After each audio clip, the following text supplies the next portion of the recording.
Just give me an okay if this is okay or not.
Welcome to Boland Park for this first clash for both of these teams in the one-day challenge, and it is going to be captain of Boland, Goldrush Boland, Clyde Rees-Fortuin, who's going to be tossing the coin. Neil Brunt of the Momentum Multiply Titans will be calling.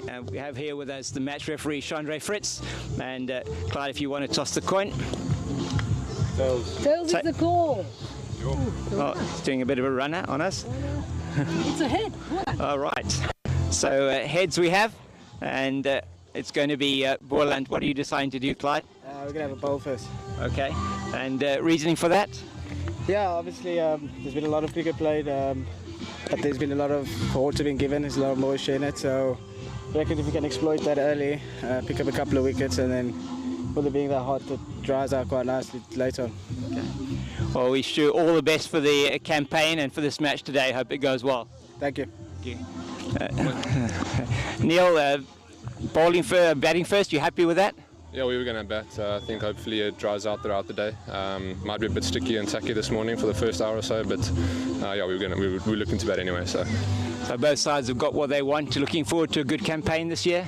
Yes, hopefully. Yeah, hopefully hit the ground running today with the win. Not look too far ahead and just a day for doing the basics well for our side. Yeah, really looking forward to it. Excellent. Hope you have a good game today. All the best. Cheers, thank you. And that's the news from the toss, is that Goldrush Boland have won the toss and they're going to have a ball first.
welcome to Boland Park on another glorious day for cricket under the African sun.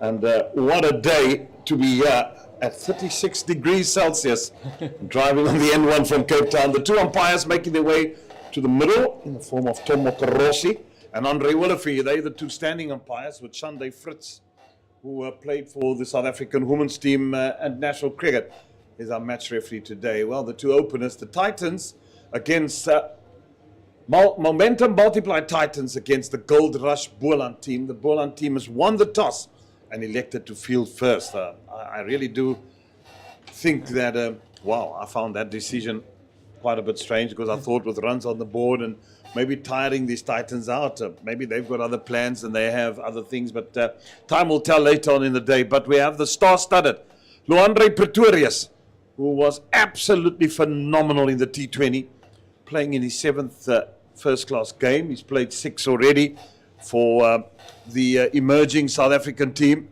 in the 23-24 season. Averages 43 with 350s behind his name, so he will be, and he knows this conditions here. And then we have Rivaldo Munsabi opening the bowling, and Glenton Steelman will open the bowling from the stables end of the ground. And I welcome James King, the Fox, with me this morning. Good morning, James. Thank you, Rhino. It's wonderful to be here with you at Boland Park. Glorious day, very hot in the Boland, as you say, and a very interesting decision from Clyde Reeves-Fontaine to bowl first on what looks like a pitch that is going to give a lot of runs. And as you say, Luandre Pretorius, what a brilliant SA20 playing here for the Paarl Royals, and he no doubt will feel confident that he knows the conditions here very well, and in his first List A game for the Titans, he's going to be able to make his mark here once again. Yeah, absolutely. If you look at Rivaldo Munsabi, he scored 1,400 runs. He had 68 matches, averages 28. He'd be disappointed with that. He has 200s behind his name. He's a very talented player. But I think sometimes at times he just lets himself down, as most youngsters do, with the exuberance of youth. But here we go. One slip in position in the form of Van Berg. We've got our fine leg out square. He squares him up immediately, but the fielder's not going to get there. And first delivery's gone for 4. Yeah, a little bit of a streaky shot from Luandre Pretorius, just down past the slip, and good delivery from Glenn Stearman first up, but it is Pretorius that gets them underway. I don't mind how they come. Rulofsson not able to come around and make the stop, and yes, looks like the pitch is going to play well here today, Jeremy, and it's certainly, you would expect that if they get off to a good start, they could post a very imposing total. Yeah, and when you win a toss and you justify to field first on a day like this, on a pitch like this, that we know it's going to take turn, then you've got to use the conditions early morning. First hour is going to be important with that new ball. And there's got to be movement for the bowlers off the straight. And they've got to make sure, seam up and get the ball to move. If they wanting to get, if the ball's not going to move and these batsmen set themselves in, get themselves in, I tell you what, good luck. Yeah, absolutely. Rivaldo Munsabi now on strike, and he's had a good season last season. This year, they've been struggling quite a bit to regain that form. Good opportunity for him in this 50-over competition. I saw him first come through as a young kid, and they normally have these momentum friendlies that they play Gauteng early season, and they played out in Mamelodi, and I went, was commentating on the game, in fact, and watched him get 100. My goodness, was I. There's another one, Jefferson Pillay, who I was also impressed with. Yeah. 2 young boys who really played well and really, really impressed me. Yes, Jefferson Pillay, as you say, he's down with the Warriors now, Alphabet Warriors, and he's also had a difficult season this season after a good season again last season. So young players who are now sort of maturing and getting into their work. Munsabi very valuable member of this squad and one of only 5 players that played in the corresponding fixture last year. Nicely bowled. Good comeback from Glenton Steeman in this first over. The delivery to go. Yeah, get a little bit of shape away from the right-hander and then into the left-hander, Pretorius. But Steerman has been in good form for Goldrush Boland this season as well, particularly in the 4-day competition. He really is their strike bowler, man who has played for South Africa as well. So a lot of experience here in this Goldrush Boland team.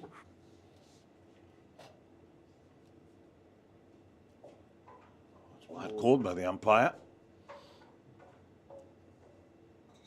Yeah, you probably feel perhaps a little bit aggrieved with that. Steerman just did move away quite significantly off the seam by the looks of things. And Clyde Rees-Fontaine saying at the toss, Jeremy, that he wanted to bowl first to make the best of the whatever might be available in the pitch, feeling that it has been watered a little bit. It might be a little bit softer underneath, though it felt very hard to me, I must say. Oh, that's driven. I even saw a sheen on the wicket, so when I see that type of thing, I just know it looks a good wicket. I mean, there's been a lot of traffic here, and I must say Rupert Bailey's done a fantastic job, as that one is driven by Unsabi. So what supposed to be a good over to end well after the one boundary, he collects another one, and 10 without lost after the first. Yeah, it's an excellent start for the men from Centurion, and interesting, now we're going to see spin from this, the Nederburg end. Imran Manak going to be coming on to bowl in the power play. Very interesting. The team here from Goldrush Boland with the 3 spinners in the team. Got Manak, Von Berg, and then also Michael Copeland, who can turn his arm over a little bit. Yeah, there's plenty of spin around, and that will help their cause. Boland. But if you're talking to me about winning a toss and moisture, and I know our spinners play an important role, I thought maybe you'd say to your 2 seamers there, right, use the conditions and try it. Yeah. Getting things can go so awry. You've got bowlers, and they're good spinners, all of them. Don't get me wrong. I think Imran Manak's a good spinner, and so is Sean van Berg. I thought you'd probably go seam up first couple of overs. Especially after you said what was said to you at the toss. That's just the only. But other than that, I have no problem. But anyway, Well, both teams got what they wanted. Jeremy, Neil Brunt saying he would have had a bat first anyway had he won the toss. So I guess both teams will be happy. I'm just always of the opinion that, and it's just an opinion. I'm not saying what I say is right, and it's the gospel. But I'm always of the opinion that you look at a wicket like this and you come here. I've also played a heck of a lot of club cricket in this region over the years, and come here in February and played here, and places like Amanas and Caledon and all that. Played a lot of cricket there, and it's hot. And I tell you what, there's never been a hesitation, even if I see plenty of grass on the wicket. Win the toss, bat. Yeah, generally wickets here very hard, and they might be a little bit slow, but you want to get the runs on the board. Often difficult chasing, might take turn later on in the day. Well, that's exactly the point. Whoa, it's a good bit of turn there. It's a good delivery. That's just exactly my point in terms of batting second. If you're not going to curtail the opposition to a score that is manageable, because you're going to get rough marks. It has been a used wicket. You can see it's been used. So foot marks will open up easily and quicker. And I just think the team bowling second, if they get to 250, 260, it's going to be a heck of a chase to get there. Not going to be easy. No, it certainly isn't going to be easy here at Boland Park. It is a ground on which most of the matches in this day, and even with the one-day internationals, a lot of those are day-night games, precisely as a result of the fact that the conditions then generally are better from a batting and bowling point of view. Perhaps not as hot in the evening here. It's going to be a scorcher today. Steeman to continue. Imran Boulder made an over.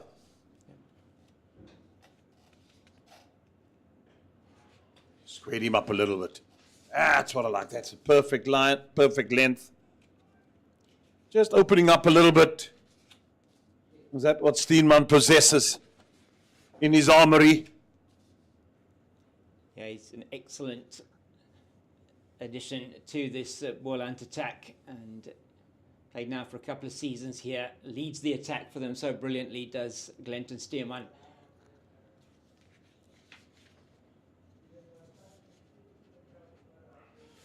Oh, that was nearly through the gate there. Yeah, it was just getting that movement this time. Looked like into the batter, Moonsamy. Just like he looked like he got a bit of a scratch on that, perhaps, Jeremy. Yeah, and just look where he ended up. He was in no position. He was trying to look to hit square of the wicket. Where I would have seen, with that delivery, look to hit straight. It's early on in your innings.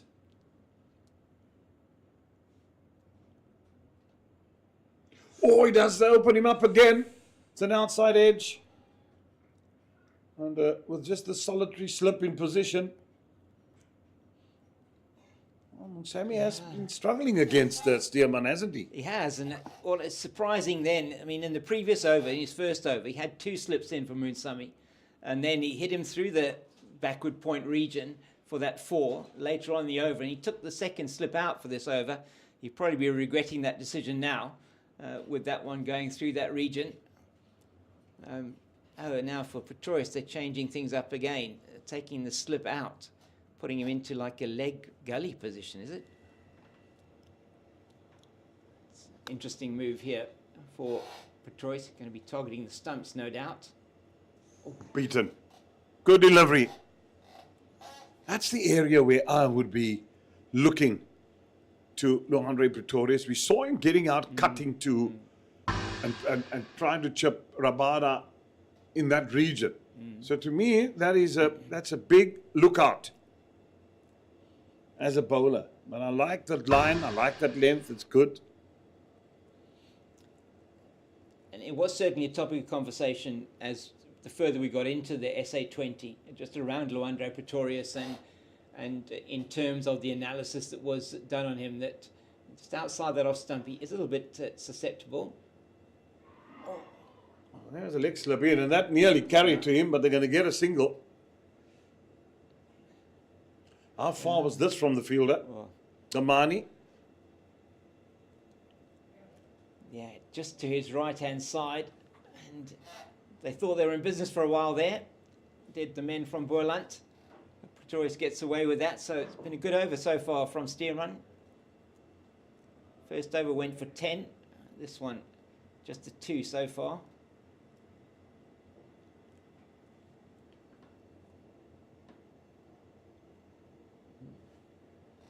Movement. 12 without loss. So, Jeremy, just looking at those average scores, and you were talking about a total of somewhere around the sort of 250 mark, and looking at the average first innings score for the CSA One Day Cup records here, and day matches 220 is the average first innings score, and the team won by the team batting first in day games. The only 5 of the 5 games have been won by the team batting first, and 13 by the team batting second in day games. So of the 18 day games, most often the team batting second is the winning team. So it's going to be interesting to see whether that does play out again today. And maybe that also had something to do with the decision by Clyde Reeves-Fontaine to decide to bowl first. Yeah, and what was the highest score made in that 18 games? Yeah, so I haven't got that information in terms of the day games. But looking at the highest totals on this ground, 357 for 6 by the Warriors versus the Rocks, as they previously were in 2021-22. And then 337 for 3, 320 for 7. So Is that batting first? That doesn't actually say here. And yeah. won. And they would have won, and those the highest totals batting second, 291 for 7, the Dolphins versus the Cape Cobras, which they won in 2017, 2018. So those would have been totals batting first. Gone. There we go. Tries to have a go at that. That I said outside that off stump. Manak has outfoxed Andre Pretorius. And that's a big wicket. 12 for 1. Yeah, fantastic bowling from Imran Manak. He's been getting that ball to move away from the left-hander off the pitch. He's been bowling it just in and around that area. Hasn't conceded a run as yet. And that is a very big wicket. Andre Pretorius in his debut for the Momentum Multiplier Titans in the One Day Cup. He's gone for 6 of 14 deliveries. Certainly didn't look that comfortable out there. The 1-4 that he did get through the slip region. And that was as easy as you like for Sean van Berg. I'll be happy, chappies. Boland within the first half an hour striking. That's what they want to do. But that ball spun prodigiously. That's what make these spinners, Manak and van Berg. Tell you what, they're going to have their work cut out here. They know the conditions. He's a tall fellow, so he gives it a good. I like the way he pivots on that front foot, because he just gives it a good old rip. And that's what you want the spinner to do. You want the ball to turn and grip and bounce. Yeah, and he's got that in certainly in heaps in this first 8 deliveries that he's bowled. Now 10 deliveries he's bowled. He hasn't conceded a run as yet, and has got the wicket. So excellent from Imran Manak. He's been busy on this square previously. Now in this T20 tournament that Boland had recently, just in the lead up to the One Day Cup with the professional players playing with the club players, been really good. And Imran Manak playing there for the Kreva, I think it was, the men from Vredenburg and Saldanha. Well, I believe you're the only one that got Kreva. They brought you a whole cooler bag full, and you didn't share with us. No, it's Or is that only a rumour? it's only a rumour. Yes, only a rumour. Neil Brunt in, and the captain of this Titans team as well. And Brunt has a highest score of 115 for the Titans against the Dragons. That is at Centurion.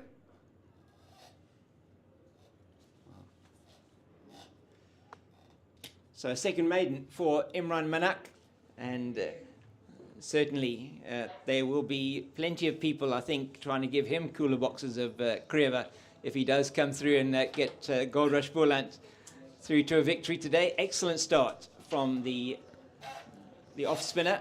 As you say, Jeremy, getting plenty of revs on that ball.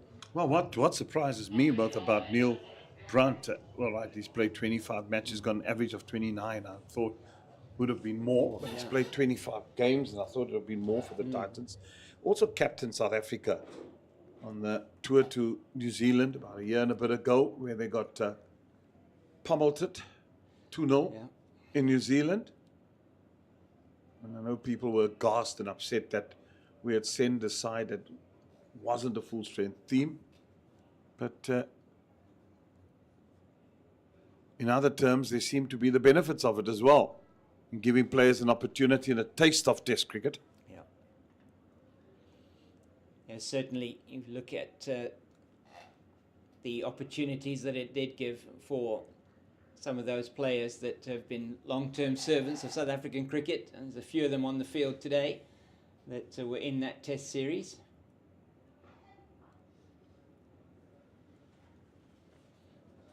Stearman's come back well here, Jeremy, after that first over went for 10. Really has been excellent, backed up by those 2 maidens from Imran Manak. Well, he's also been unlucky, because had there been another slip in business when the nick of Rivaldo Muntsami went there in the second, they've got 2 slips in now for Muntsami, because they've seen that he's also a bit vulnerable, opens himself up. And Steeman just bowls that perfect away swinger on length.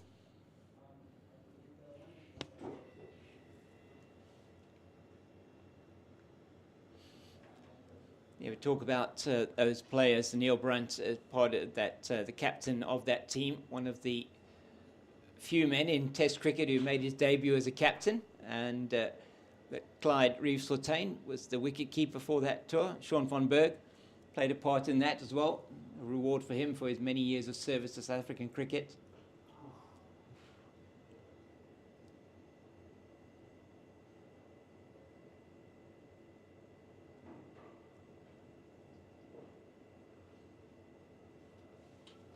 Yeah, I hear you about rewarding, and I'm not too keen on that. Must admit, to me, you must be good enough to play Test cricket. Nobody says it's not good enough. No. But I don't think we need to reward players. They need to earn Yes. the right to play Test cricket. They need to earn the right to play for South Africa. It cannot be a lucky packet. No, definitely not.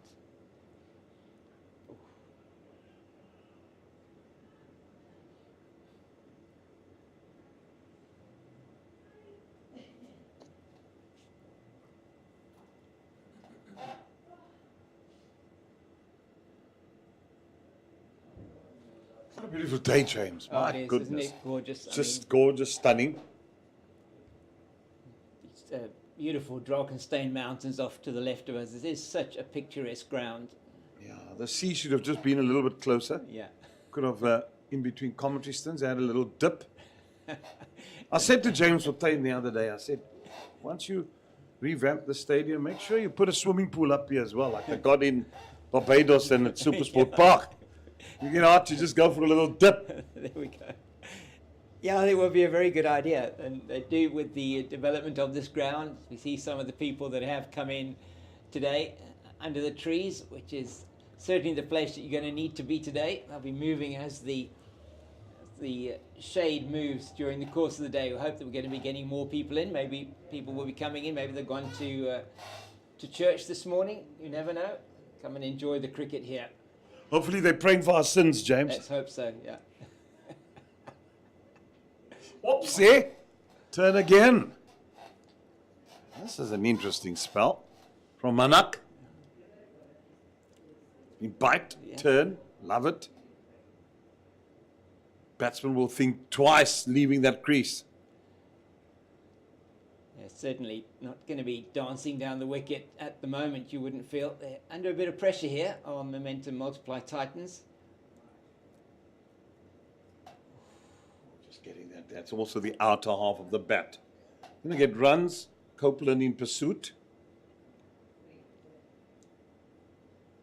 But Manak wouldn't feel aggrieved about that. No, not at all. He'll be happy getting Brunt to play at that away from his body outside the off stump. And Sean van Berg, he'll be thinking maybe he's in business to get another catch there, as we see Saviwa Mgajima going into that second slip position. So Boland here sensing something, Jeremy. They've certainly dried up the runs. Indeed they have. Now let's see what the batsman does. Because now suddenly he's got to adjust his play. And then look, where are there scoring opportunities?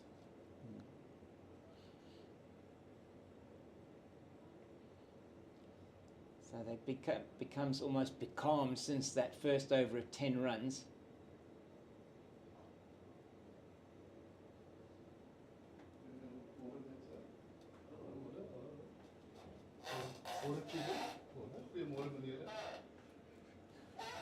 Ashley, the photographer, coming to greet us, looking for a bit of water there, I'm sure, and a cool drink. It's hot out there. He just sit there all day in the sun, getting the best shots. Oh, just going back. That's a bit dangerous. Yeah, a little bit faster, a little bit flatter. Yeah. This has been excellent from Manak so far, Jeremy. Really enjoying this spell from him. That has been good.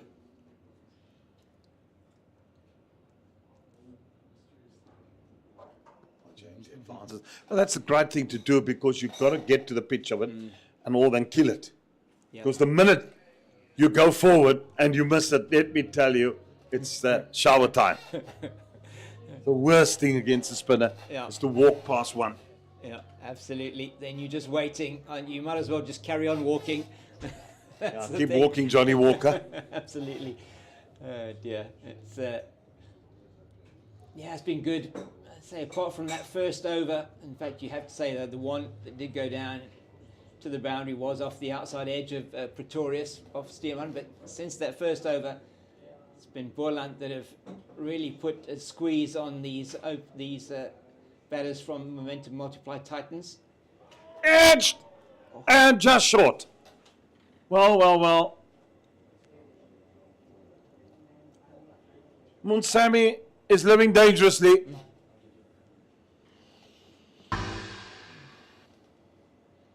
Yeah, going at it here with hard hands outside the off stump. And nowhere near really the pitch of that delivery. Just it's getting the outside edge. Not the first time that that's happened today. It's just bounced short of him. Yeah. Now he's taken a couple of steps up, but it's too late. It's the horse has bolted. Maybe that's why he's bowling from the stables end. You never know.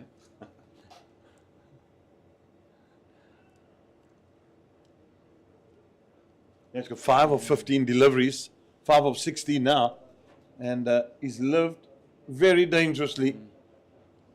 Rivaldo Munsami. And what's been good here from both of these Goldrush Boland bowlers, I mean, Stearman, he's given them absolutely nothing to hit. First over, there was one that was slightly over-pitched that Munsami did play through backward square, but since then he's been outstanding. His lengths have been great. And the feather there, gets the feather, and he's given. That was just also another loose shot. Umpire Olifi having no hesitation, and Munsami, that's lived dangerously against Glenton Stearman. Boland get the second. Titans 14 for 2. It's outstanding work from Glenton Stearman, and you said it, Jeremy, it was coming. He's been playing loosely outside the off stump. That was another brilliant delivery, just going away from the right-hander, and his vigil at the crease. Munsami ends 5 of 17 deliveries, just the 1-4, which he did play through that backward point region, and it's 14 for 2, and Goldrush Boland are all over the men from the Momentum Multiply Titans at the moment. Oh, he actually gets the inside edge onto that one. It was the inside edge. Yeah. My goodness. That's why I said it was a little feather. Yeah. So in walks the boy that comes from this neck of the woods, Keegan Peterson, born and bred here.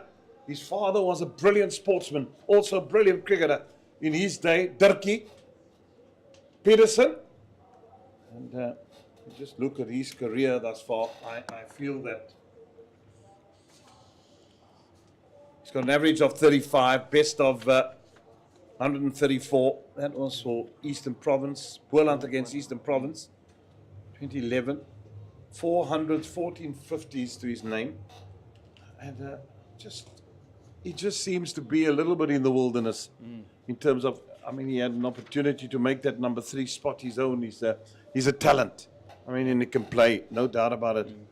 Just see him, and he's moved around a bit. He's played at Eastern Province, down there at the Warriors. He's now moved to the Titans. He's played at the Dolphins. I always get worried when a player moves around so much. He needs to settle down, get into runs again. And he also played here at Boland. And he's just one of those players, just has so much time to play. Yeah. And a good talent. And one actually feels sorry for him. And hopefully this season he can take off again. Because I still believe the number 3 position in the test team is still not settled. Yeah. No one's going to convince me about that. So there still is an opportunity. Yes, certainly is, Jeremy. I really do agree with you there. If you're looking at that test lineup, then certainly that, the middle order, in fact, the whole order is not necessarily settled. And that number 3 position, as you say, I mean, Shukri Conrad saying that Tristan Stubbs would be in that position.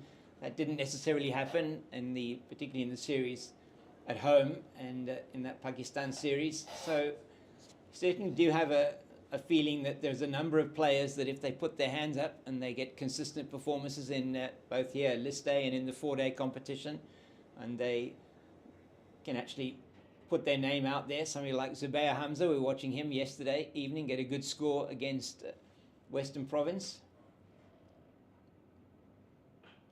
And he's been there before. He's also a player that's been in the doldrums a little bit and struggled and moved on to the Titans from to the Highveld Lions from DP World Lions from World Sports Betting Western Province.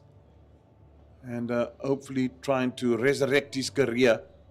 You know, he's getting into the 30s already. So, you know, once you start getting into your 30s, you start moving into your twilight years. Because I feel as a batsman, probably till 35, you still got, because, you know, your eyes start going. And a lot of the time, it was so interesting. Many years ago, there was a lady, I think it was Cheryl Calder.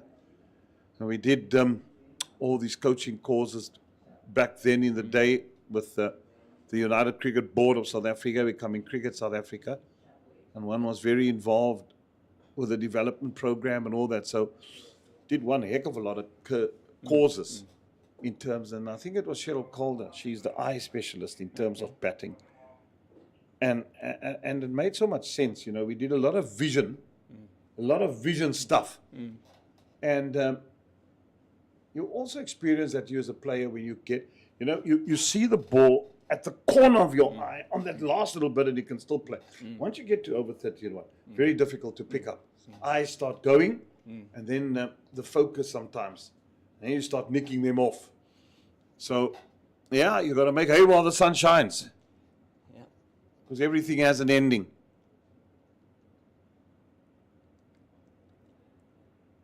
Yeah, certainly very important. And you feel batters really get into their prime, don't they, around sort of 28 to 30, 32, somewhere around there, and get all that experience behind them. We've seen many players that have come in. Some players like, and there was probably the famous one is probably Michael Hussey from Australia, making his debut sort of in his late 20s. There's been a couple also from a South African point of view, but really is the time to then fill your boots and make sure that you do get your runs, get in at, and perhaps represent your country at the highest level. That is important. And they say, if the going is good, make runs and make, as you said, hey, because I tell you what, the lean days do come in cricket. And that happens ever so much. As good as Mother Cricket is, she can also be the punisher of many a cricketer. So always remain humble in the game. So when the good days come, you enjoy them.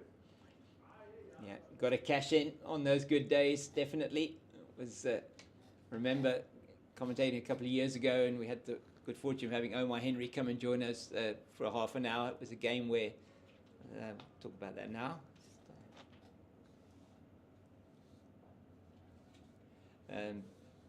Western Province were playing, and they were under the cosh. I think the Titans had got a very high score on the board, and Omar Henry said, these are the days that when, as a batting team, if you're there, you have to cash in, because you're going to be on the end of that at some stage yourself.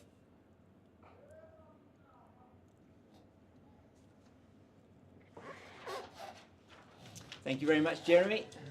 It's been a very good first half hour for the men from the Goldrush Boland here at Boland Park, and 15 for 2 after 8 are the men from the Momentum Multiply Titans.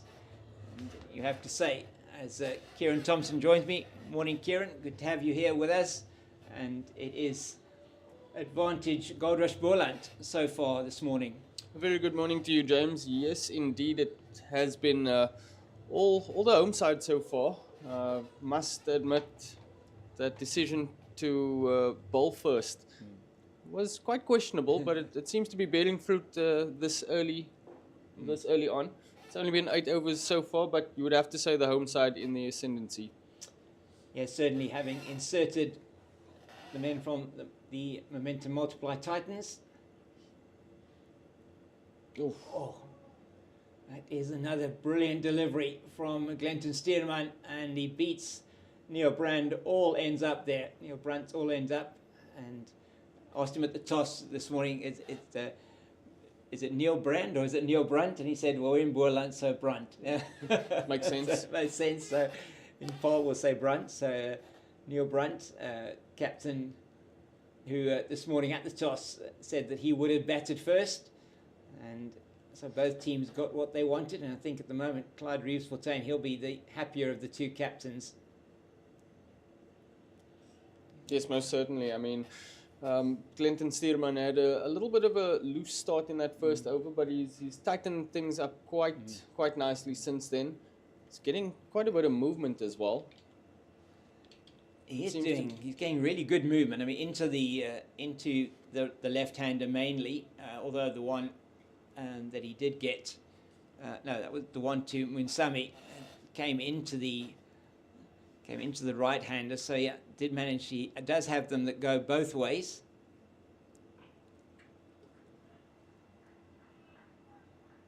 Very tricky but important period for the Titans, and especially Neil Brunt and Keegan Peterson at the moment, just to soak up this early bits of pressure, try and consolidate from here and just forge a partnership if they can. Yeah. I mean, it certainly didn't look like a wicket when we had a look at it this morning. It looks very hard. It's devoid of grass. Does have a bit of a sheen on it. Perhaps it isn't going to come on that quickly onto the bat, but it certainly doesn't look like a 15 for 2 wicket after 8 or 9 overs. So power play, you would have expected that probably would have been looking at 4 to maybe 5 runs and over. That's certainly not going to be happening, but they're going to need to consolidate, and 2 players who have got the ability to bat long, these two. And they bat pretty low down to the momentum multiplied Titans. Very strong batting lineup.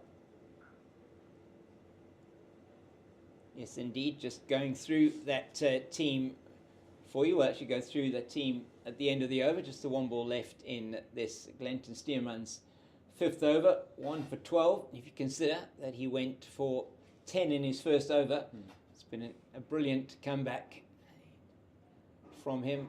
So first over went for 10, and now just 1 ball short of the next 8 overs, only going for 5 runs. It's been a stranglehold on the scoring rate.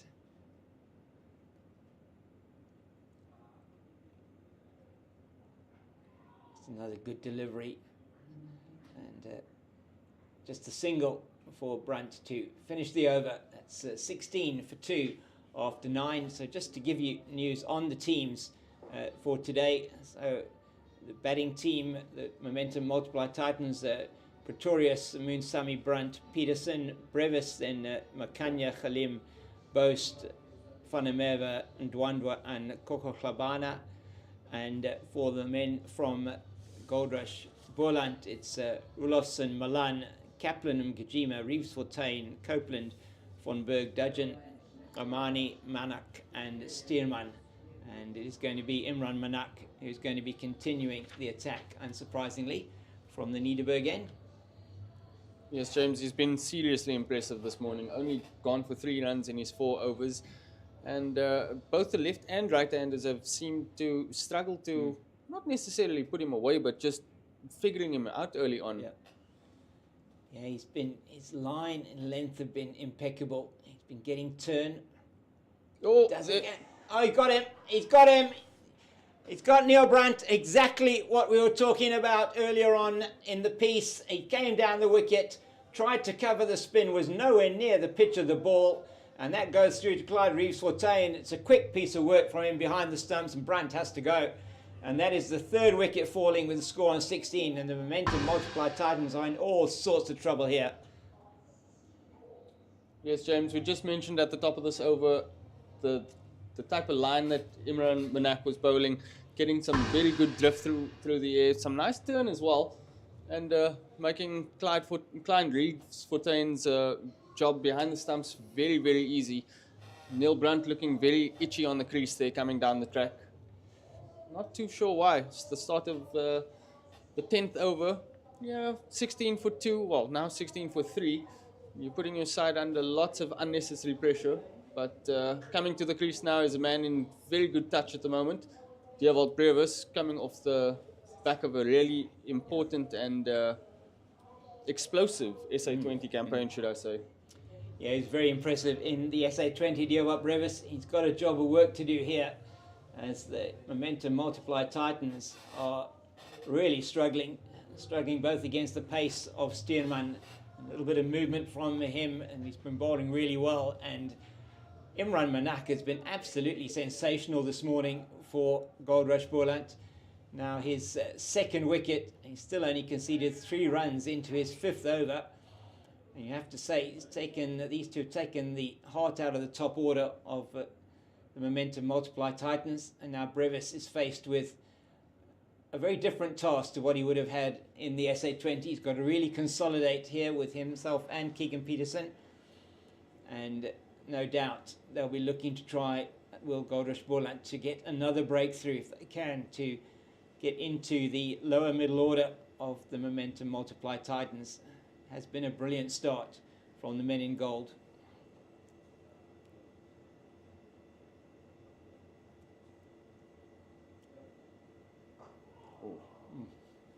Straight up. Dewald Brevis there looking to get back on ball. A little bit tentatively, I must say. Yeah, but a few oohs and ahs out there from the Goldrush Boland team. Yeah, the home side will certainly have their tails up. 3 wickets inside the first 10 overs. Brilliant start. Yeah, so they could not have wished for a better start, deciding to bowl first. We thought that was a very interesting decision, as Michael Copeland just comes around and feels that one from his position at mid-wicket. Yeah, clearly we don't spend enough time in the Boland region to understand these conditions. That's actually Kaplan, Speak for yourself.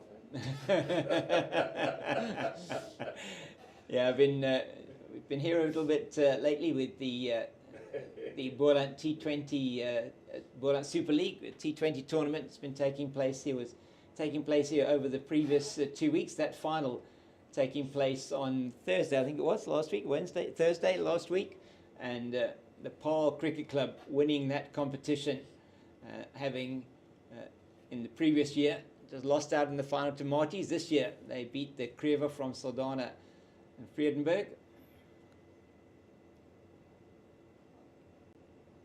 Getting some real good turn is Imran Manak.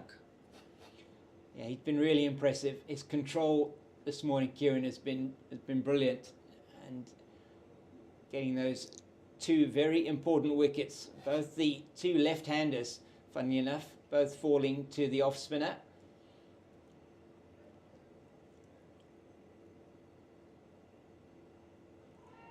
And that one's slightly looser, just giving Keegan Peterson a bit of room to cut, but he doesn't cash in this time. No, his footwork there, not really getting him into a position to cut. It perhaps wasn't full enough. And just looking at that wicket again of Neil Brunt. Brilliant work behind the stumps, and a plan that they certainly had. He pushed it out a bit wider, did Manak, and Brunt coming down the wicket to try and smother the spin, not able to get bat on it, and has to make his way back to the pavilion.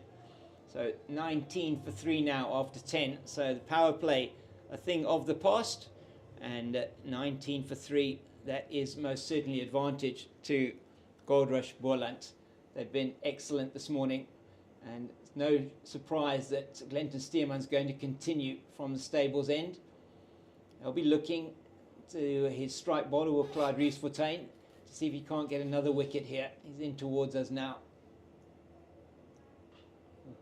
But wide.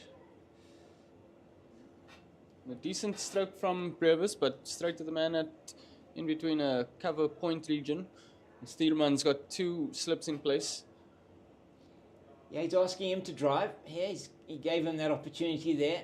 Some good work done in the covers. Looks like that is Michael Copeland there. He's got Gavin Kaplan at backward point. As you say, he's got those 2 slips. It's Von Berg and Rulofsson. Peter Milan down at third man. gives him a bit of width again, and Brevis responds, picks out the fielder. Just trying to establish himself at the crease, get himself nice and loose is Dewald Brevis. As we mentioned, when he came into the crease this morning, he was in fine touch in the SA20 this season. Ended up bagging a few awards as well as a winner's medal this time around. So I'm sure he'll be full of confidence. Also, he'll know there's no need to rush things. No, absolutely no need for him to rush in this situation. He's got to consolidate with Keegan Peterson, and just looking at his numbers, his debut in 2022-23 season, 17 matches so far, 667 runs, an average of 41.68, 2 centuries, 2 50s, a very good strike rate in this format as well of 95.97, so nearly 96, highest score of 116 for the Titans versus Western Province Centurion last season. And both of these two teams will be looking to get their campaign off to a very good start this year. The Titans finishing 5th on the log last year out of the 8 teams, and Boland finishing 7th. Just the 3 wins for the Titans last year out of 7, and 2 wins for Boland out of their 7 matches. So very important game for both of these teams to get their campaign off to a very good start.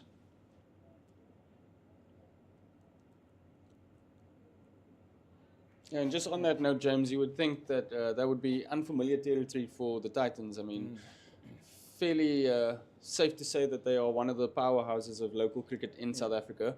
And for them to be finishing outside the top 4 in a log position just wouldn't make anyone happy up country, I would think. No, I don't think so. As you say, they certainly are. If you're looking at the unions where you've got the most depth, and you look at this team that they put out on the field today, shows the depth they've got.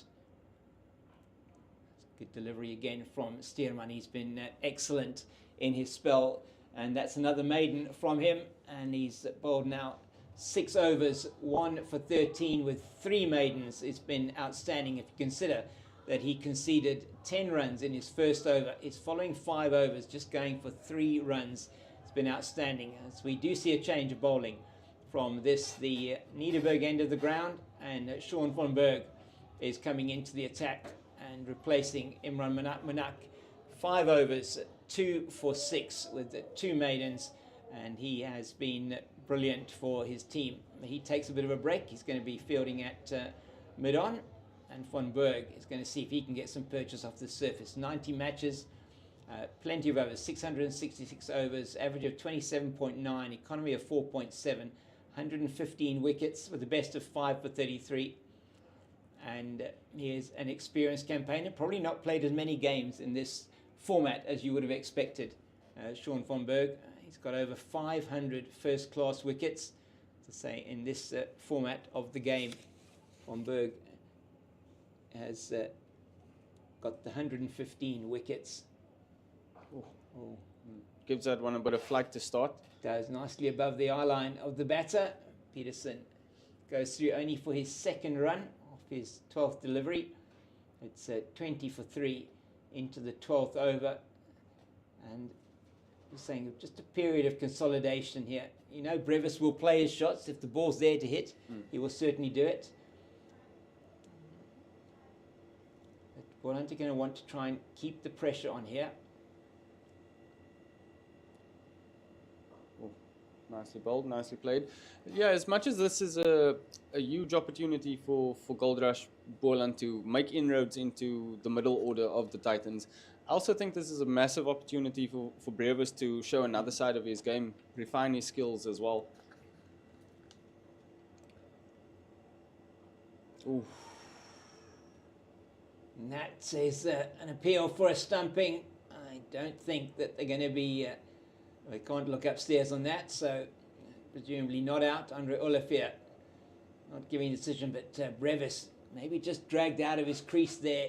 His eyes lit up as that one was tossed up to him. And quick work from Clyde Reeves-Fortuin behind the stumps, but no danger for Brevis. Kaplan just not able to get round to cut that off, and Brevis gets through for the single. First run off the bowling of Van Berg to his fourth delivery of his first over. He's again looking like his control is in place. Just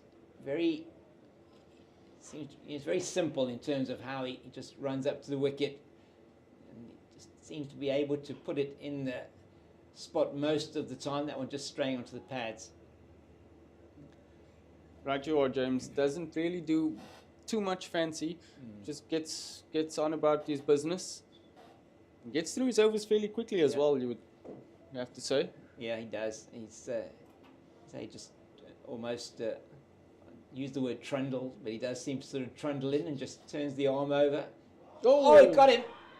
He's got him. What a delivery and what a catch from Aviva Umgajima at slip. That is brilliant, and that is Brevis. He's got to go, and that is a massive wicket. Another one that's gone, and Sean van Berg gets a wicket in his first over, and off the last ball of his first over, Diewald Brevis squared up edges, and it goes into the midriff of Aviva Umgajima at slip. Let's look at this one again, Kieran.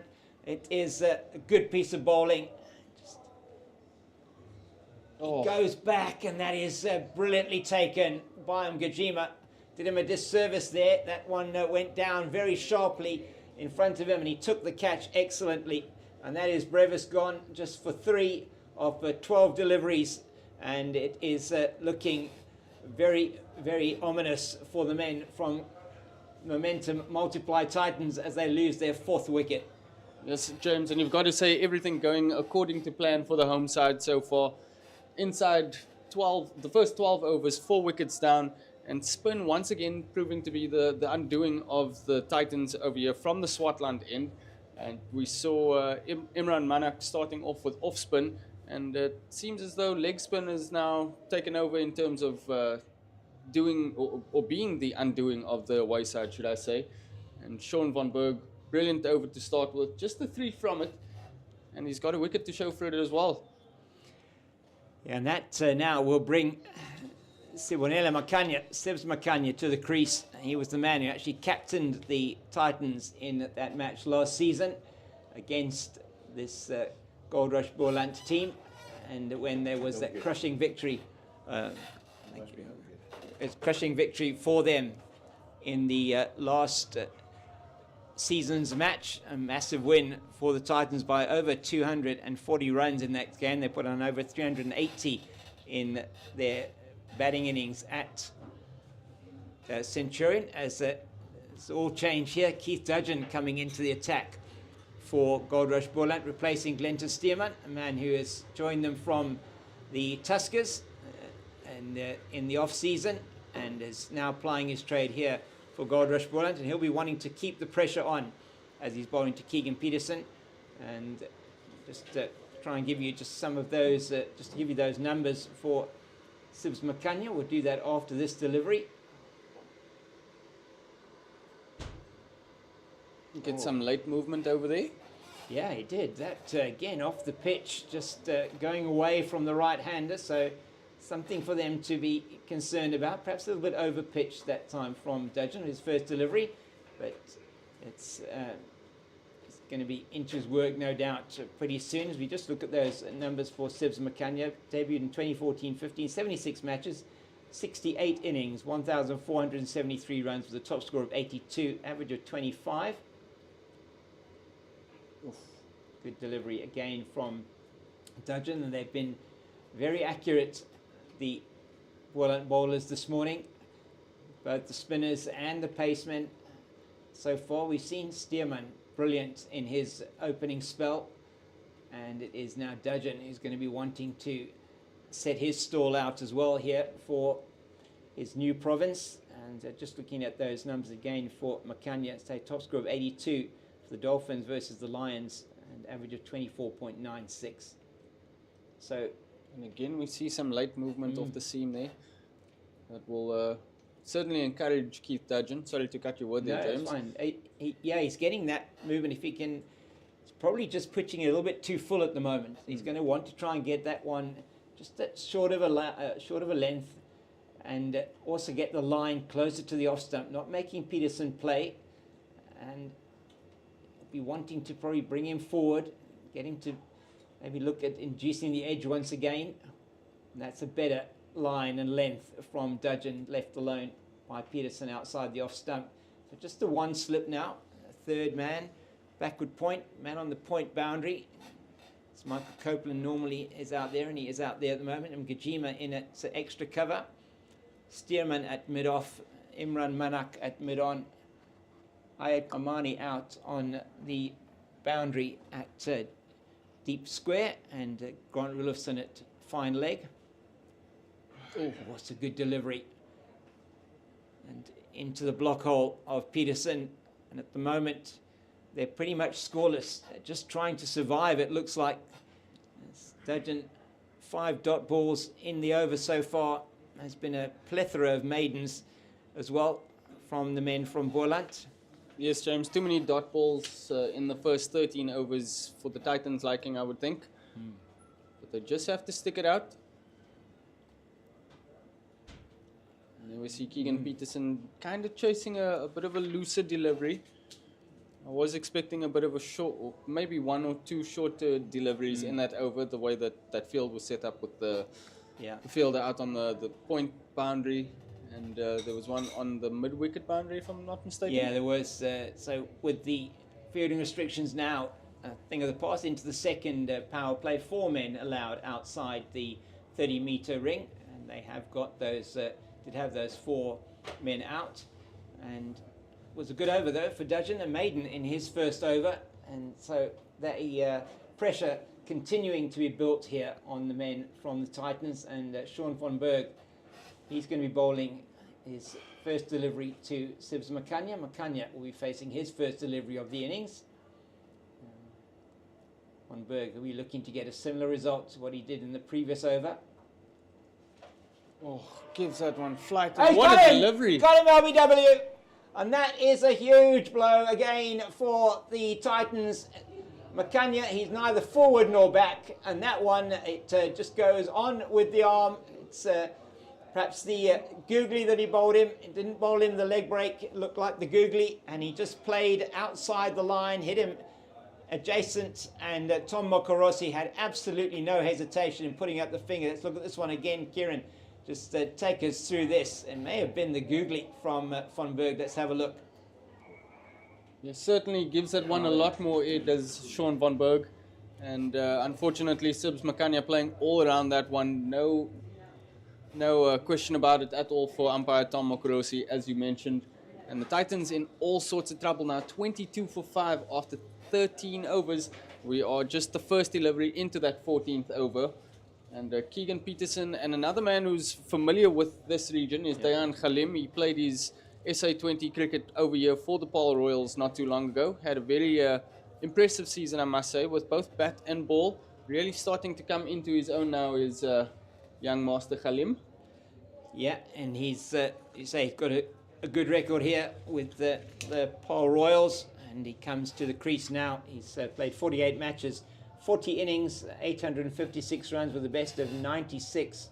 And that was for Boland versus Easterns here in Paarl in 18-19. 25.93 is his average, and 450s for him. And he's going to need to get, so you would feel, a 50 today if his team are going to get anywhere near setting a decent total, as he's on a hat-trick here. Sean von Berg got a wicket off the last ball of his previous over, wicket off the first ball of this over, and he's now on a hat-trick.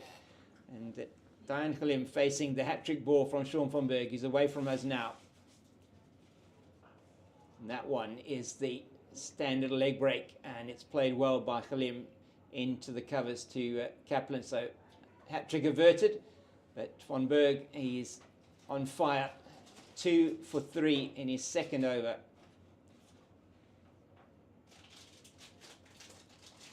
With 2 wickets for Imran Manak, the off-spinner. Got the 2 left-handers up front in the order, and 2 for von Berg.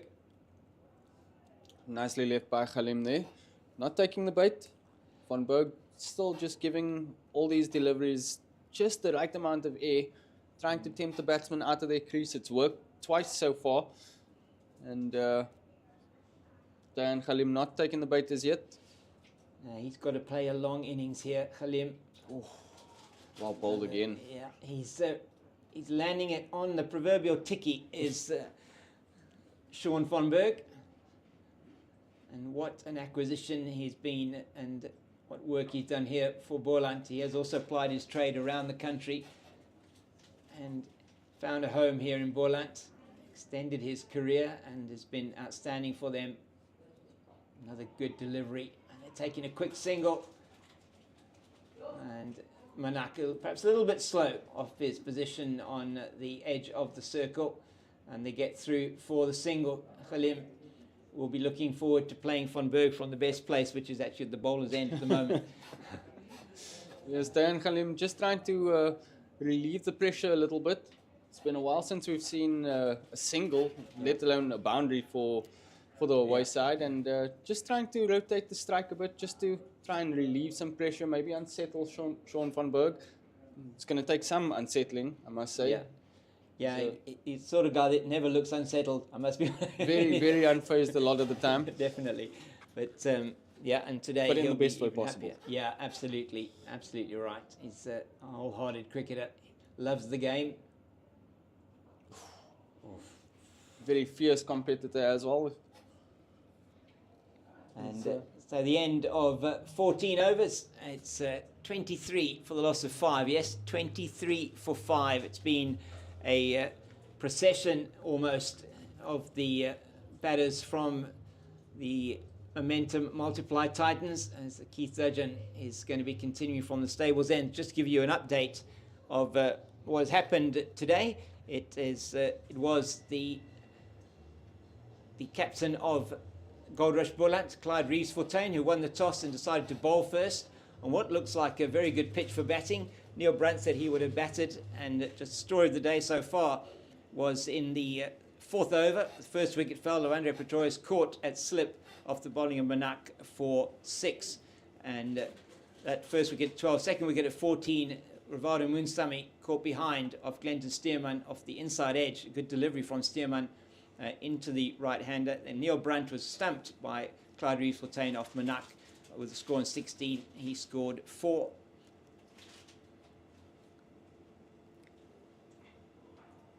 Let's just squirt it out to Kaplan. And then the fourth wicket to fall, Dewald Brevis, who was caught by Mgajima at slip off the bowling of Sean van Berg at the last ball of Van Berg's first over. 22 it was for the loss of 4, and 22 for 5 when it was Sibs Makanya who was LBW to Van Berg off the first ball of the 14th over. So now 14 overs and 1 ball gone. 23 for the loss of 5. Halim and Peterson at the crease. Ooh. Oh, it's a beauty. What a delivery. No answers there from Dayan Khalim. Squared him up there. It's lucky he didn't get a little bit of a tickle off the outside edge. Definitely. I think that what's been happening here, Keith Dudgeon's enjoying his time down here in the Boland. I think he's been going to one of the farms nearby and picking a couple of peaches, because that was certainly a peach that he delivered to Dayan Khalim. We've seen quite a few peaches this morning. We have indeed. It's a bit late onto that one, but he'll scamper away for the single. And some quick work there from Imran Manak, releasing the ball as quickly as he could. He went round to field that, so just through for the single. And this is what they actually need to do. They've just got to get themselves in here, get to the feel of the wicket. Not easy when you first come in. Never is really at Boland that easy when you first come in. But it is important for them to just bat through a few overs here and then start to build something. Not much left in the batting lineup for the men from the Titans. Nicely gets over that one, does Keegan Peterson. Won't run away to the boundary. It's collected by Aviwe Mgajima, it seems. Yeah, just a little bit short that time from Dudgeon, and they do sit up here, those short deliveries on this Boland Park Square. Yeah, James, and you would think at first glance it looks a batter's paradise. Yeah. And clearly something else is going on out there in the middle. Because the bowlers seem to be having the ones, they are the ones with the bit between their teeth. Another good delivery. And that's well collected by Gavin Kaplan. Yeah, and he's Gavin Kaplan really enjoying his time here in the Boland. He's been given the nod, made that number 3 slot his own, and he's having a wonderful time. And at the end of this over, we're going to be welcoming Jeremy Fredericks back. I'm going to be taking a little bit of a break. This is Dudgeon coming in now towards us for the last ball of his second over, and that's neatly played into the leg side. Just for a single, it's 27, a loss of 5 after 15. Thank you, James. Well-deserved break too. You've done a lot of bowling this morning into the heat, so have a sandwich and a cup of tea. Yeah, it's been an interesting morning. I mean, I said earlier with James that winning the toss, you look to bat first, but tell you what, these guys have done their planning. They know they've probably had video analysis of each batsman, where they're going to bowl, how they're going to get them out, and it's been fortuitous for them. Could so easily go awry as well, if they've got off to a good start. Yeah, that's exactly what I was about to say, Jeremy. I mean, it's all good and well that you have a plan, but going out there and actually executing it to the T is something else. Yeah, and it's been commendable. I have to commend them. Sean van Berg, excellent with his leg spinning. He's been hitting the length, getting the googly in the right direction, and also not over bowling the googly. It's more of a stock ball than anything else to the batsman. But he's always got the batsman guessing. He's been flighting it just the right amount as well. And there we go, there's another one. Yeah, I just mentioned to James just before you tagged in with him, so that it looks like a batter's paradise out there, but if you look at how many balls it's taken Keegan Peterson just to try and familiarize himself at the crease, 6 from 25. Well, the big thing is he's got to bat through the difficult period. It's not a T20 game. There's still plenty of overs. We're only into the 16th. There's 34 left after this. So if he gets himself in, and I think this is a wicket, that once you get yourself in, you can score runs. Good use of the feet. Placement was good. Was looking for 2, but Dayan Khalim sends him back. And yeah, there might be runs in this track, but it's all about application. Just making sure you stay in there, deal with the difficult balls. He's got lots of time on his side. Both of these batters do. Well, that's the problem with the South African batsmen and the advent of T20 cricket. That they think that they can walk in and you can just pummel it all over the ground. If you want to play all the versions of it, it's time sometimes to do the hard grind. And I'm glad when we get on wickets that's challenging and wickets that ask questions of batsmen to show whether he is mentally strong up here to handle the vigorousness of international cricket. So cut away. Halim. You can't be arriving at nets, bat for an hour, and then you get to the middle and you say, right, I'm going to bat for half an hour. I'm out of here. My job's done. I can get my paycheck at the end of the month. Doesn't work that way. Got to spend an hour in the nets and 5 hours in the middle as a batsman. That's when you really know, all right, I've arrived. That's when you find out a lot about yourself as a cricketer as well. And unfortunately, as you mentioned, the introduction of the shorter format of the game tends to make batters a lot more itchy at the crease and want to get their work done a lot quicker, if that makes sense. Yeah, it's all a matter of adapting. If you're playing the shorter format, all right, you know what you've got to do. But then when you come to the longer, adapt. Get your mind, you've got to make that transition very quickly. And those are the type of players that are going to make it in the international arena because they will adapt to the conditions. And the other thing is, Kieran is adapting to the conditions. If you arrive at the ground and, oh, look at this wicket, or you moan about the outfield, it's already a negative thought. Already, phew, that's the way you're going to play. Yeah. You've now already set yourself up mentally in a negative headspace. So yeah. how can you expect to want to have positivity out there in the middle? Yeah, and what you could say to yourself is walking out there. The better way of putting it would say, 4. Oh, It's an outside edge. It does look challenging out there. And what I've seen, it's going to challenge me. But let me see how best I can deal with what I'm presented with. That's what you got to say to yourself. And then, because you know, right, you're not going to, it's difficult, but how best am I going to deal with it? I'm going to try and give it my best shot in order to try and see how can I overcome this trials and tribulation. And that makes the character. That makes the man. As the Rudyard Kipling said, you'll be a man, my son. yeah, I guess that's the key to professional sport, problem solving and adapting at the highest level, obviously. Absolutely. Because if you keep on remaining around negativity, gosh, it saps more energy being negative than being positive. Extremely draining. Yeah. And then you get other people around you that are negative and they drain you as well. Took me a long time in life, but life is good learning lessons that I just stay away from people that are negative. Don't go around them. Because I'm not going to allow, when I wake up in the morning, negative energy to actually take hold of my day. It's a beautiful day. It's a lovely cloud. The only thing missing here is the beach at the Strand. Got to count the positives.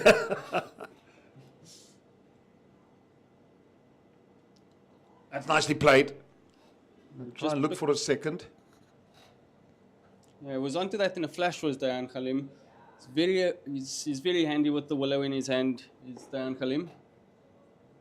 Can knock it a big way as well, but he's also very patient, I would say. I've seen him play in the longer format of the game, some 4 days. I mean, we went to the same high school, so I'm well acquainted with Khalim's attributes with both bat and ball. An extremely promising cricketer coming through the ranks at Western Province, and glad he's finally found a home and settled at the Titans now. Yeah, best move for his career, I think. And it just strays down the leg side, and it should be signalled wide, and it is by umpire Olivier. First time I saw him, well, I've seen him at school still play for Rondebosch, but he played in the Western Province, Kamajola week, which was at Rondebosch. They played in the final against Eastern Province. Eastern Province needed 3 runs to win the tournament of the last over. And that young kid, he's not a young kid anymore, he's 29 already, bowled a maiden over to clinch the title for Western Province. Right, it's going to be drinks. Guys are going to go the full. It's extremely hot. We'll probably have 2 drinks breaks in the session. It's been Paarl all the way in the session. They 31 for 5. Peterson 7 of 28. Khalim 4 for 14. We're probably going to go for a break, do the necessary in terms of the commercials, and we'll be back shortly.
Lovely shot. And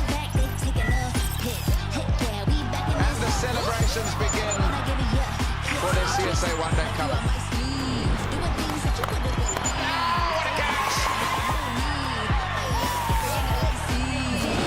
It's another exciting one-day cup tournament, and this year's fans are in for a treat. We're gonna beat them, gonna bust them. Go! Let's go. That is quite outstanding. In the air. A moment to savor.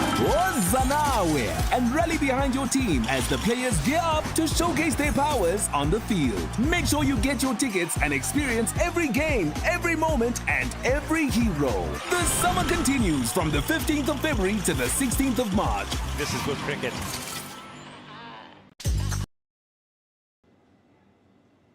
Be part of it. Wazanawe. There we go. Van Berg again. Quickly into his business. This one a little bit fuller. That's just what happens when you on top. Sure, that dressing room is very edgy at the moment. I can imagine. What sorts of conversations do you think would be going on in there right now, Jeremy? Very little. Oh! He's given him! Gone! Gone for all money! Van Berg strikes again. 6th wicket down. And I tell you what, the Titans are reeling and in all sorts of trouble at 32 for 6. Jeepers, what another brilliant delivery again by Sean Van Berg. Again, just tossing it up, and this time trapping Keegan Peterson on the back foot inside his crease, and once again giving the umpire no chance but no other option really but to raise the finger that time. As we watch this delivery one more time. Ooh. That was hitting middle, middle, and middle. Googly as well. That's the second one. Yep, it's gone the other way, and he just didn't read it.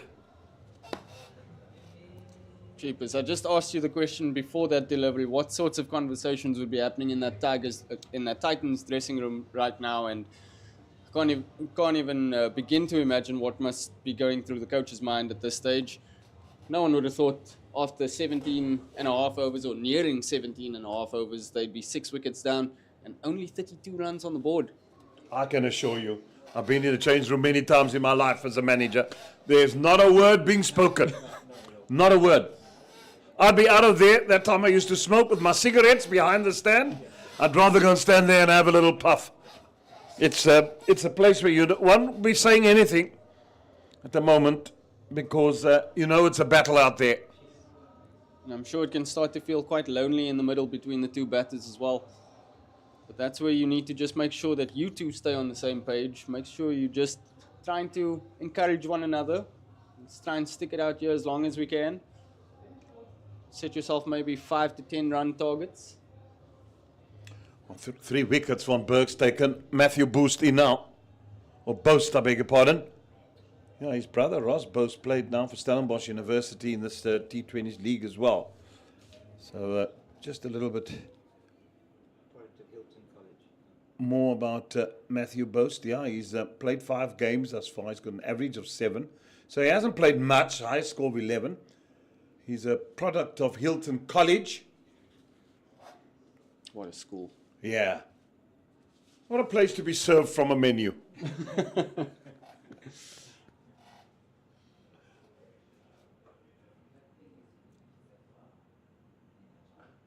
Big thing is you go to that Midlands of Natal, and I remember years ago also being a selector at the Bakaya Majola weeks and university weeks and whatever. You end up staying at some of these schools and you get to this ground, Michael House, and you go to Hilton and what's the other school up there? Kearsney College. Kearsney College. Yeah, and Maritzburg College. Beautiful. Absolutely wonderful. Oh. Cricket's been a wonderful game to be involved in. And that's why we sit here in the sun, because we're passionate about the game of cricket. Ooh, flight it again. Flight it again. There's all sorts of things happening here. The multiply momentum titans are in disarray at the moment. Yeah, and I was just about to say it was a positive start from Matthew Boast, punching that one through the offside to get his 2 runs. Since then, Sean van Berg's taken exception to that first delivery. And we come to the end of the 17th or the 18th over now. Momentum multiply titans now on 34 for 6. Sean van Berg ending his over there with just the 3 from it and the wicket. Is that a catch? It looks like there was an outside edge. Looks like it was put down. Yeah. He's put it down.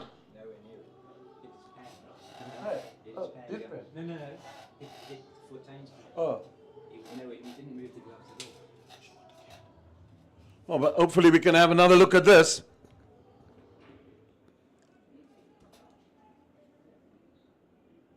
Yeah. Oh. Thick outside edge there, Kieran. That's about the first mistake they've made all morning. Oh.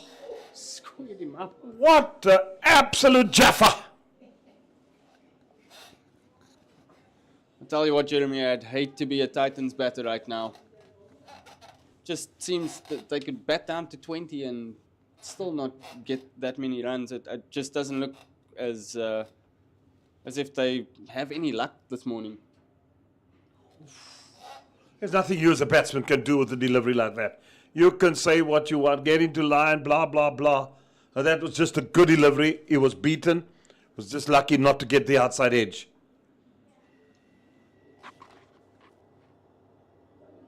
Dayan Khalim just having a little bit of a chuckle at that last one. Knows he might have gotten away with that first delivery and then happy just to leave that second one. Jeez, what a score. 34 for 6. Nicely whipped off his legs. Straight to the fielder at fine leg. It's fairly square. And they'll just pick up the single, do the Titans. Yeah, his nickname's Daisy. Do you know where it comes from? Dayan. Yeah. I mean, I hear day in Daisy, so it's probably just one of those shortened things. You went to school with him, come on. Yeah, he was a few grades below me, but... well, more the reason you should know. He was a good cricketer at the school, isn't it? Very true, yeah. I think the Daisy nickname came in his provincial career, not so much in his school days. Okay. Oh, what a delivery. Exquisite bowling from Keith Dudgeon. Removes the middle stump of Matthew Boast. The Titans even plummeting further and further into the abyss. Now 35 for 7. Halfway through the 19th over. Oh, what a delivery. He's played absolutely just the wrong line here. Have another look at this. Dodgen, making sure he's right up on the money. Yeah, should have played straighter. Look where the bat's going. The bat's going in the wrong direction. The bat should be looking to go either in the region of playing the drive, on drive. But he closes the face, looking to play the ball square. And that's how it got through the gate. Slow-mo again, please. Slow-mo, the wicket. Slow.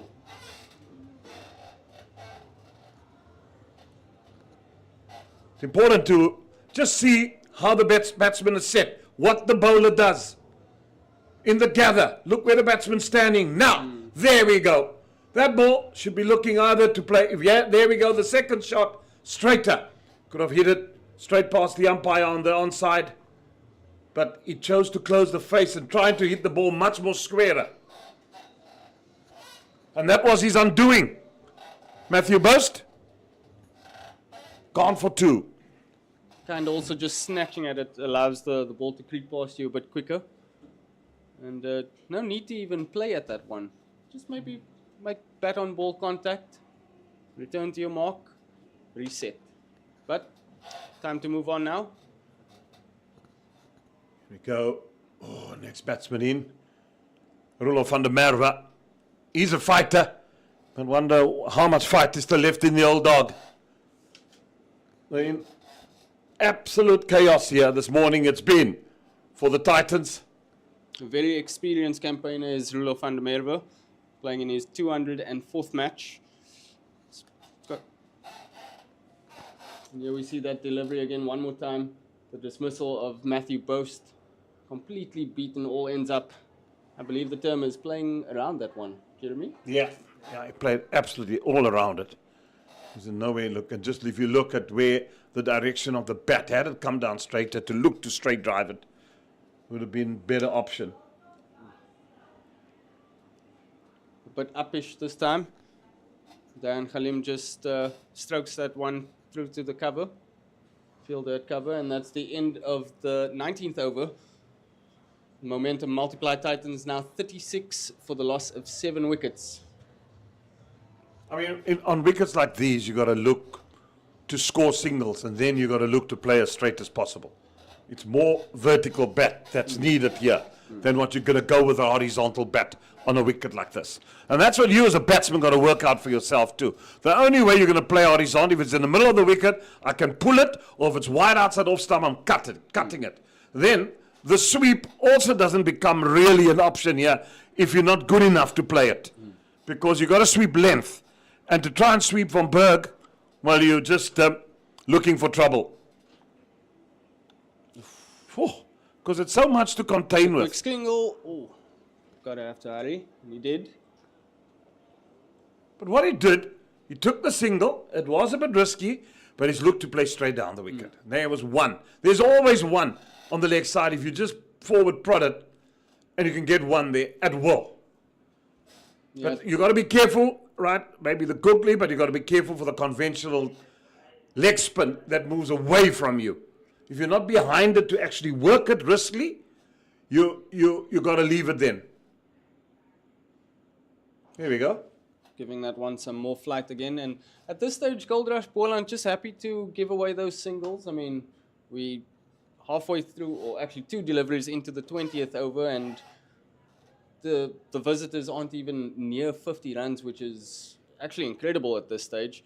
So Captain Clyde Reeves-Fontaine happy to just give away the odd single. Yeah, nicely driven. The intent has been good, looking to play straight. 2 of them have been good buddies. They played together at the Titans, Rulo van der Merwe, before he went to the Netherlands. So they'd be well au fait with one another, and as mates, Sean van Berg. And they both got the killer instinct in them. They fight like hell, these two. A very lively character is Rulo van der Merwe, whether he's batting or bowling. And I'm sure he'll also be doing some pitch scouting while he's at the crease. No, that's for sure. He'll be wanting to get that ball in his hand as well. Left arm spin, we know what he can do.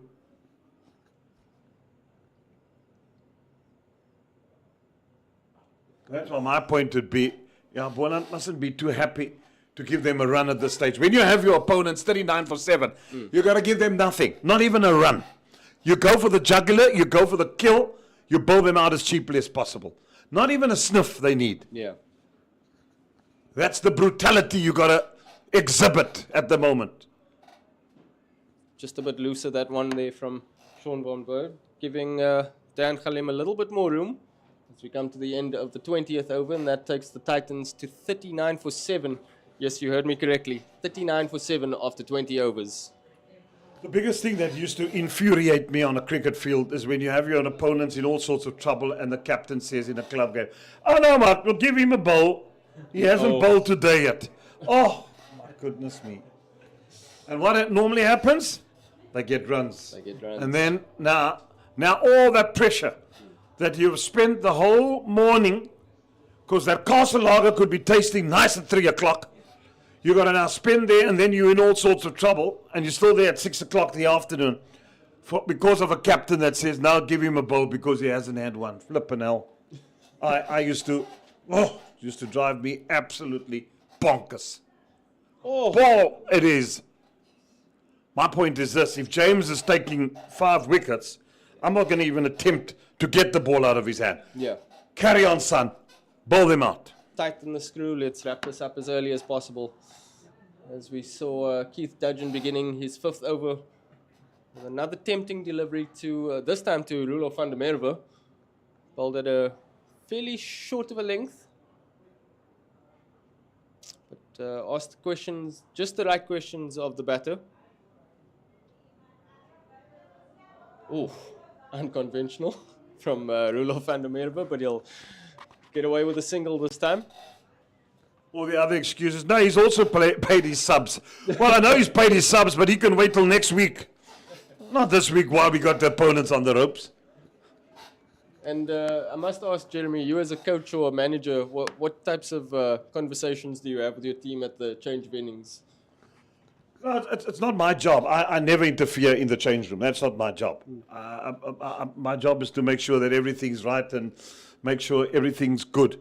But where we have the odd chat, I like to have the live chats with him. That's for short. You see, that's where the horizontal shot comes into play. It was short, he was inside the delivery, and he executed beautifully. Nicely pulled away by Dan Khalim.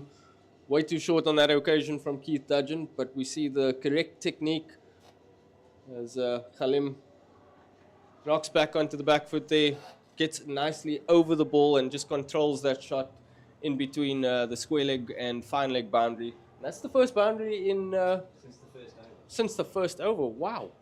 That is, that just shows you how good the Boland bowling has been from this Goldrush Boland team. Oof. And the perfect response from both batter and bowler. Duffer Bet, obviously, the sponsors of this tournament.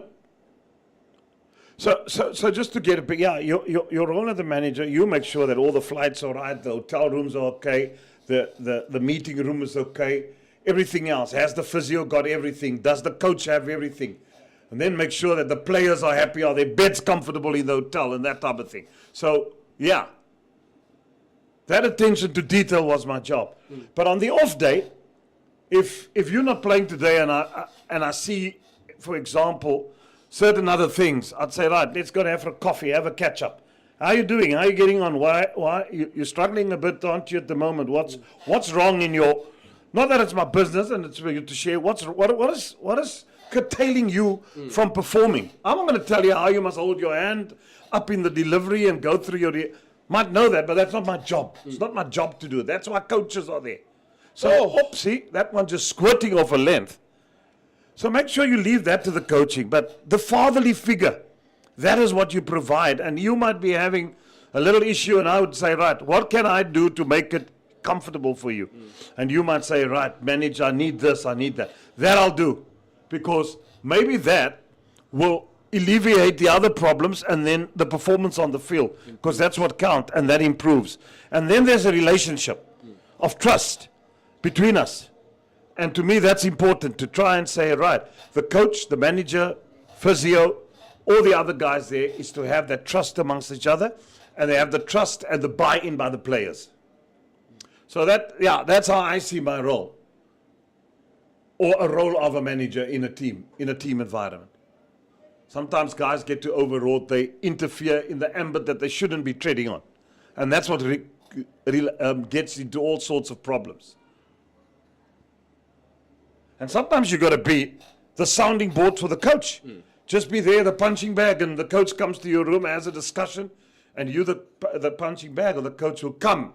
And if the coach says, manage, I need you to deal with that player because he's giving me a problem, that's when I'll step in. And then after discussion with the coach. Nice flighted delivery there from Sean van Berg. Just stroked down the ground for a single there from Dan Khalim, as the Titans move ever closer to that 50-run milestone. A happy and enduring environment creates success. That's what I believe.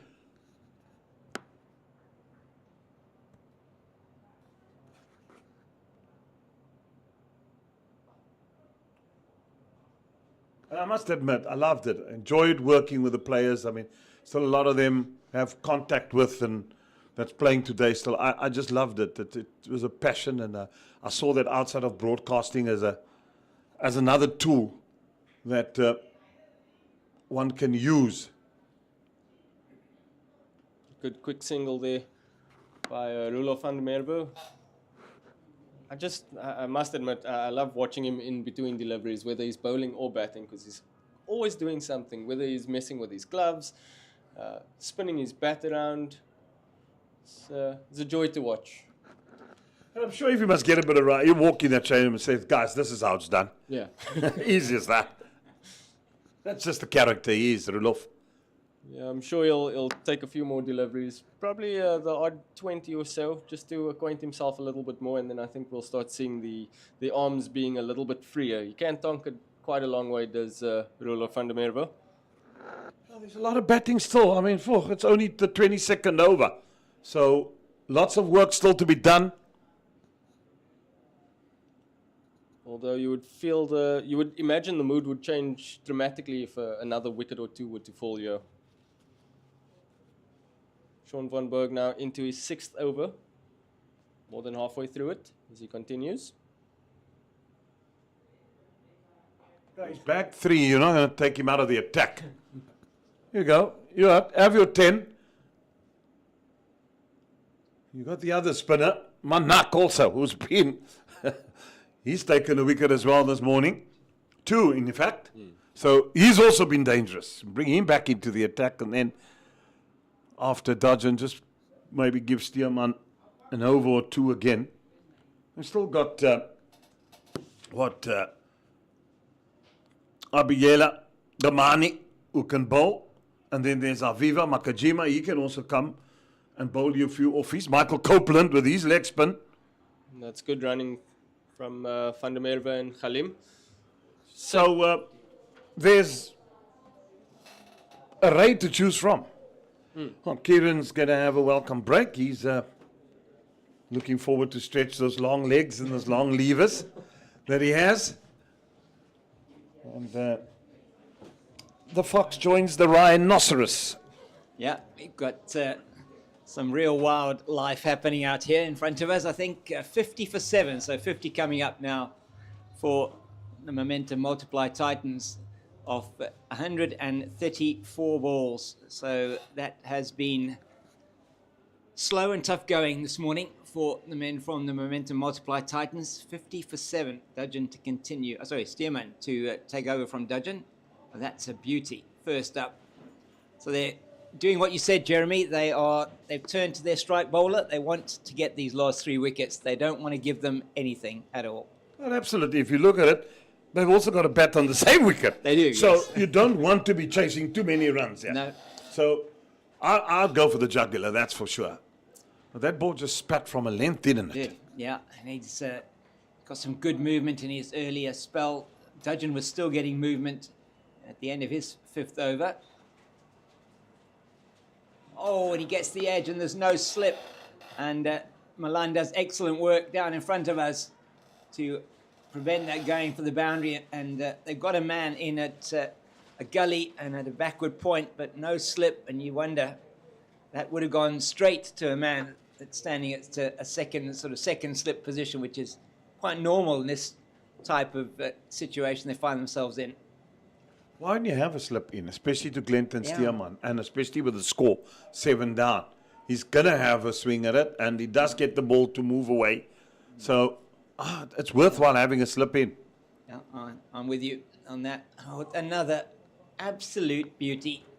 Beats him all ends up. I think I don't think I've got enough fingers on one hand now to count the amount of times that Diane Khalim has been beaten with similar type of delivery, just short of a length delivery. Look at it again. It's a beauty from Stearman. He's been on song today. It has been a pearl of a delivery, hasn't it? He's beat him hands down, squared him up, opened him up like a can of worms.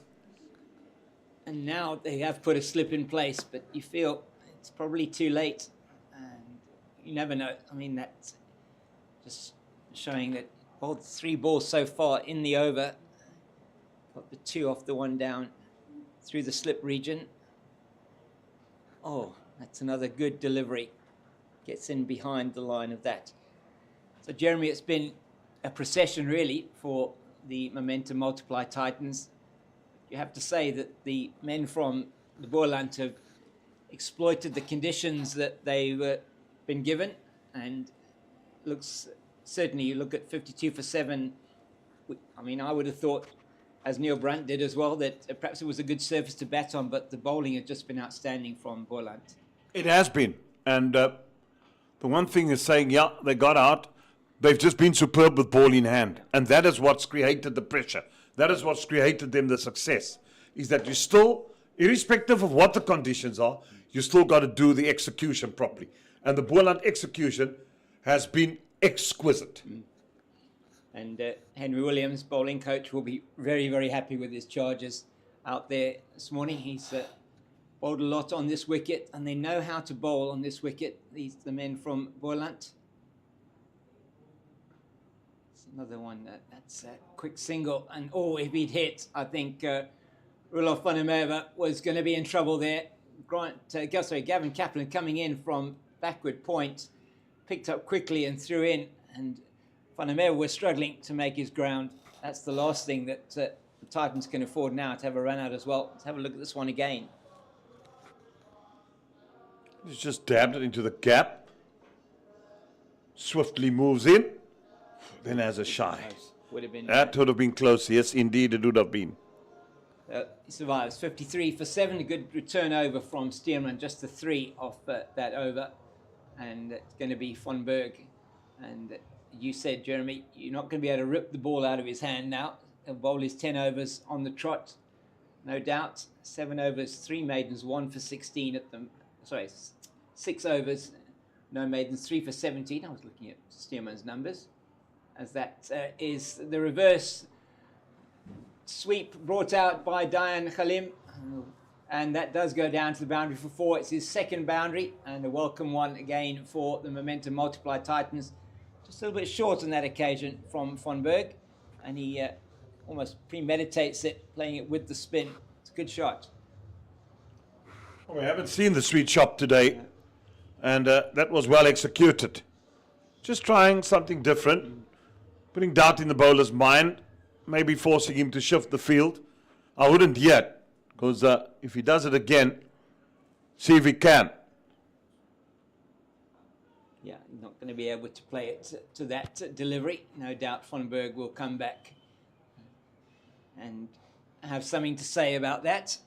Is, as you mentioned earlier on, Jeremy, what a character he is as well, Sean Von Berg. The man has been plying his trade on the circuit here for many, many years. Short again, trying to pull that one away and get a single, but wisely sent back. And into his 7th over now, Von Berg, now 3 for 21. Earlier on was Manak and Stearman, who did the damage up front. Manak 2 for 6 in his first 5 overs. Outstanding from the off spinner. That's another quick single. And again, had that hit the stumps directly, Roelof van der Merwe could have been in trouble. It's Gavin Kaplan again in at cover this time. You can see the intention from the Titans is to run now, because they know not easy to score boundaries and getting in the gap. But while taking those singles, they just got to be a bit careful. Nicely played into the gap. Off they set. That was perilously close. Yeah. If that had hit, been gone for all money. See, that's just the danger. Yeah, it's the intent is right, as you said, Jeremy. Wanting to get the scoreboard ticking over, keep it going. They've got a partnership together now. Best of the innings so far. 23 between these two for the 8th wicket, and Khalim, the only man in the team to get into double figures so far. 22 for him off 39 deliveries. And that was just very risky. It looks like Van der Merwe has done himself some kind of damage when he dived in there. Not sure if the ball might have hit him. He's getting some of the magic spray on his hand there just to assist him.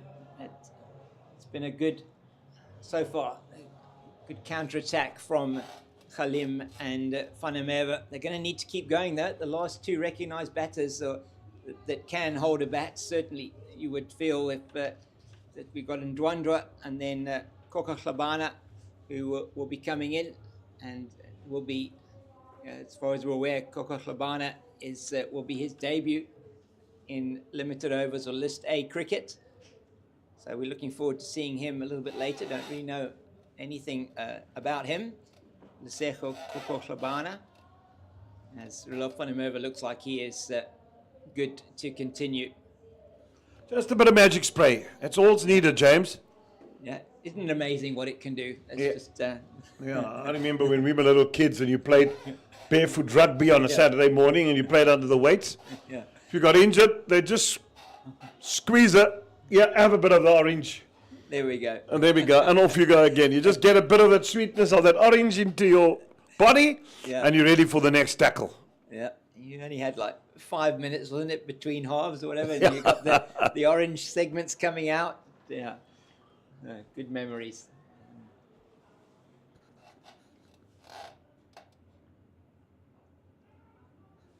Made them tough in the streets. Yeah.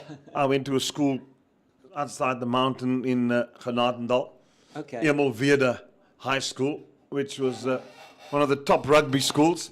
Okay. And yeah, learned the hard way there. Thought you come from Cape Town, little skinny boy. You had all the moves, but I tell you what, they toughened you up there. And they sure did. So much so that in matric I got picked in the first team. Oh, very good. So there we go. Yeah, excellent.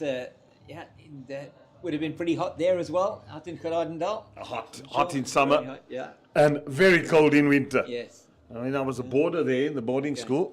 That's the Drakensberg Municipality and Dufferbet, the sponsors of this tournament. And really is a wonderful tournament. This the One Day Cup. Last season's champions, Western Province, getting their campaign not off the start they would have wanted yesterday against the DP World Lions at Newlands. Another good delivery from Steerman. Back into the attack, his second over of his second spell, looking to get this 8th wicket so that they can try and wrap this innings up as quickly as possible. There are bonus points on offer as well.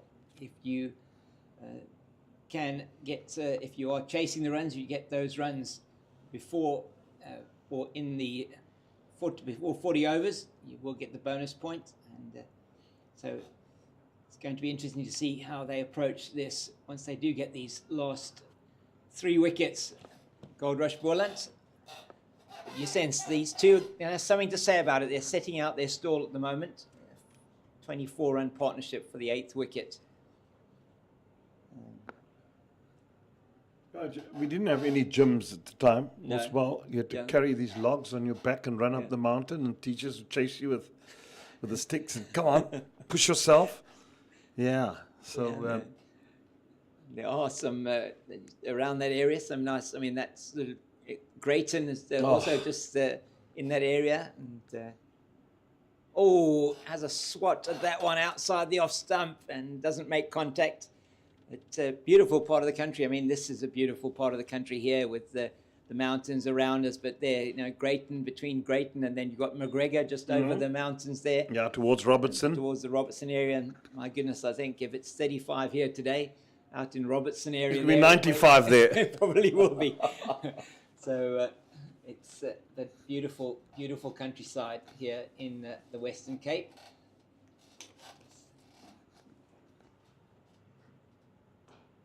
Nicely driven. Yeah, Greyton is a quaint little town, beautiful as well. And has become popular, isn't it? In more recent times, it's grown a lot. Those areas Yeah, have it grown a has. lot. It has. Yeah, Genadendal also. Lots more people living there. It used to be just a mission station, founded in the 1700s by Georg Smit, mainly the Moravian Church. And they have a beautiful brass band. It's short, pulled around the corner.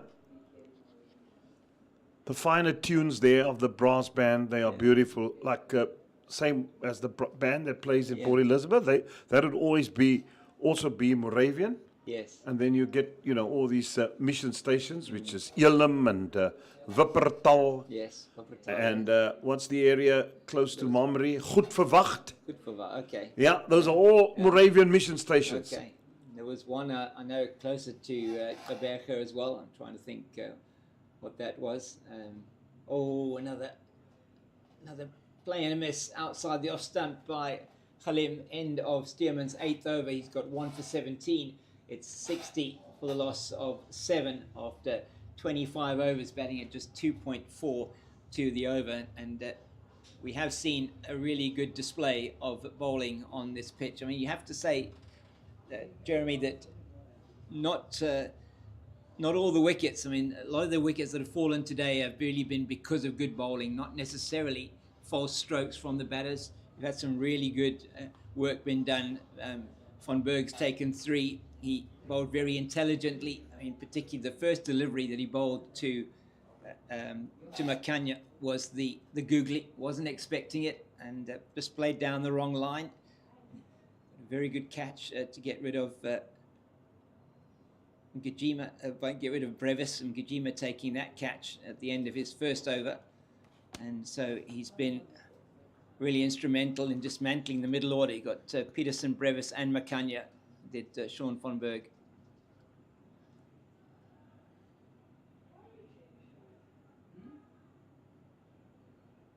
So they've still got a slip in for van Berg. Ngajima at slip, man at backward point, man at short catching, a short mid-off catching. Gives that one air and nicely tickled into the leg side by Khalim. That's Michael Copeland who does the fielding. So targets here, I mean, they're setting themselves, the batters now, they've put on 27 for this, the 8th wicket. They've almost doubled the team's score from that 35 for 7. They'll just be looking to just keep batting, won't they?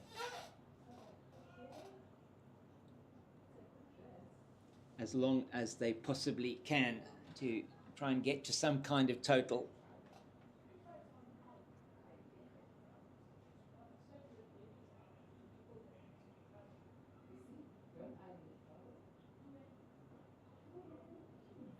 Now he comes down the wicket, does Van der Merwe, is able to get his pad onto that.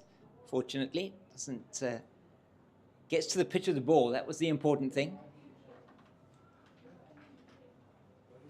We saw earlier on, and when Imran Manak was bowling, Neil Brunt just walking past one that was outside the off stump, got stumped.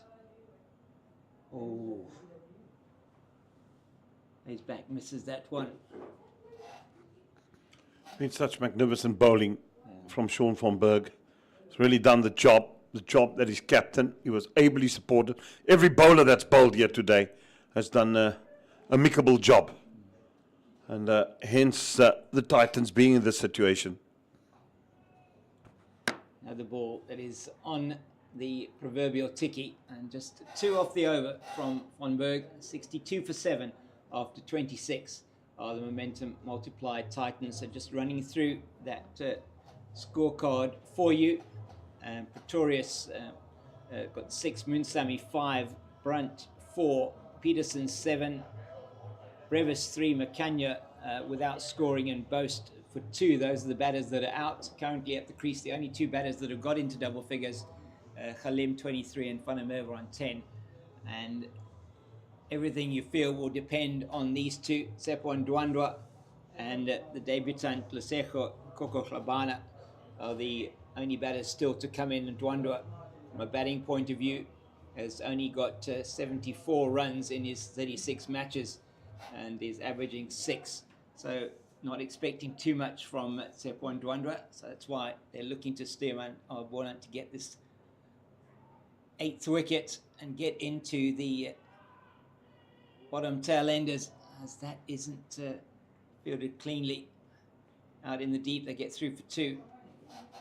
Well, it's just got to be careful. They don't become a bit sluggish now. They've got to try and hold that momentum. There is a partnership growing between these 2, and it will happen. Now's the time that you've got to be on your guard more. I'll tell you that if that partnership builds to 50, and that's in the air, but it's going to be safe. It will run away. And I think it is going to be cut off. Doesn't quite have the legs on it to get to the boundary, but Khalim will come back for 3. But it was perilously close to the man at a wide-ish mid-off. Dudgeon just standing quite wide at mid-off, and it went straight of him down to the boundary for the 3. So 67 for 7. And Stearman, it's been good again in his coming back in his spell. The ball not doing anything now really for him. He's been bowling in the right areas. He'll be looking. He did get the edge earlier on, but there was no slip in place.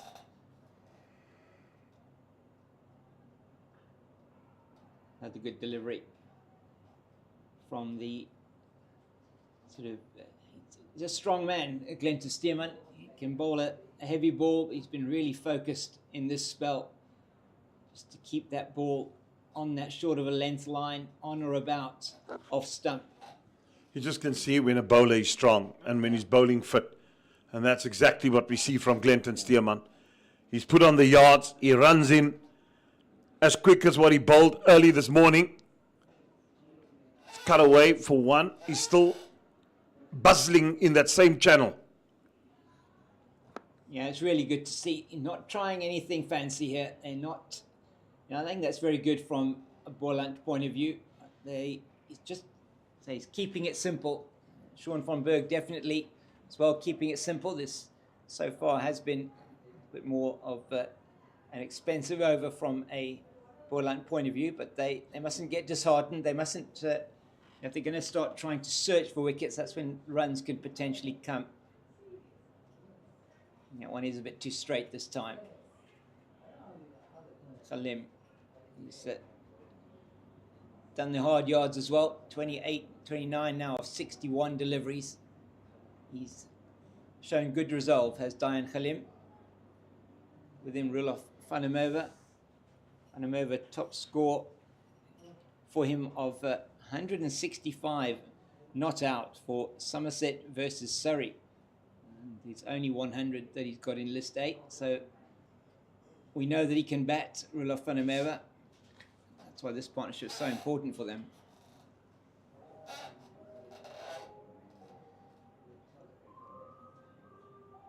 So at the end of 27, it's 70 for the loss of 7. So all the 7s at the moment. So what's been good as well from Goldrush Boland, just the 2 extras, just the 2 wides so far from them. Been very good. It's Sean van Berg, 2 overs left for him, 3 for 25. How desperately they would want another wicket now, Goldrush Boland. The earlier they can knock them over, the better.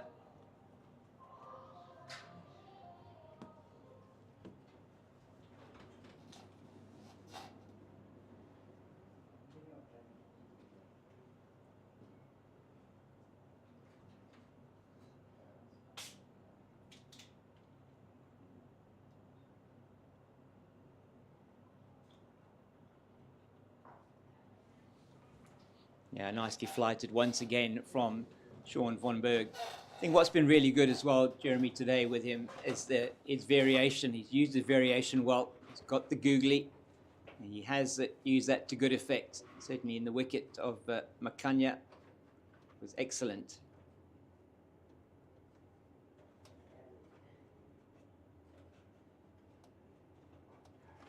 But up he's always nearly trouble.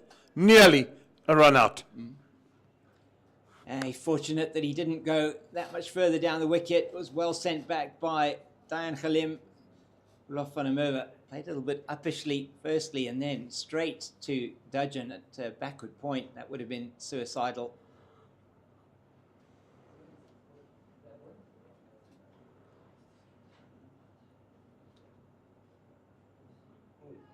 Ooh. And you just get the sense that something's happening here.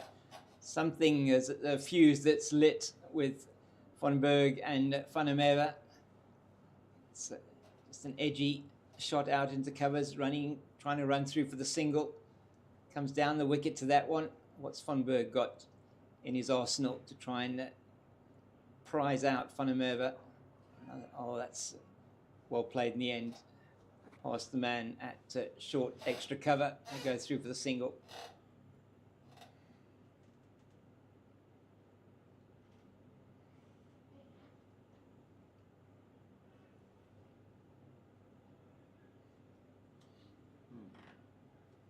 So bringing a man in at the short catching sort of mid-off position, taking him out of the leg side for Khalim. Oh, well beaten there. What a delivery. Oh. Now that was a Jaffa, as you said previously, Jeremy, one of the previous deliveries from Stearman. That beat him all ends up. He was looking to probably play it into the leg side, which I think was perhaps the mistake that Khalim was making. He gave him the gap in the leg side to aim to. He's just got the 3 men out on the boundary, or 2 men out on the boundary there. And that's really well bowled once again from Sean van Berg. Just a single off the over. It's 71 for 7. And Jeremy is going to be making his way. Thank you very much, Rhino. Always a pleasure to chat with you. And Kieran is going to be joining me now for the next half an hour. And that's 71 for the loss of 7. The momentum multiply Titans on a scorchingly hot day here at Boland Park. That's looking a picture at the ground, but it is getting into the mid-30s. We're expecting later on in the day. Yeah, scorching is the word you just used, James, and I can confirm it is scorching out there. I just had a bit of a seat in the in the ground now, Right. under the shading, next to our photographer friend earlier, and Yes. wow. Yeah. I'd much rather be back here for the rest of the afternoon. Yeah, we have the benefit of having air conditioning as we see the introduction into the attack of Ayabulela Amani. And Aya Amani, his record from a bowling point of view in this format of the game, he has played 95 matches. He's bowled 3,268 deliveries, 3,055 runs, 106 wickets, an average of 28.8, and runs per over 5.6, was the best of 5 for 28 for the Warriors versus the Dolphins. He's taken 4 times he's taken 4 wickets in an innings, and he has been a welcome addition to this Goldrush Boland arsenal from a bowling point of view, and he has a job now trying to prize out Roelof van der Merwe. Oh, starts with a questionable delivery straight up. And, yeah, nice and full that one. Looking for perhaps in the block hole. Van der Merwe is maybe getting a scratch on it before it went into the pad. and Khalim just coming down the track to have a bit of a word with him there, just to resettle the nerves, I guess. So Aya Kamani, here's a skiddy bowler, short man. He bowls with a lot of energy. He'll be looking at hitting the top of off, no doubt. It's going to be his main target, is just to keep it in that channel area that is be looking to make sure the batter plays at virtually every single delivery. It's a bit of a change in the field now. They're taking the gully fielder out, Van Berg, and they're going to bring him in at a short catching mid-wicket position by the looks of things. Very important word you used there, James, energy. I think that might just be starting to seep away from the Goldrush Boland team at the moment. And that feeling there, no doubt, that he got pad on before bats at umpire Andre Olivier, not interested at all. And yeah, it is hot out there. They've been out there now for 28 overs, but they have got their opposing team 71 for 7. That's the momentum multiplied Titans top order completely blown away. It's just been these two batters. They put on 36 for this 8th wicket. Very important stand. That's just, again, he's looking for the quick single. And Ngajima's in quickly from extra cover. Gets very far forward, does Roelof van der Merwe with his forward defensive shot. kind of think it's an ultra forward defensive shot. I think I'm not sure if he's batting out of his crease as well. It will be interesting to see that the camera that we've got there from the side angle. So it doesn't look like he is just on the popping crease line. And he's on a leg stump guard as well, so keeps him fairly safe from an LBW. Oh, and that's Nicely very well stroked. played. Back past the bowler. Chase is on, and I think the chase is in vain, is indeed. And it goes down to the boundary for 4. Substitute fielder there on Ethan Cunningham, not able to get down to cut that off the bowler. Not able to take that on his follow through. He'll be upset with himself there. Aya Amani, he prides himself on his fielding. But it is a boundary. The first one for Roelof van der Merwe takes him to 17 at 75 for 7. So it's a very important phase of play. Just Van Berg one over left for him. And then you'll be thinking maybe they'll be throwing the ball again to the spin at this end. It's neatly played off his toes this time. So 5 off the over, 76 it is for the loss of 7 after 29. So these two have done well, Kieran, to sort of stop the rot, as it were. 35 for 7 it was after 18.4 overs. So they've been batting now for just over 10 overs, and they put on 41 for this 8th wicket. Very important partnership. As Van Berg will be completing his spell, exactly what we expected. So far, 9 overs, no maidens, 3 for 26. An extremely vital partnership this is for the Momentum Multiply Titans. And kind of heading in the right direction. Not necessarily where they want to be at this stage. They are a little bit out of the woods, it would seem. And that's a loose delivery from Sean van Berg. Yes, one of the very few that he has produced. Will be signalled wide. Just the 3rd extra in the innings, 3rd wide. He's upset with himself, is Van Berg. And that might just be a little bit of frustration creeping in with Khalim and Van der Merwe starting to look very comfortable at the crease now. They've done the hard yards, gotten themselves in. Soaked up some early pressure. I mean, just look at the amount of balls they've each had to face. And those runs to each of their name well worth its weight in gold at this stage, I would think.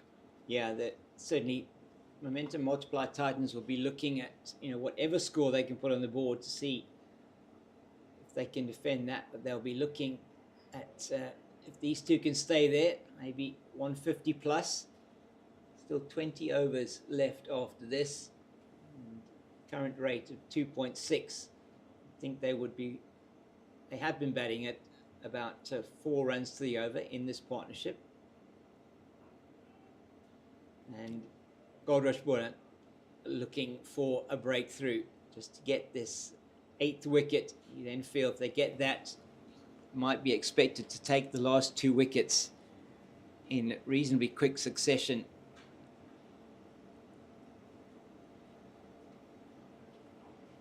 Yeah, and you would think that the Titans would want to get anywhere closest to the 100-run mark, and anything beyond that would probably be a bonus. I mean, if we look at what the score was after 17 overs, 31 for 5. Yeah. Didn't imagine it would be this much better, just 12 overs later. It's in the air and just bouncing just forward of the batter. No danger there really for Van der Merwe. Another good over from Van Berg, just a single off it, and that was from the wide. So last ball of his spell. Yeah, I think they'll be looking at small targets still. These two, that's just defended the end of Van Berg's spell.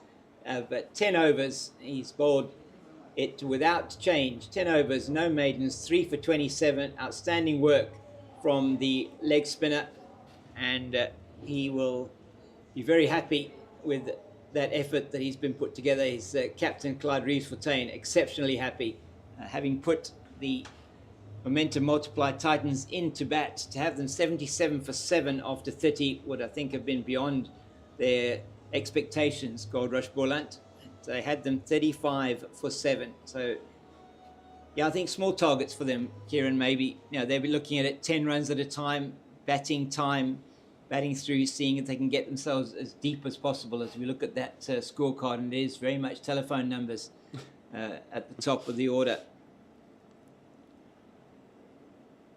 Oh, that one just looked to have done something off the track as Ayak Kamane continues with his second over, or just about started his second over. Had a decent start in his first one, just a 5 from it. Yeah, it was a good drive down the ground from Roelof van der Merwe. And we've only seen so far 5 boundaries in this innings. The 2 boundaries came off the first over, and since then, just the 5, just the other 3 that these 2 have scored. It's just into the ground and falling short of Ngijima. So, as we say, just the 5 boundaries in the score of 77. So it has been a really, really tough grind for the men from Centurion. It's been outstanding bowling, you have to say, from the Goldrush Boland attack. Yes, I'm sure Captain Clyde Reeves-Fontaine will be over the moon, ecstatic with his side start this morning. Everything going according to plan for the home side. Won the toss, sent the visitors into bat, took early wickets up front. Really limited the Titans' run scoring and kind of just forced them back into their shell a little bit. We haven't seen too much risk taking from any of the batters that have come in. They also just haven't been allowed to try and impose themselves on the game. I think it is really understandable that they will be looking just to take it as deep as possible. And these 2 make sure they're still there at the end if they can be. And the pressure will continue to be exerted by Goldrush Boland. They don't have to do anything too different to what they have been doing already.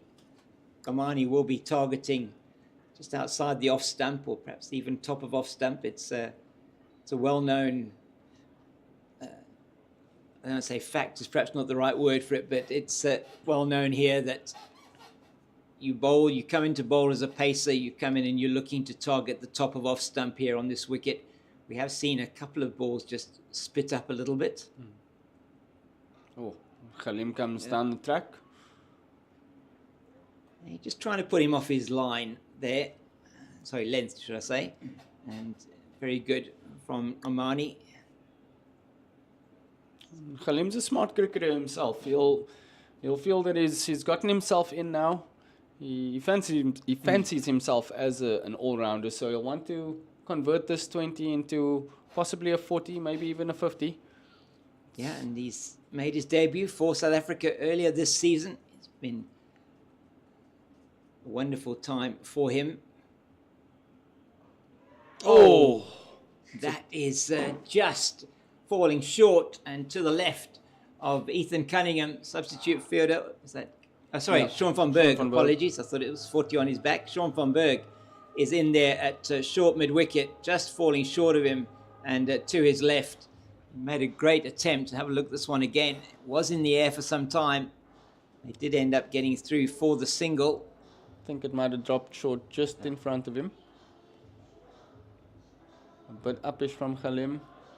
That's some really good work from Sean van Berg. That could have easily just crept through and possibly even snuck away for another single, making that 2. But those little moments, very important in the game, just to keep that pressure, keep tightening the screw on the batting side.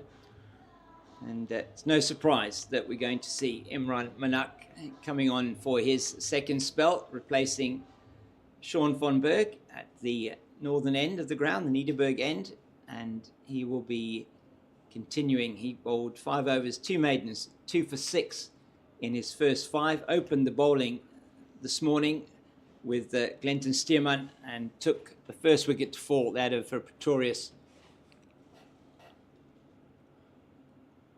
Oof. That is wide-ish of the off stump. Just reaching for it, Khalim. So we have seen early on in the day quite a bit of turn. It's going to be interesting to see if He does still get turn here, Manak. Comes down the wicket and isn't going to get it past Grant Olofsson at mid-off. The important thing, though, for the Titans is that Khalim is looking nice and comfortable, nice and free in the middle there. And it's played around the corner, and they should turn for 2. And a bit of, not the neatest work that Michael Copeland will ever do on the boundary there, but it was a safe 2 anyway. It went past the man short at that fine leg position, shortish fine leg down to the long leg boundary for 2. And Khalim goes to 32. It's been an excellent innings from him. Partnership 45 between these two. And that's tickled once again into the leg side. And some neat footwork there from Abiwa Umgajima. His Goldrush Boland jersey is not dissimilar to Kaiser Chiefs colours. Not my favourite, let me tell you that much.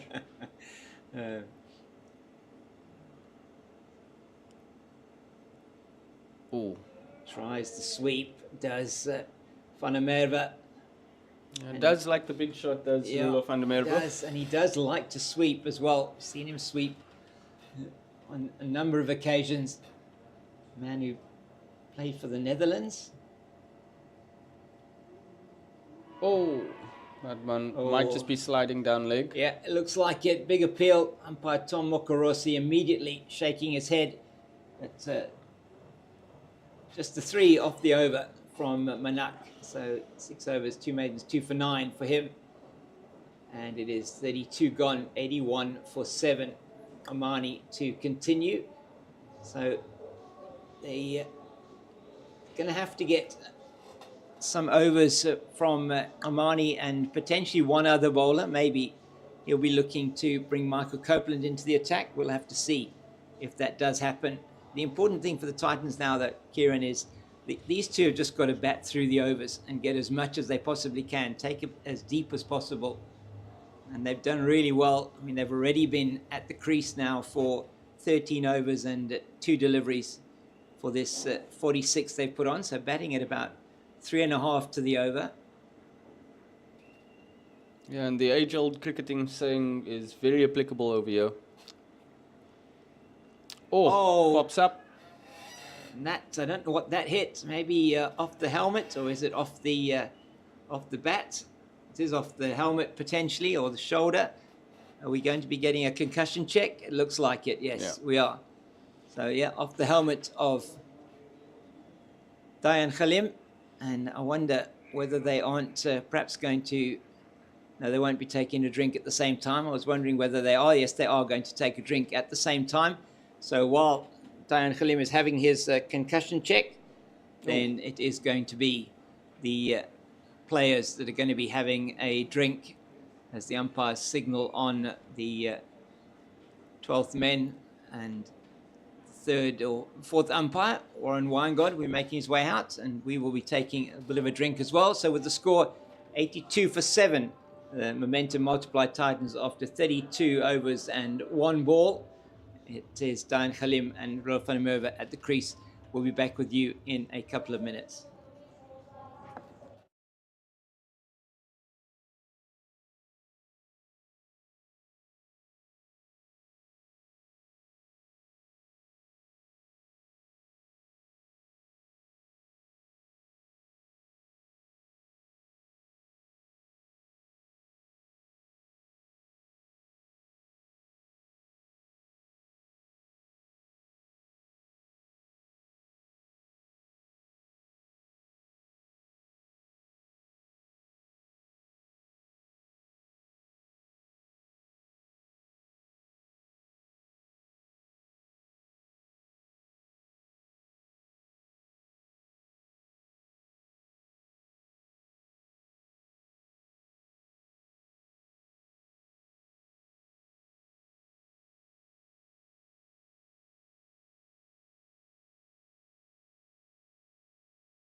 Welcome back to Boland Park, where the concussion check is a thing of the past.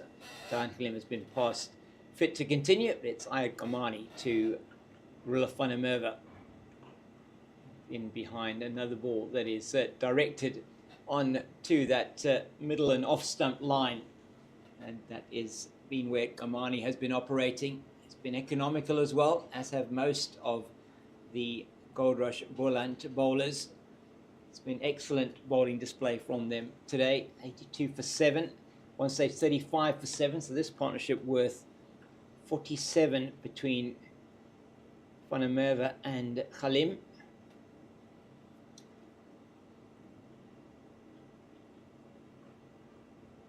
Again, another good delivery. Finding it difficult to get the ball away, and you can understand, Kieran, the fact that they are being as defensive as they possibly can. They cannot afford to lose another wicket now. They've got to try and take it as deep as possible. Whatever runs they can get, they know they've got them on the board. Yeah. And they want to try and give themselves something decent to defend. This certainly isn't a total that they would feel is anywhere near defendable.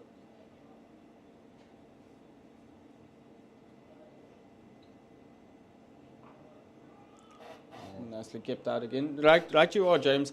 I mean, anything, should I say, south of 100 in a in a 50-over game, never going to be defended. I don't really care what your bowling attack looks like, but if you are trying to restrict a chasing team to under 100 or under 120 even, it's a very, very tall order, and especially on this pitch. I mean, it has its demons in it here and there. Oh, that one, that's right on cue. Again. Yeah, absolutely. Seen a couple, particularly at this end, that have spat up. I mean, we haven't actually seen any pace bowlers bowling from the northern end. They've all bowled exclusively the paces from the southern end of the ground, the stables end. And there is a spot there. Looks like it's just short of a length, or just on a length, that we've seen one or two balls just rise up quite nastily off there. Get like a Cape Cobra, almost spitting at the batters. That's nice. Very nicely played to Dudgeon in the deep, and they're through for a single.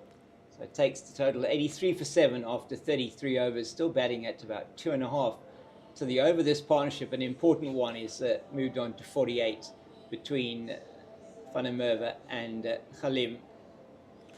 James, as difficult as this pitch may seem to have been to bat on this morning, I think it's mainly down to how Goldrush Boland have bowled. But based on how Daan Khalim and Rula van der Merwe have applied themselves once being at the crease, it shows there is runs to be scored on this track. Yeah, certainly. And it's once again played nicely into the leg side by Van der Merwe. So singles on offer if you can get it into the right areas. I think at the moment, maybe Imran Manak, he'll probably want to be trying to bowl a little bit further outside the off stump, just to try and negate those singles into the leg side, as it's played there, straight to the man at mid-wicket, Nkajima. Just keep exerting the pressure.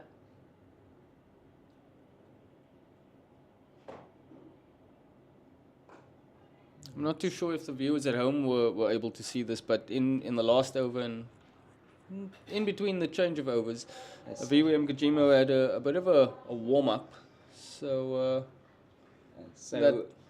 That single also just brings up the 50-run partnership between Khalim and Van der Merwe. Some would say somewhat innings changing, because without this partnership, they'd be 35 for the loss of 7 wickets. Yeah, been outstanding from these two and the context of the game. And it's another good delivery from Imran Manak. He has been excellent. First spell, 5 overs, 2 for 6. Coming back, he's been economical so far as well. And that is the better line for him, outside that off stump, not giving the batter any room to be able to play it into the leg side. There are gaps on the leg side. Has got a man deep on the cover boundary as well. I don't see Van der Merwe driving at him necessarily. And once again, just defends into the offside. Good over from Manak. And it's he's bowled 7 overs, 2 for 11. Wow. So 2 off that over again. And the run rate at the moment, 2.5 achieved. So that certainly is not going to be worrying the men from Goldrush Boland at the moment. But they do, I'm sure they would love to get another wicket as soon as they possibly can. Clyde Reeves-Fontaine just having a chat with Aviwa Mgajima. 2 experienced campaigners. And this is a very experienced Goldrush Boland team. There are a couple of good signings that they brought in, some youngsters, but in the main, a huge amount of experience, Kieran, in the team here for the men from Goldrush Boland. And just look at their bowling attack. And most of the players, significant number of games. Oh, that's a good delivery. It's nicely kept out by Khalim as well. Yeah, and just on your word there, James, it's a very settled side, I would think, this Goldrush Boland outfit. I mean, majority of them were here last season. So the foundations are there, the spine of the team, if you would. It's all pretty much been nicely put together with hints of youngsters coming through and opportunities for fringe players on offer. So I think it's a fairly giddy setup to be a part of right now. It's in the air and it's going to bounce short of Dudgeon in the deep. And I don't think there was anything much more that he could have done there. Came in off the boundary. He was herring in to see if he could get that. And he stopped it on the half volley. It ended up being an excellent stop. Just looking at this again, he took on the short ball from Amani. Didn't really rush him, but he just played it in the air and there, just bouncing short of Dudgeon. So brilliant effort. Was a great effort. Half wasn't really a chance. Amani has been economical as well. Just 8 runs off his 3.2 overs. Maybe that is getting to them, the batters, wanting to. That's a good shout, but I think probably too high. And maybe going down the legs side as well. Umpire Andre Olivier not interested. Hands on heads, teapots. I'm seeing it all out there. Hands on the chin as well. Let's have a look at this one again. Kieran looks a good shout, but I think probably too high. Yeah, it's a very good line. Looks to have hit him straight in front, but as we mentioned earlier, Rulo van der Merwe gets really far in front of his crease, and he's also batting on the edge of his crease. He might even be an inch or two outside. Yeah, he was, I think, going down the leg side as well. A good shout, and that's another good delivery, and just met with the clunk of the bat from Van der Merwe. And Mgajima just, I beg your pardon, Kamani just showed a little bit of frustration after that LBW shot, but he shouldn't be discouraged. He's in the game. First delivery was a bit uppish, was a catching chance. Second one hits the pad, still no runs. Actually, just the one from it so far. Yeah. So he's in the game. Yes, that's another one angling down the leg side, and they're not going to come back for 2. Willifson's in quickly off the long leg boundary. So it has again been another economical over. As we keep saying this, but just 5 boundaries in the innings so far, and we're nearly finished the 35th over. That is really unusual. And this is a lovely outfield here at Boland Park. We're pretty much playing in the middle square and the middle pitch, and very similar boundaries to both sides. No wind to speak of either today out there, making it really hot for the players. Another good delivery. Ends the over well, does Ayak Amani. Just the 2 off it. He's bowled 4 overs, 0 for 9. Can't really ask for much more from your bowler.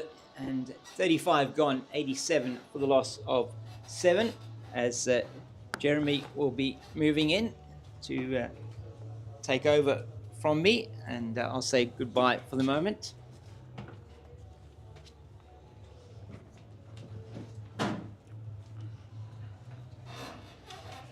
Bowling figures.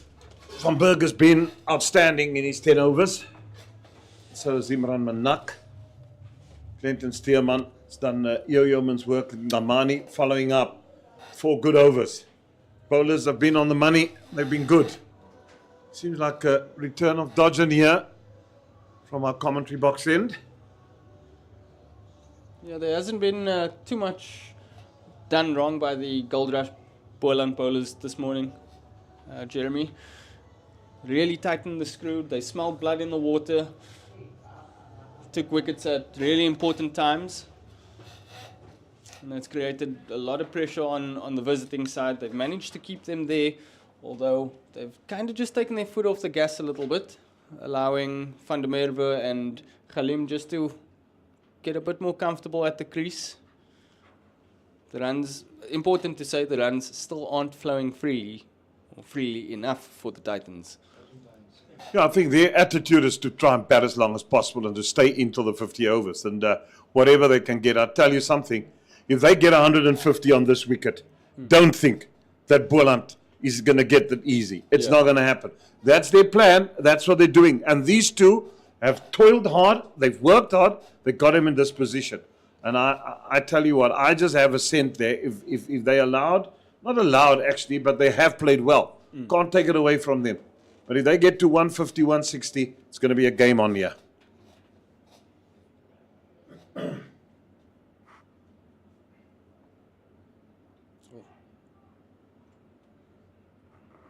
They know if they stay in, what have they got? 35, 22 respectively. They bat another 10 overs. They get another 40 runs, say 4 and over. They had 120, 5 overs to go. And then you can give it the kitchen sink. Yeah. But then the runs will be flowing. These guys' legs will be starting to get weary. And then they can get themselves to 150, 160. Oh.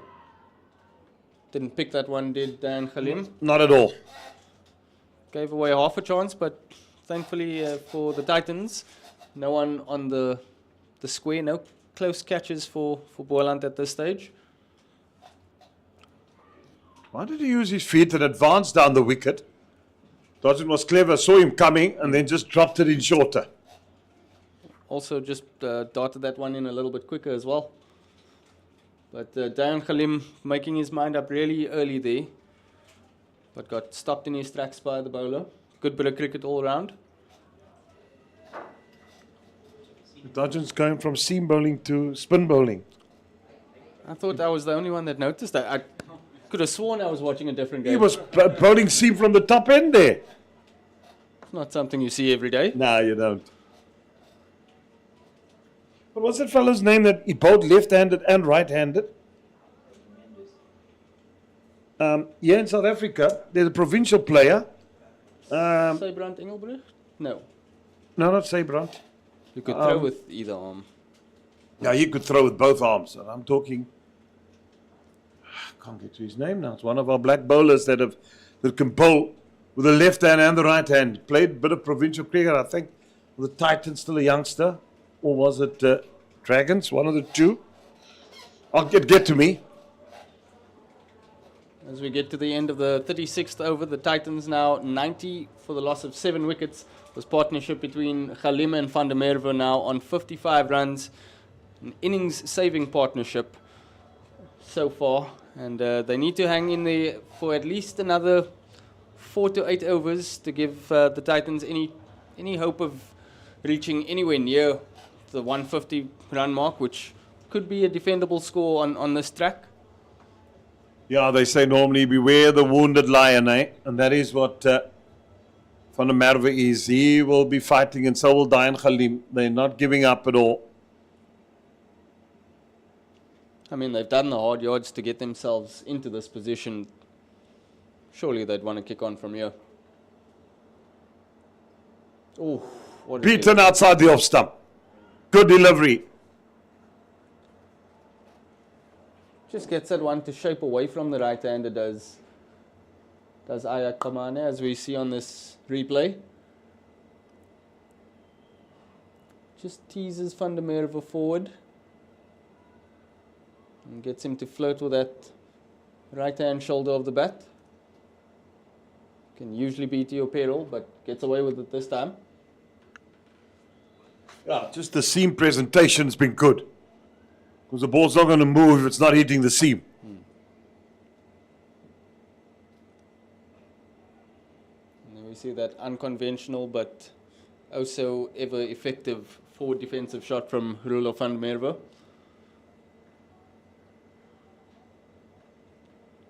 And these Titans batters will also know that at this stage of the game, or this stage of this innings, this is where the concentration and the focus might start waning a bit from the fielding side.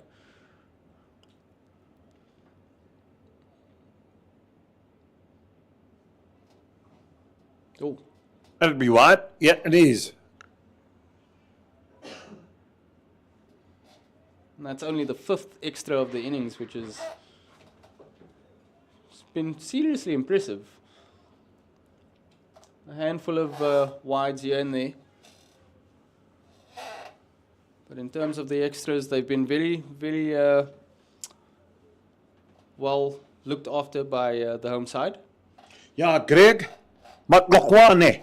It's the guy I'm talking about. He was the guy that's ambidextrous, bowls with the right hand and the left hand. That's the youngster I was thinking about.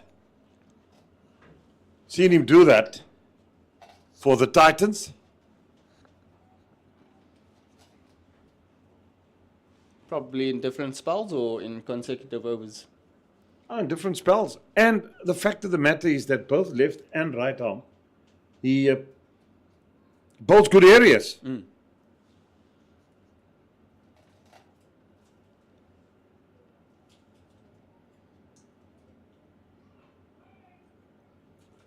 It's not an easy thing to do, let me tell you. Bowl left-handed and right-handed. I've got throwing with both hands down, that's about it.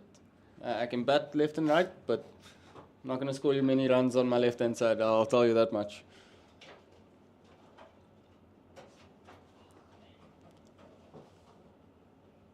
Real crucial part of the game for the Titans in their attempt to try and get past the 120 run mark, just to try and make a game of this.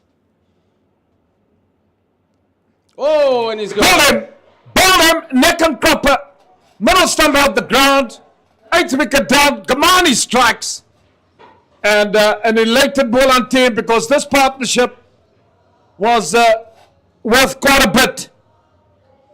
So Van der Merwe perishes for 23 after a valiant effort.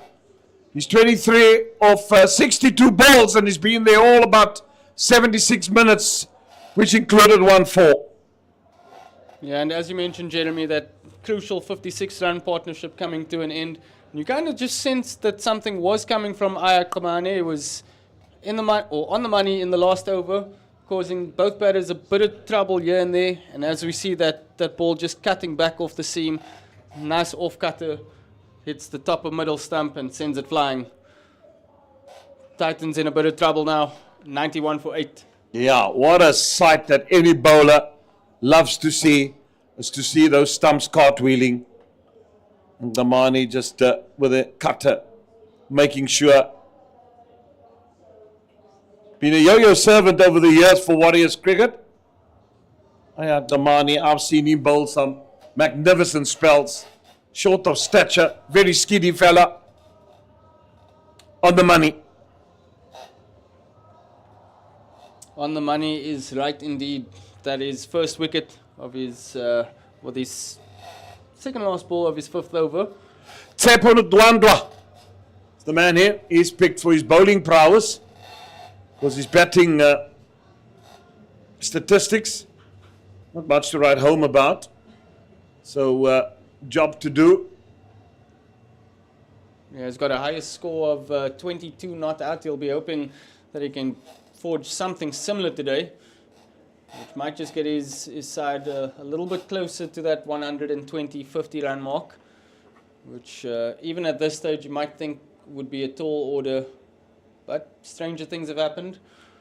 Got one more ball left of this 37th over, and then you would imagine Dayan Khalim would want to eat up the strike from here on in. Yeah, he's got to just make sure that he gets the singles. And I just still think that this field is far too spread for a new batsman to get a single easy. Because I'd have these guys on the leg side, one more up in the circle. So that you just prevent the single. Yeah, men out you can understand for Khalim, but new batsman Dwandwa in. Just maintain that pressure. Always just give the batters something to think about. Maybe I can't play onto the leg side because there's too many guys there. Or what if he drops one short? Looks like there's a fielder coming in close. There's maybe someone on the boundary. And they've done that well so far, or all innings long, should I say, have Goldrush Boland made the right decisions with the field. Some really good, mature captaincy by Clyde Reeves-Fortuin. I must say that's a bit of an adjustment for me. I've known him for quite a while, but now having to say a double barrel surname, it's messing with my mind a bit. I'll just blame that on the Sunday. Get used to it eventually. As Keith Dudgeon continues here at the Swartland end, continues with his spin. Flighted. One down the ground.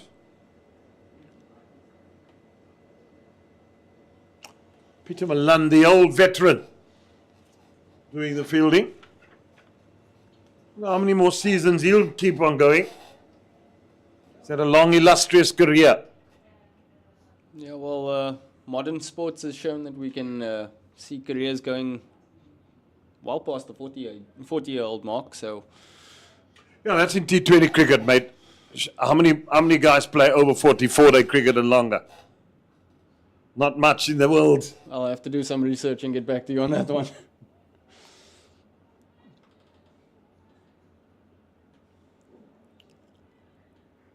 They all think when they get to 35, all right, let's just continue playing T20 cricket.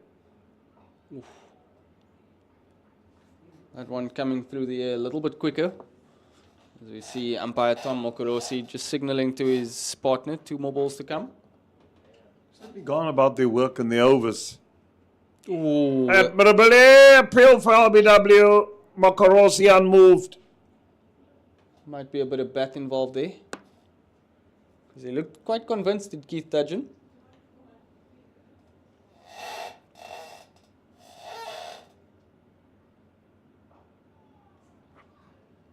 And that one looked like the arm ball. 92 for 8. We'll just see the replay of that leg before shout. Yeah, might have just been missing leg, that one.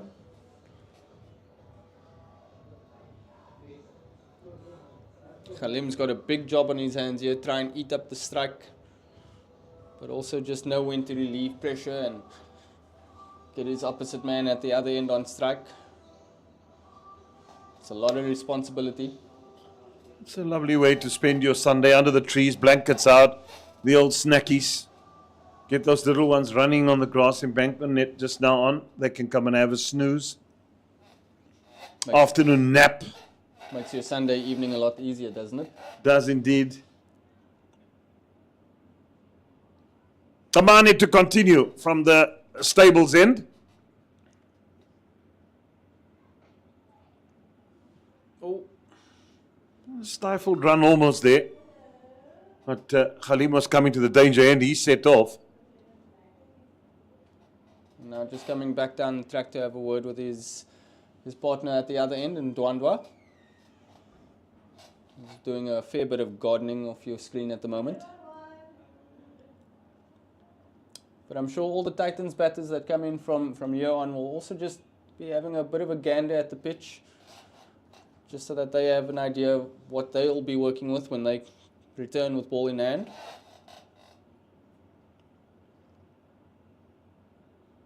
Oh, dropped.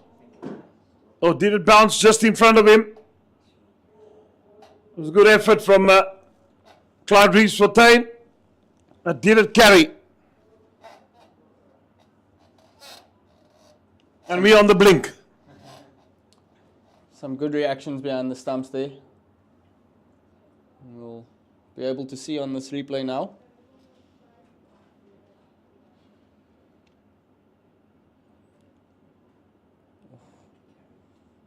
Looked like it made it through.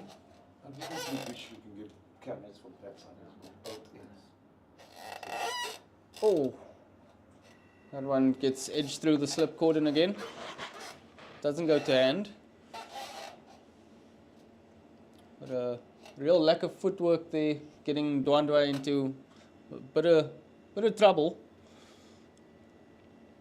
He's got his tail up, does Aya Kamane, after taking that wicket in the last over.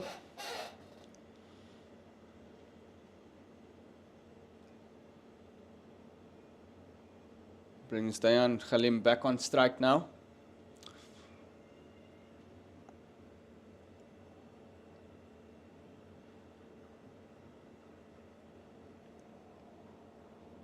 Oh.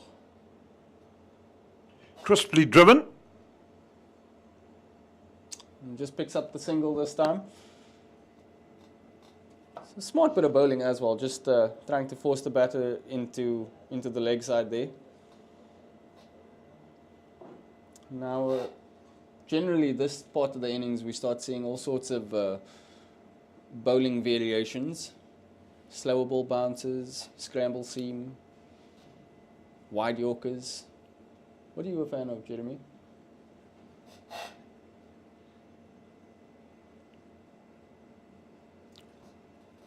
Yeah, I like full and straight. I like the Yorker length. I really do.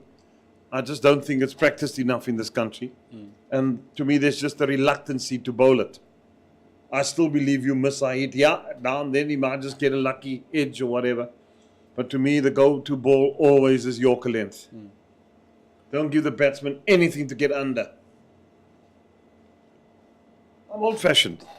A purist, some would say.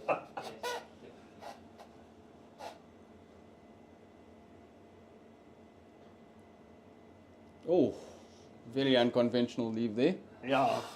I'll tell you what has been scarce since the Second World War is boundaries. It's been a bit of an arduous morning for the Momentum Multiply Titans. Haven't had it their own way this morning. Losing toss, being sent into bat. And then it's kind of all just fallen apart. Tougher bet. He's played a major role here in this competition and also at Boland Cricket. And then the Drakenstein municipality that just provides so much support around the stadium. And still does. We were Makajima into the attack now. Yeah, so we'll see the continuation of the theme of this innings with spin coming from the Swartland end. And Viwe Mkajima playing in his 85th match today. He's taken 29 wickets so far in his career. Coming around the wicket to Khalim.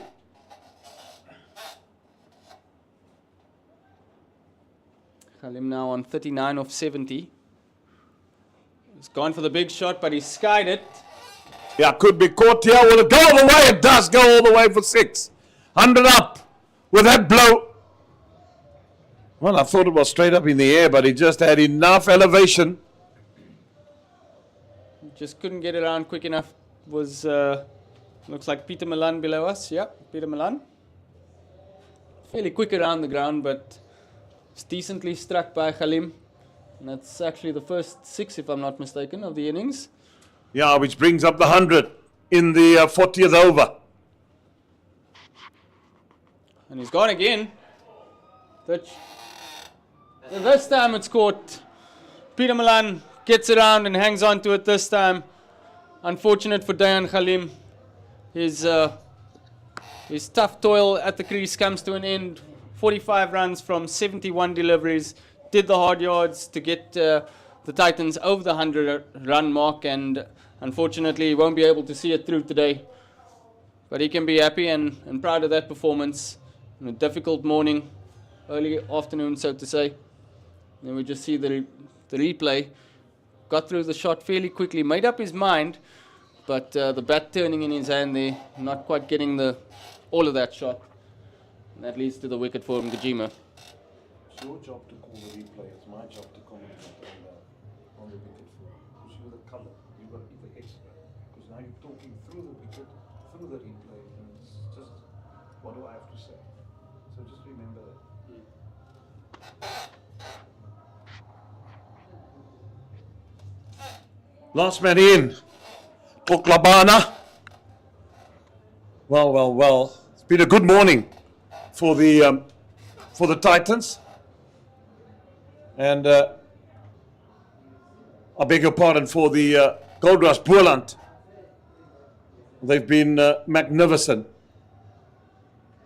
Who would have thought that they would have been bowled for this total? 101 for 9. I'm surprised they even got to 3 figures.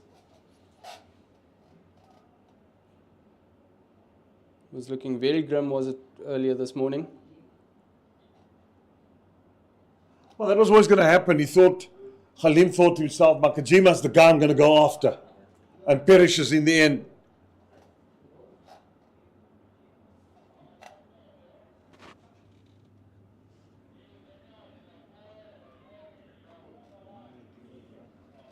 Well, this is what I can't understand. You've got the last man in, field spread, and he gets an easy single. So that's everything so far. Ooh. That one looked like it kept low.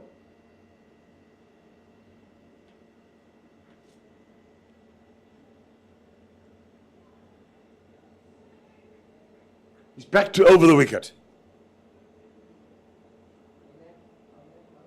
Seems just like it was a ploy to go around the wicket to Khalim. Probably changed his angle. And that brought him success. End of the over, 102 for 9.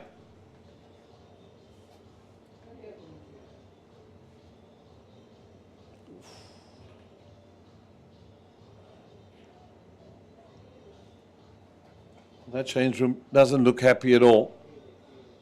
It's hot here in the Paarl as well. I'll be Morkel.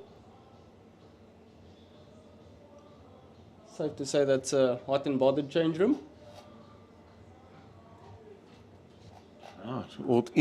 Insult to injury.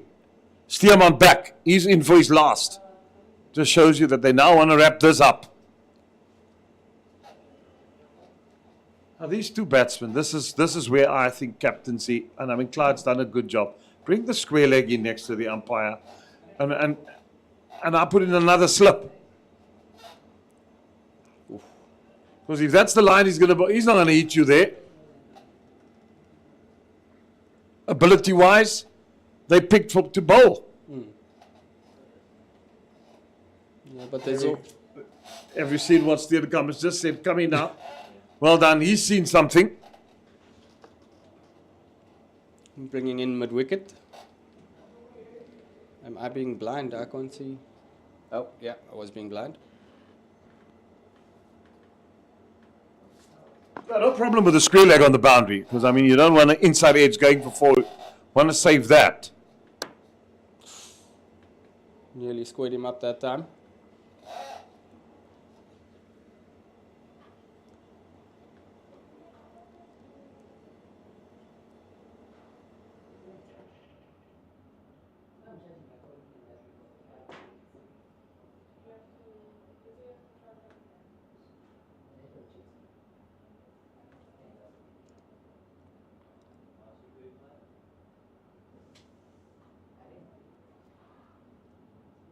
Ooh.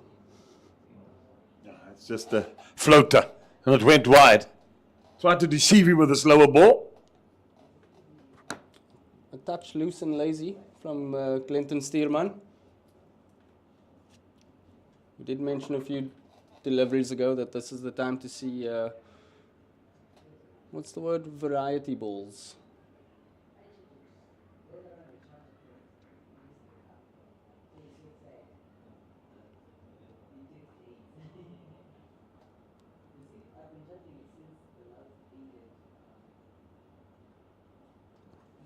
Runs in with the same urgency, which I love. This is his last over, though. He's been good. 3 maidens in that 9.3 overs thus far.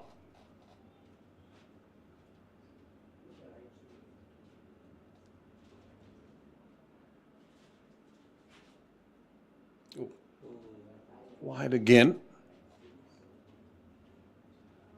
Bit of a commentator's curse there, Jeremy. Yeah, I don't know why they're trying to do something different. Just stick to what you've done. It's brought you success against the top order batsman. Why now you're bowling to the tail? You want to do licorice all sorts.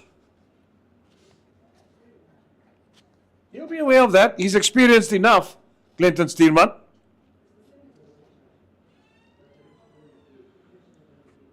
There we go. Just keep on strangling them. We'll find a loose stroke out of anger from the batsman.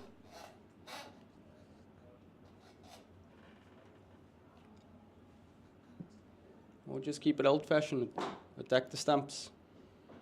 What was your favorite delivery you spoke about not too long ago? The Yorker? Here we go.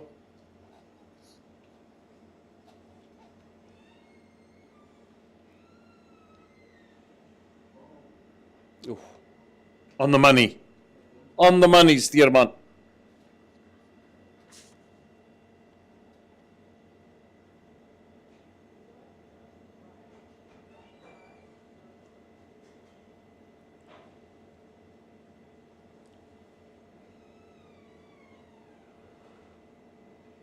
Not too sure what that conversation would have been about.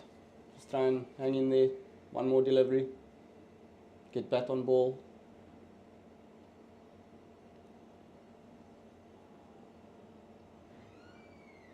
Oh, that's fortuitous and lucky. That's fine. I don't have a problem with that. That is striving to take a wicket.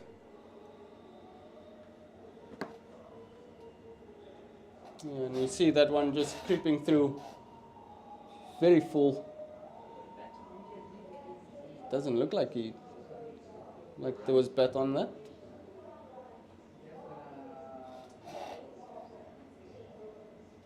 Captain Clyde Reeves-Fontaine asking the question if there was a bye or if there was bat on that one. Wasn't able to see, Jeremy, did you? I don't know. It's given us runs, though. The Steerman has bowled his 10 overs. 3 maidens, 1 for 31. That's been absolutely magnificent. Yeah, he really set the tone this morning, did Clinton Steerman, steaming in from that Nederburg end. Really helped set the tone and just create a really difficult morning for the Titans. Together with his partner at the other end, Imran Manak, who's about to continue with his 8th over.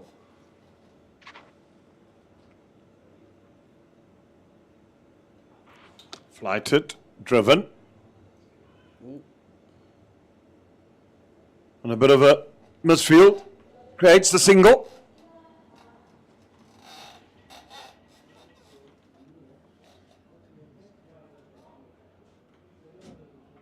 And these runs will feel like gold to the momentum multiply Titans.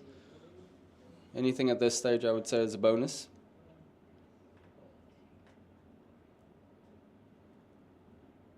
Oh. It's a bit of bounce and turn. He's been doing that all day. It's really developed to me into a very accomplished spin bowler, Imran Manak. Got nice height, he's tall, comes over the top. Bill, and that one's missing leg. Yeah, I agree with that. Tom. Leg by.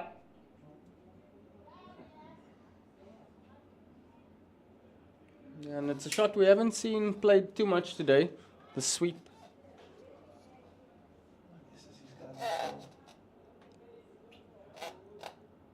Oh, and there it is. Hold him, yeah.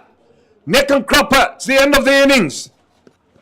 They're all out. 110 it is. And wonderful work done by Boland. And Manat bags his third. What a morning of cricket we've seen. And Boland has been fantastic. Yes, Jeremy, right you are in saying that. They won the toss, sent the visitors into bat. We did kind of question that this morning, that decision, and it's clearly bared fruit, dismissing the visitors for 110 on what looked to be a fairly batting-friendly track. Apart from the odd demon here or there, but the Boland bowlers will be pleased with their day's work. And now they've got 111 to chase in 50 overs. Yeah, enough time to do it. What is this wicket going to do? What is the guys from up north at Supersport Park got left in the tank to try and really challenge these guys? But if you look at that scorecard, Muthusamy, Lohandre Pretorius, Brandt, Keegan and Brevis, as well as Makanya, all battled, gallantly fought by Khalim Rudolf van der Merwe, but not enough. I mean, that looks like a telephone number if you look down that order. The bowling figures. Some really great work, as we mentioned during the innings. The platform set up by Glenton Steerman, who took 1 wicket for 31 runs in his 10 overs. Imran Manaku just about polished things up. He picked up 3 wickets for his 12 runs in 7.4 overs. Very brilliant economical bowling there. Sean Van Berg doing the business as well, picking up 3 wickets for 27 runs in his 10 overs. Keith Dudgeon, we saw a little bit of everything from him, some seam and some spin. He managed to pick up a wicket as well. And Dayan Khalim, we see there chipping away with 45 runs, very important for the Titans. Well, one just doesn't know whether this is enough. Only time will tell. I've seen stranger things happen in this game of cricket. We're going to go for a break. When you return, it will be the innings of the Goldrush Boland as the Momentum Titans pummeled it for 110.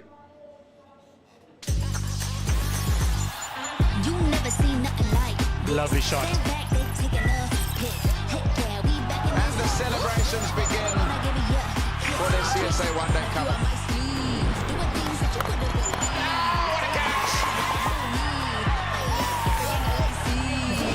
It's another exciting one-day cup tournament, and this year's fans are in for a treat. We're gonna beat them, gonna bust them. Go. Let's go. That is quite outstanding. In the air. A moment to savor.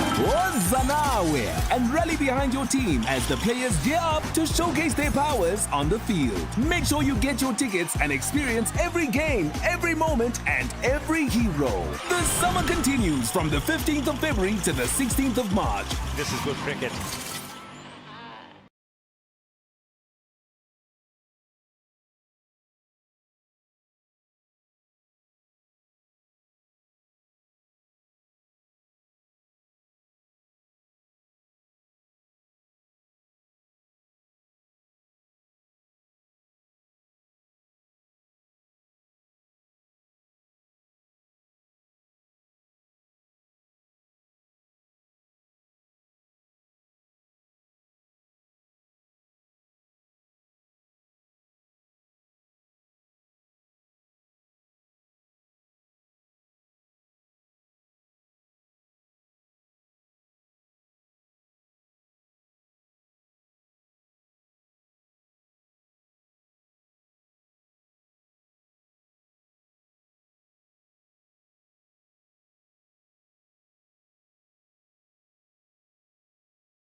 Hello and welcome back. And the Boland, Goldrush Boland in pursuit of Nelson to win this game. They got a bat at, at 2.2 runs and over. So the Titans were skittled out for 110 earlier on. And really some good bowling. Van Berg getting 3 and Manak, the spinners, taking the bulk of the wickets between them. Steeman ending up with 1 for 31 and Dodgen 1 for 18. The quick bowlers, Avive Makajima also with his spin took 1 for 7. So it's Dian Khalim from the stables end. And Milan opening the batting with Grant Rulofsson. And they probably want to get off to a good start. It's not going to be easy. It's going to be hard work. There's a slip. Gully in position. Point, extra cover. Mid off. Mid on. Mid wicket. Fine leg. Afternoon, James. Afternoon, Jeremy. And an excellent bowling performance this morning from Goldrush Boland. Sees them, as you say, chasing Nelson to win this match. And you would think that that shouldn't be a difficult task for them, understanding the conditions here. But stranger things have happened in cricket. That we've seen 111 or 110 defended before, and it's going to mean they're going to have to get into the wickets early on if they're going to try and defend this 110. Now they've got to use this power play, and they've got to make the new ball talk. You're so right there, and that is to say, right, early on, let's get them 2-3 back quickly, and then see where they play from here. Boland would just be patient, they'd be watchful. They know the conditions here. Yeah, and sometimes you know the conditions, but it takes 10 good balls to get a wicket, whether you know the conditions or not. And I think they'll be heartened, will the Titans bowlers, by the fact that there was certainly an amount of movement on offer for the seamers early on, and from this end for the spinners as well. A lot of purchase on the surface. Nicely played. And they opened the scoring, wanting to get off that 1-1-1. I think that's the first thing. You don't want to see 1-1-1 on the scoreboard for very long. Superstition certainly comes into play there.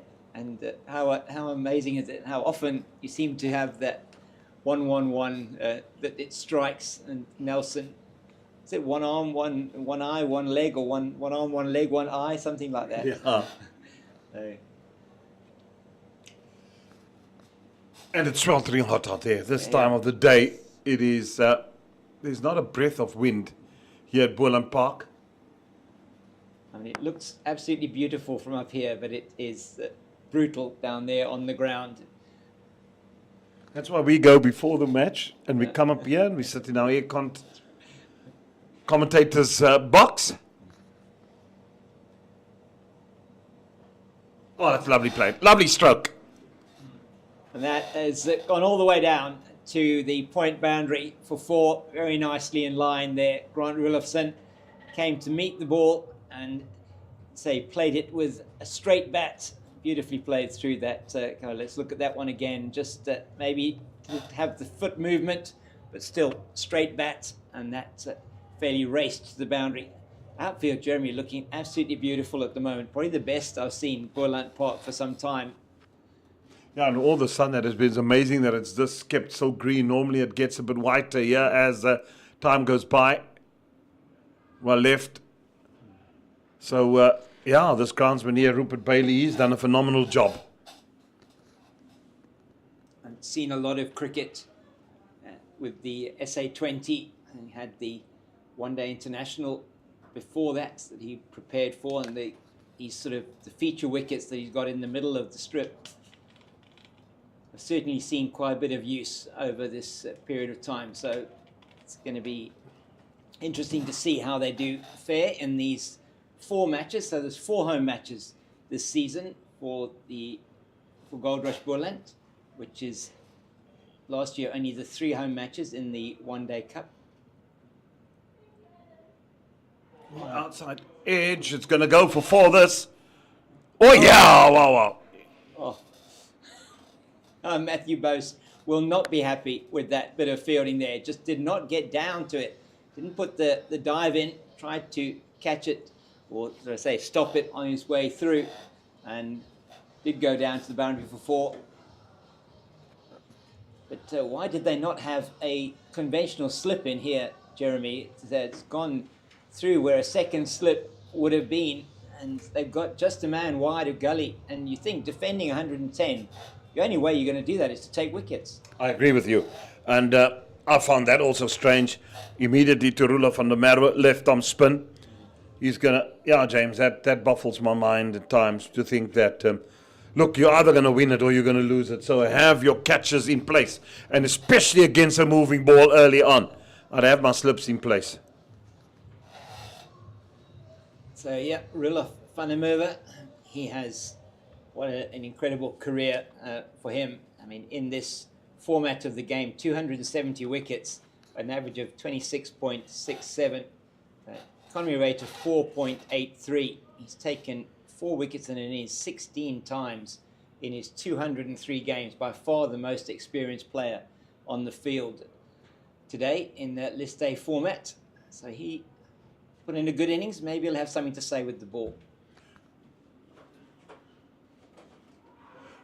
That's missing leg stump. And I tell you what, a spinner with that type of experience, he's a tiger. He fights. He knows what is expected of him. Malan would probably feel aggrieved that he missed out there, because that was almost a full toss on leg stump. Yeah, I think he's going to be a handful here, Roelof van der Merwe. He's getting a bit of purchase off the surface already. We saw that early on as well with the hard new ball. Imran Manak getting a couple of wickets. And it could be quite a difficult proposition. Yeah, you're going to also be wanting to look, not just to play him from the crease. Most times, got to make sure that you use your feet, get to the pitch of it, drive it straight. Malan just having a look-see first, I suppose. Oh, that just was the leading edge there. Squirted out to point. Yes, he's just playing down the wrong line, and maybe a little bit, and just, as you said, getting himself squared up. And this turn on offer could make it very difficult, especially with the new ball.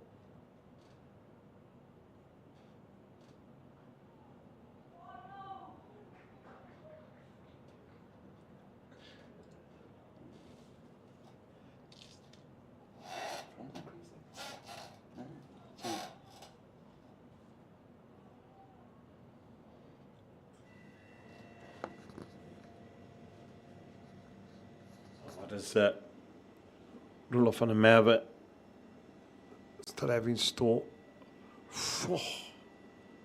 I tell you what, if that ball's going to straighten from there onwards, he's going to find himself in all sorts of trouble. Good start to van der Merwe. There's turn on offer. He knows. Have a look at this one again. I think this is the one that squared him up, Jeremy. And he just comes and he tries to play too square and not playing with a straight bat, and just gets the leading edge. Could have only got himself into trouble. And you just feel if they're going to be able to counter the spin, going to need to be moving their feet a little bit more, getting into line, and maybe playing the spinners with a little bit more ambition than we saw even on offer in the first inning. Certainly the Titans batters were also guilty of being trapped on the crease and either playing outside the body or playing down the wrong line. And Peter Malan, he'll need to just tighten himself up a little bit there. So Roelofsen with those 2 boundaries off the first Khalim over, on strike now.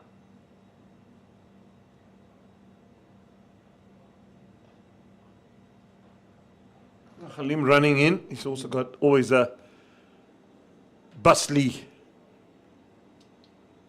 demeanor about him. Got that long run up, hasn't he? He comes in and he certainly has had a fantastic season. He called up to the South African squad based on his excellent performances in the T20 Challenge earlier in the season.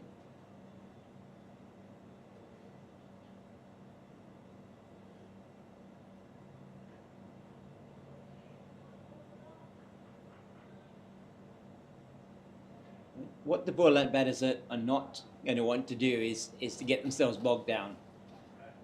Try and keep the scoreboard ticking over.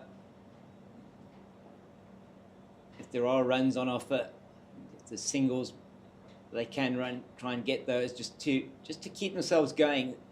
I think one of the challenges for the Titans was that they just weren't able to get the scoreboard going and just didn't get off strike often enough.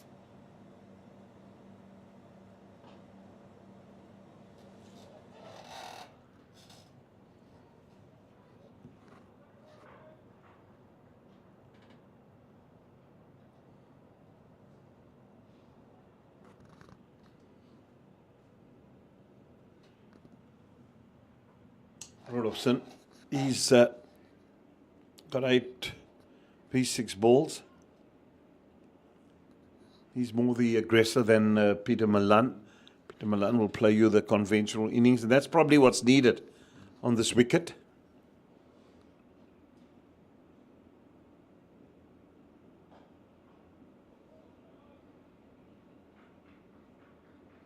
I mean, it certainly doesn't look, even now, looking at Grant Rudolphson here batting. I mean, Diane Khalim, okay, apart from perhaps that last delivery that was too straight, has been hitting good areas. It doesn't look that easy to bat on. It is a slow surface. We have seen, though, balls at this end. So you're bowling from the stables end. We've seen a couple of them just kick up pretty nastily. So I think you've got to be mindful as a batter. You've got to take the scoring opportunities when they do arise.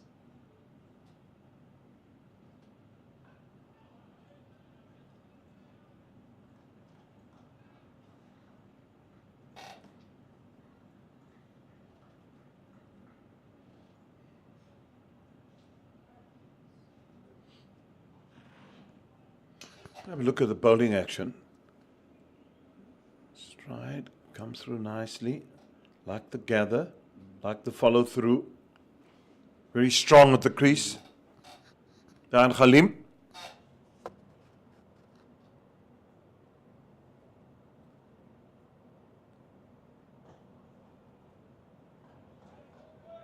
Good over. Yeah. 9 without loss. Excellent maiden from Diane Khalim, hitting the right areas there, and Rudolphson not able to do anything with that. He got the one wide one in the first over, but being very watchful at the moment. Peter Malan will be taking strike against Roelof van der Merwe for Van der Merwe's second over. I think that the Titans will be encouraged by what they've seen in the first few overs. Khalim's been on the money. First over not so great. We saw that with the same with the Titans innings, but they've been very tight other than that. Nicely pushed to the gap, easy single. Fumble in the field, but other than that, it was a single always as he played the ball. Now the field gets set. For Rudolphson, man's on the square leg boundary. Where does he go to mid-wicket more? And then we got your cover point and your short extra cover in. Long off his back. Mid-on is in the circle. So you sense he's going to be bowling quite straight to Rudolphson.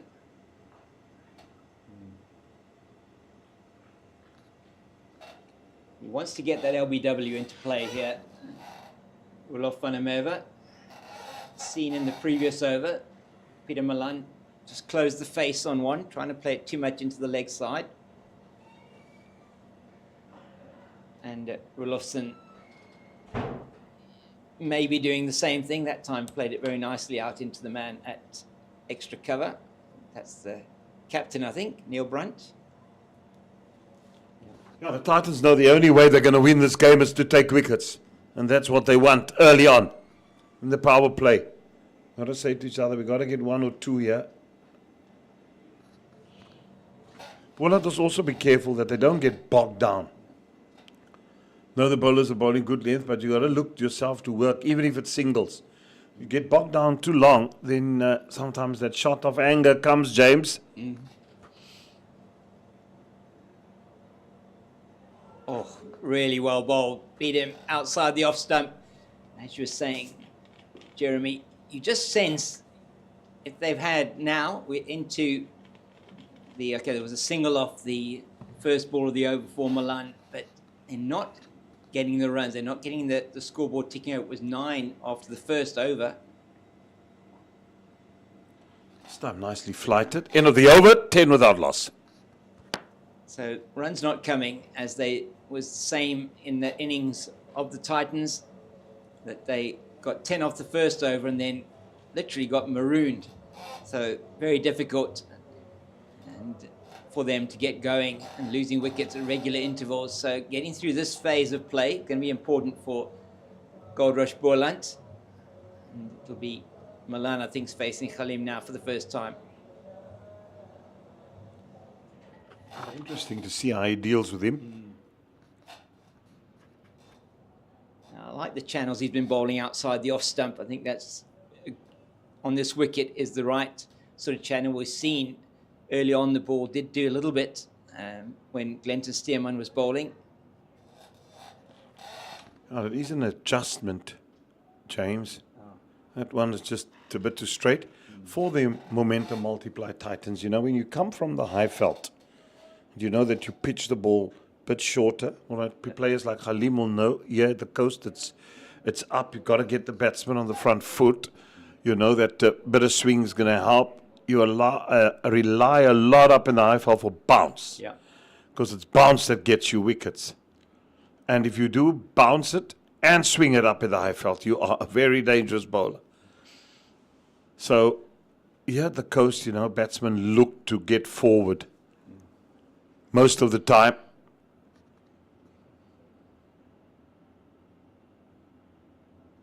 So it is an adjustment that you've got to make when you get on that Boeing down to Cape Town or to Durban or PE. Yeah, all the coastal venues are certainly play differently, and the wickets down here, and especially here at Boland Park, a little bit slower. Ball doesn't come onto the bat as nicely, doesn't zip through as you'd find at the high felt, as you say, with the wickets there tend to be a lot better for stroke making, perhaps.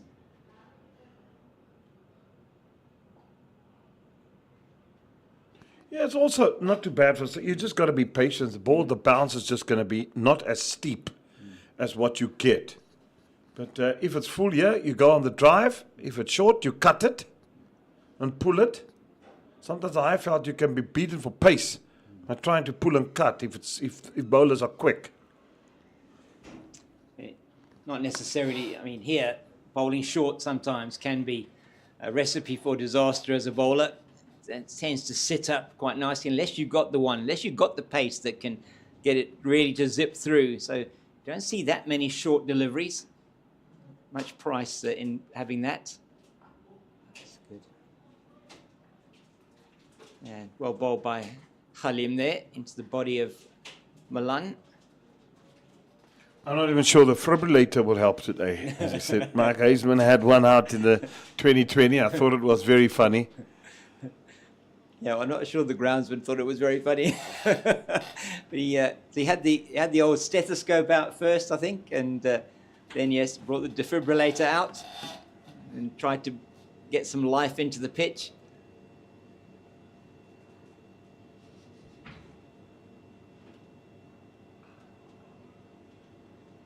It's been a quiet start, but effective.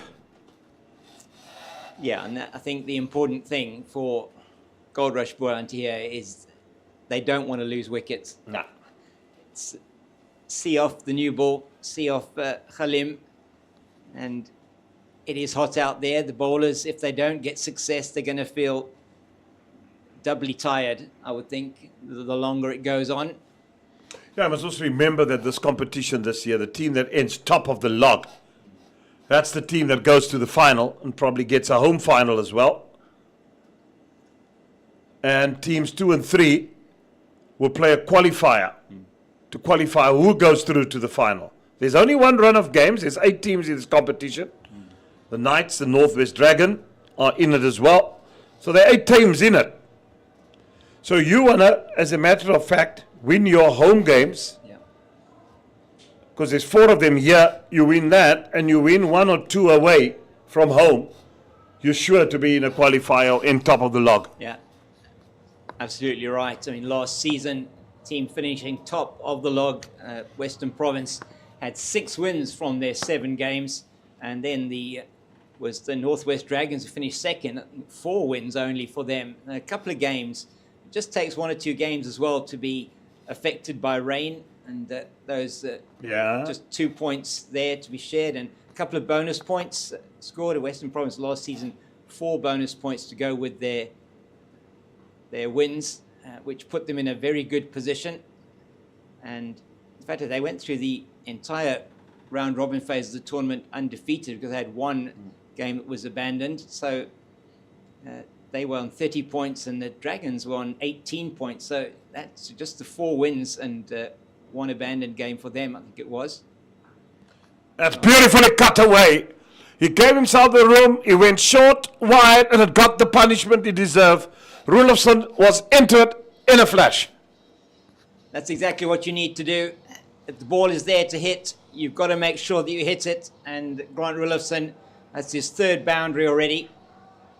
And it is important to be able to put that ball away when the opportunity presents itself. We didn't see that too often in the Titans innings. Good to see Rulofsson getting on top of that one from Van der Merwe.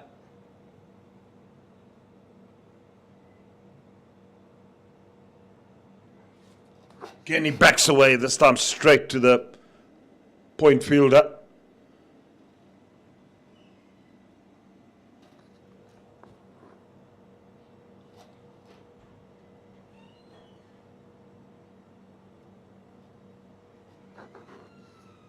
Titans will know that they just don't have enough runs on the board. And they know that in order for them to pull this through, it's got to be wickets. Yeah, and they need to get in amongst them as quickly as possible while there's still some kind of zip on these 2 balls that they use here, 1 from either end.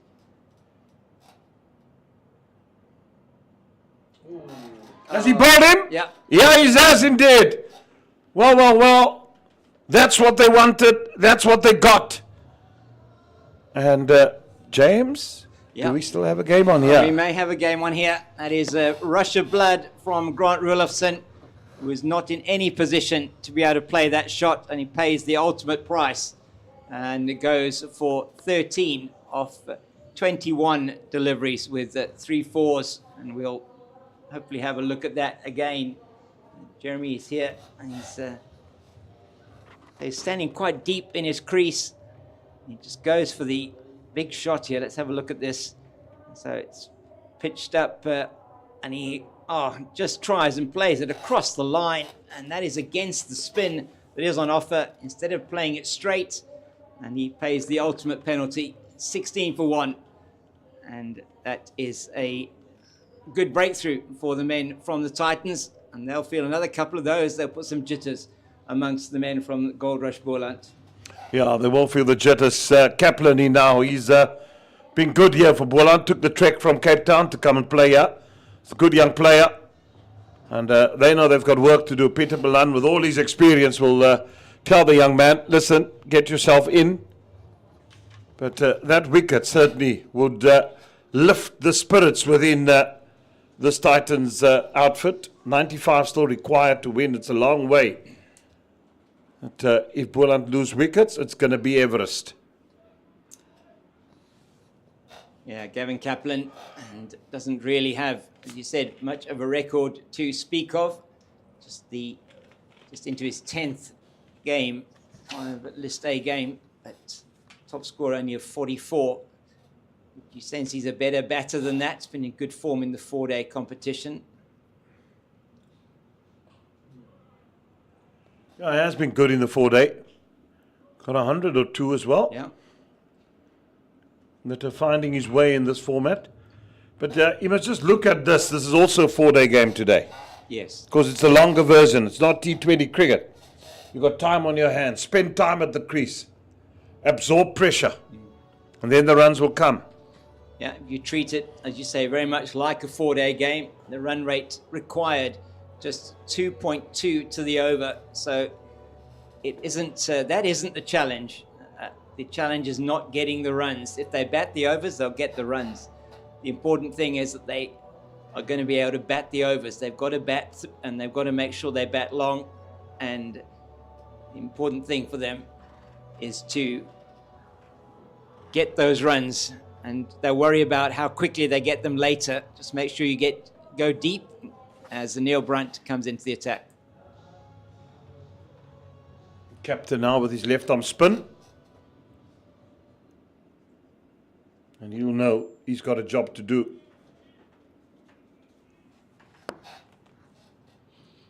So this will be interesting. We didn't see any spin from the southern end, from the stables end in the previous innings.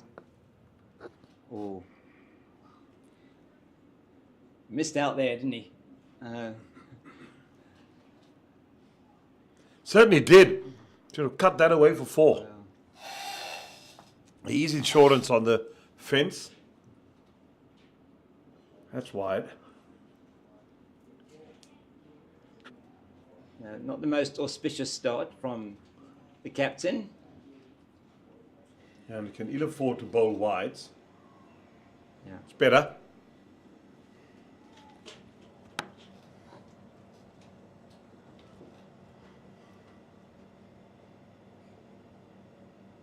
Oh. Peter him. There's turn from both ends, pal. Yeah. It's not only one end. Absolutely. Turning both ends. And this end's got the bounce as well. Yeah. So, good decision to bring himself on.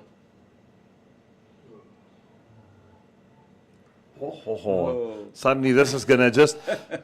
guy sitting up straight from feet up in the change room. Suddenly the batsmen are a bit more circumspect. And suddenly...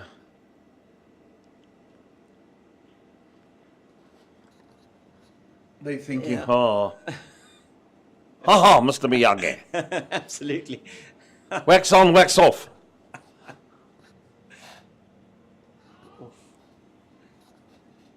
Yeah, outside half of the bat. This is going to be a very interesting couple of hours, you feel. 17 for 1. Boland chasing 111 for victory. Roelof van der Merwe to continue, and why not? Might as well just keep it spin going all the time here. We've got Diewald Brevis with his leg breaks spin, as well. Yeah, and saw him warming up on the square earlier on. I see Matthew Boost also warming up. I don't know what he bowls. He looks like a tall Pace, yeah, he bowls pace. Bowler. He's hits the deck hard, Matthew Boost. Down the ground, 1. Yeah, and you would think or hope from a Gavin Kaplan point of view that that's the way that he is going to be playing it. Just play it straight.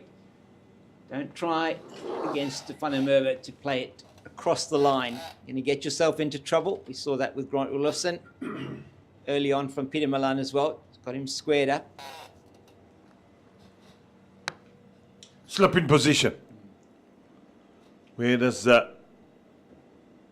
Malan go? Very subdued. Just defensively. He's 3 of 21 deliveries. Wow. He has been there a while.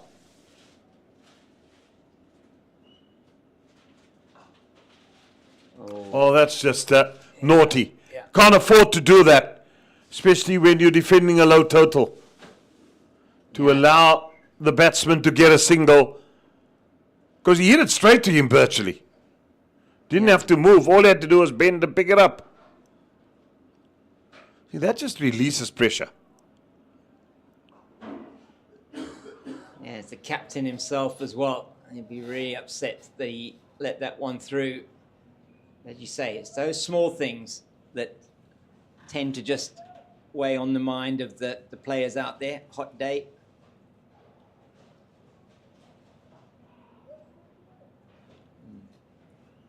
And let me tell you, the weather does get the better of you. You try and Turn on the team, turn on the players. Come on, guys. Let's stay in it. Oh, my goodness me. But now and then, just concentration lapses. Yeah. 19 for 1. Time for me to move out and make room for Kieran to enjoy the next half an hour with you. Thank you very much, Rhino. Always a pleasure. And it has been a very interesting start to the innings. 8 overs done, 19 for 1. Goldrush Boland in search of 111 to win this first match for both of these teams in the One Day Cup. And is going to be the spin of the captain to continue to Peter Malan. Malan on 4 of 22 deliveries. Welcome, Kieran. It's Neil Brunt in once again. Oh, and that's turn, squares him up. It's going down to the third region, and that's I think Seppo and Dwandwa, I think that is. Sorry, Sibs Makanya, apologies, as comes around to down to field. They go through for 2, but certainly wasn't a convincing shot from Peter Malan. It hasn't looked that easy out there. A very good afternoon to you, James. Yes, indeed, it looks quite tricky out there. And dare I say it, could there be a twist in the wicket? Well, I don't know. I'm sure that if you're Goldrush Boland, you're not hoping. You're hoping that isn't so. But certainly, the momentum multiplied Titans are not giving up at all. They are deploying spin from both ends. They've got a hard new ball on both ends as well. That means you are going to get more bounce.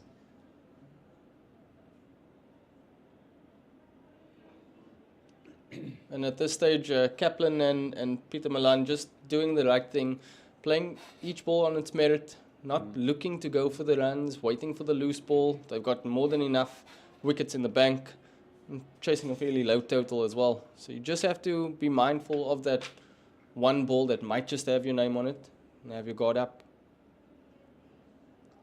As we see Malan trying to work that behind square, but there is a man over there. That's Sibs Makanya, standing just in between like a backward point and gully region. Yeah, so front into oh, that one bouncing just short of the slip. They're appealing for everything there. It's is off the pad, went through the slip region, wasn't able to get a hand on it to stop that. And a big appeal and leg by is the result, 23 for 1 after 9. So batting at 2.6 to the over. Not a very fast start, but you probably would expect that on this surface. And it's going to be Van der Merwe to bowl the last over of the power play. And a reminder that it was the Titans that were all out for 110 about half an hour before the scheduled lunch break. And that's of 41.4 overs. So 111 needed for the men from Goldrush Boland to win this encounter. They're 23 for 1 after 9. And power play score for the men from the north was 19 for 3 at the end of 10. So not much difference in it at the moment from a score point of view in terms of the runs, but wickets, the big thing from a Titans point of view. They're going to desperately want to get in amongst this lineup as quickly as they can.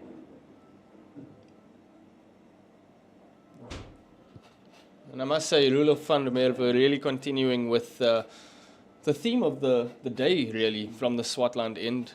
We've seen a lot of turn. We've seen all types of spinners have all sorts of success from this end, and he's got 1 wicket to show for it so far. Yeah, Kaplan is very watchful. One thing he's got to, well, one thing we do know about Gavin Kaplan, he does normally play the ball well straight, plays in the V very nicely. And if you do drop it a little bit short, he can certainly play square of the wicket as well. Yeah, he's a very tidy batter at the creases, Gavin Kaplan.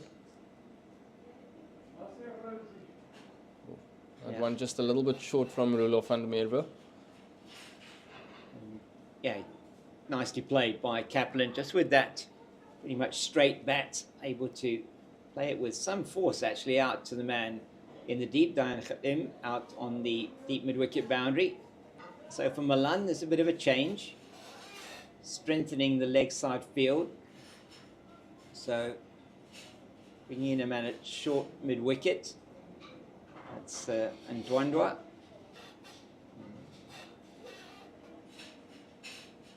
It's given that one air. Peter Milan not taking the bait. So into nearly finished his 5th over, 4 overs, 5 balls, 1 for 8. So he's been economy personified, Rula Funimova. Not happy with, seems Dewald Brevis. He's asking him just to go a little bit more squarer in that extra cover position. What can Rula Funimova serve up? Nice flight once again, and squeezes it into the leg side, and it is no run. 24 for 1 after 10.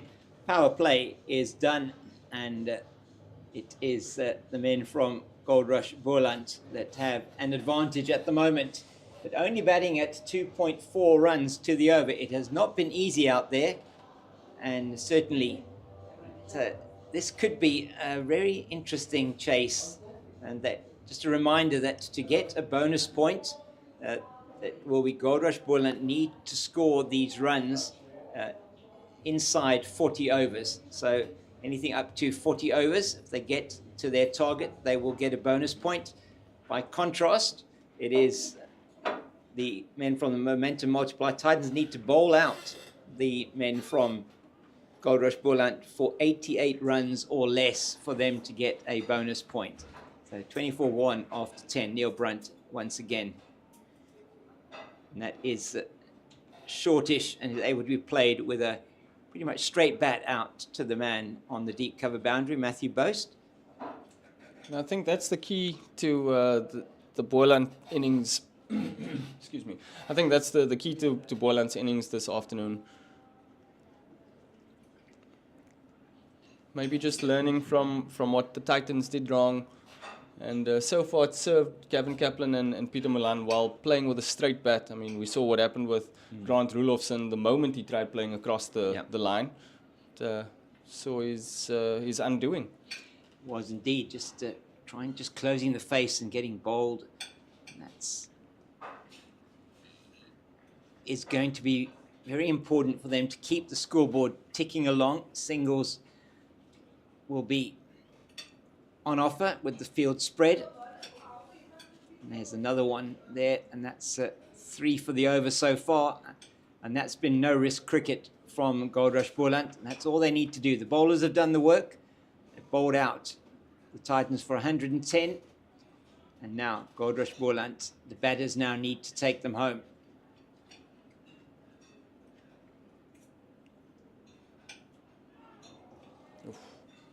Yeah, and there's no need to rush things. As we mentioned already, they've got enough wickets in the bank, chasing a fairly low total.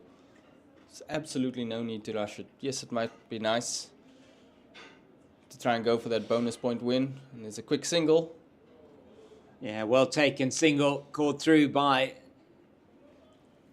Kaplan, and it's Ndwandwe in the field at short fine, not able to get that throw in to Pretorius, who's keeping wicket today. So nice for the young man to be able to do that. You have got Rivaldo Munsami as well, the normal wicket keeper for the Titans, who's just in the field. So it is Lwandle Pretorius keeping wicket.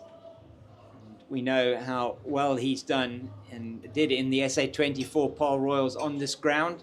And he's now got the opportunity to keep wicket as well as bat. As we see Tsepo Ndwandwe, he's going to come into the attack to replace Rula Funimova. Funimova 5 overs, 1 maiden, 1 for 8. The only wicket to fall that of Grant Rulofsson, 16 for 1 it was, now 28 for 1. So Ndwandwe, another, as far as I am correct, another left arm orthodox spinner. Yeah, so it's pretty much more of the same for Goldrush Boland. Just try and soak up some pressure from a left armour from this end of the ground. Just try and feel him out. There's no need to play the big shot. That is short, and that is played into the gap on the leg side. They should turn for two, and they do.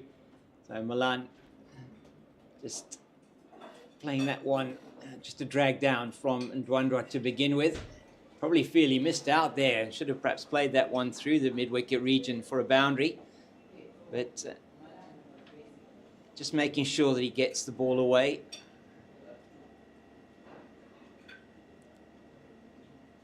Nicely left this time by Peter Milan. Did go through that shot a bit half-heartedly, didn't he? Yeah, I think the challenge that Peter Milan has got, he's on 11 off 33, is that he hasn't really been playing the ball with a huge amount of conviction,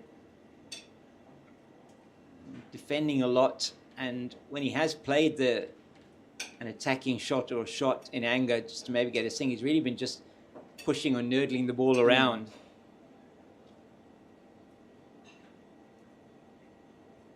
Oh, he got him. He's got him. And that is not a surprise. That's the first one that he's tried to then play against the spin again, and that has hit him on the back pad or right in front of the stumps. And umpire Tom Mokorosi, he is happy enough that that is going to go on, and it is the second wicket down for Goldrush Boland. Peter Milan's stay at the crease comes to an end. Look at this one again. Take us through this one, Kieran.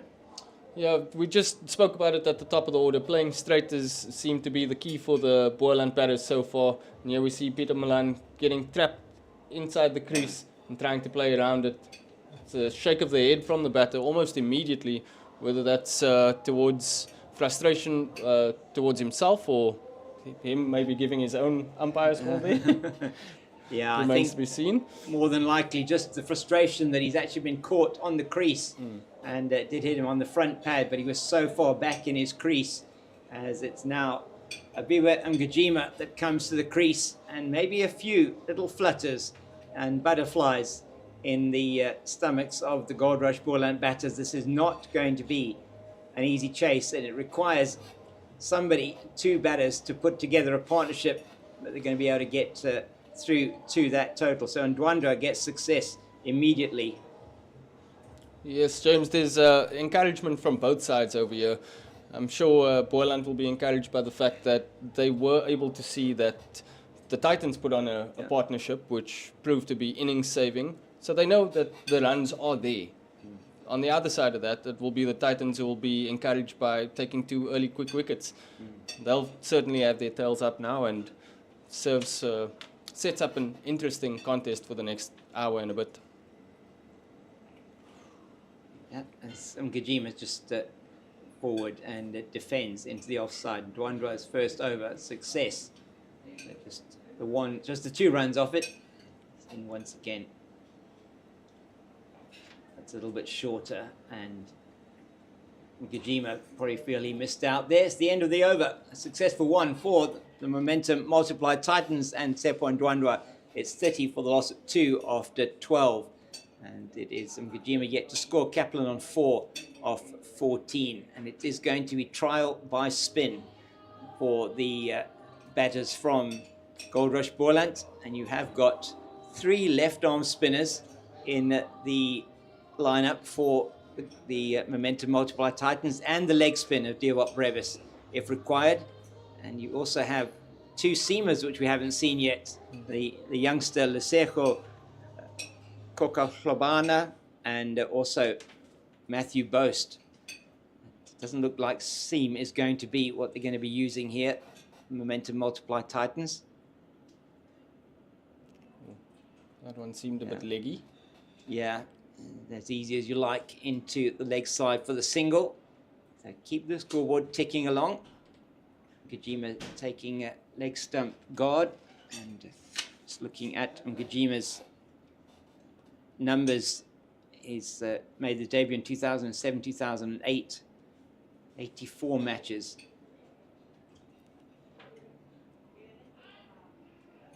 Another leg side delivery to start this Fourth over of Neil Brandt.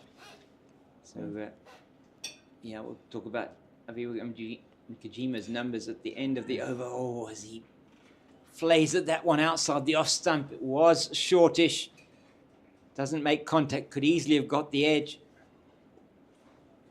This is interesting times here. Oh, once again, he's playing that against the spin. Looking quite uncomfortable playing that inside-out shot is Nkajima. Yeah, he wanted to be playing with a straight bat down the leg side. He misses it again. Outside the off stump, could so easily have bowled him. My goodness. This is not going to be the easiest of chases. They're currently only batting at 2.4 to the over. They've lost 2 wickets. They need a partnership. Oof. And that is played with the spin down to long off for a single. So good over from Brunt. Comes to an end. He's bowled 4 overs, 0 for 10, 32 for 2. Just a 2 off that over. So Nkajima's numbers, again, 84 matches, 72 innings, 1,270 runs with the highest score of 77. So an average only of 20.15 with just 750. So you would expect him to have probably done better than that. And certainly Goldrush Boland will be hoping that he's going to do a lot better than that today to get them over the line here. Sepwan Dwandwa, success in his first over is going to be continuing from the northern end of the ground. And there we see some of the locals possibly in the best seat in the house, anywhere under the shade. Yes. You want to be in the shade, and you preferably want to be close to somewhere that's either a very cold blowing fan or an air conditioner. You're not going to get that outside, but if you are outside, definitely stay hydrated. It is a really hot day here in Paarl. As most summer afternoons are. That's right, exactly. February, very hot in Paarl.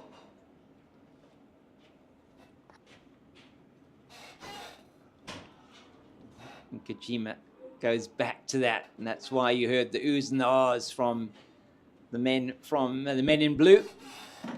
Momentum Multiply Titans looking to defend 110. Fair credit to them, they are giving it a go. Yeah. That they are.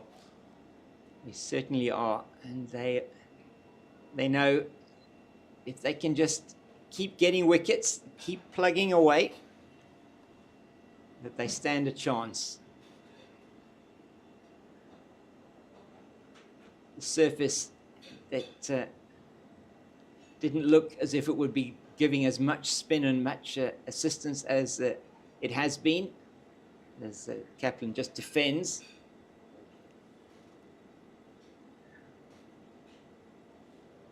Yeah, it's been a very spinner-friendly pitch, although at first glance you would think it's a batter's day today. Yeah, definitely that's well played by Kaplan once again. Down the ground, playing straight, very important on this particular surface, with you facing up to the left arm, around the wicket, left arm orthodox spinner bowling around the wicket. We've seen purchase from both ends already.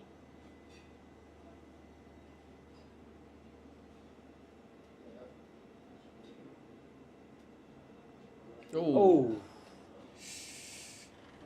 And Nkajima not convincing at all with that shot. Yeah, his shaky start at the crease continues. And it just seems like the batters have not been willing to use their feet, not been able to come down the wicket as he does. In fact, use his feet and just plays it out to... I don't know if that isn't Brevis, is it, in the covers? No, Brevis is on the boundary. Plays it out into the covers. Could be... I'm not sure who it is. We'll have to have a look now. That's... Oh, that is, it is Brevis. Oh, it's Funnermerva in the covers. Yeah, Funnermerva in the covers. And Brevis is on the boundary at deep point. So, end of the over. Another good one from Ndwandwa, just the 2 off it. 2 overs, 1 for 4 for him. And will be Neil Brunt to continue. So 14 overs gone. 34 for the loss of 2. batting at just 2.4 to the over, and they need 2.1 to the over to get over the line. So it hasn't been the easiest of starts for the men from Paarl. As Neil Brunt looks to continue from the Nederburg end with his 5th over. That's nicely played off the back foot, down to the man on the cover boundary, Matthew Boast. Tosses it into Luandre Pretorius. Pretorius just in his 7th List A game. His previous 6 played for the SA Emerging team in the 2nd division.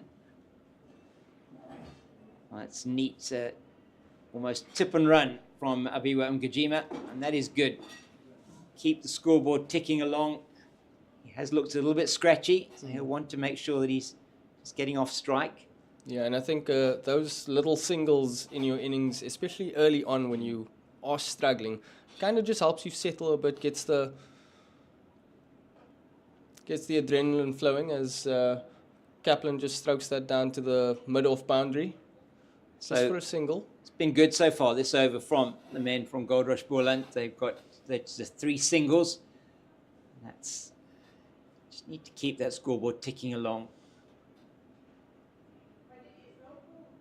Another one that is short and wide, and he tries to cut again and misses. So that's, I think, the 3rd cut shot he's tried. Missed every single one of them.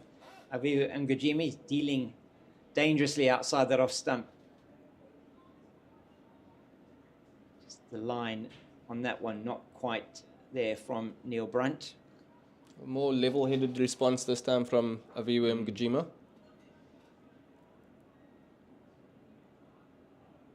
And again, Neil Brunt just trying to tempt him. The delivery on his legs. Will he go for it? Tossed it up in the air a little bit as well. But that's the end of the 15th over. 37 for 2. Yeah, 2.5 and over. Batting at still needing 2.1 per over. So that is not the issue. Getting the runs is not going to be the issue. If they bat out their 50 overs, you would expect that Goldrush Boland will get to that target. The thing is not to concede any more wickets. So just looking at a similar stage after 15 overs, it was the men from the north, the Momentum Multiplier Titans, already lost 5 wickets. And at this stage, 37 for 2. So they'll be encouraged by the fact that they really don't have a very large target to chase.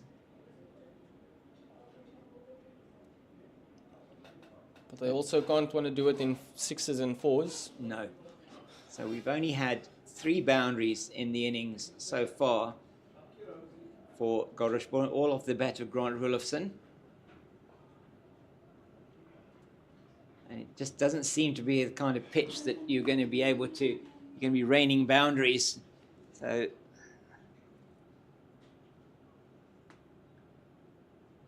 ooh, good delivery again from Ndwandwa. He's getting through his overs really quickly, making life more difficult for the batter.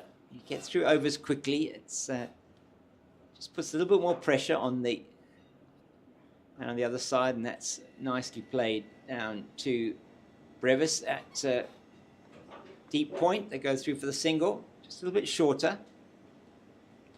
It's real mature batting from Gavin Kaplan, not trying to hit the varnish off the ball, just rock onto the back foot and gently stroke that to the boundary, picked up a single.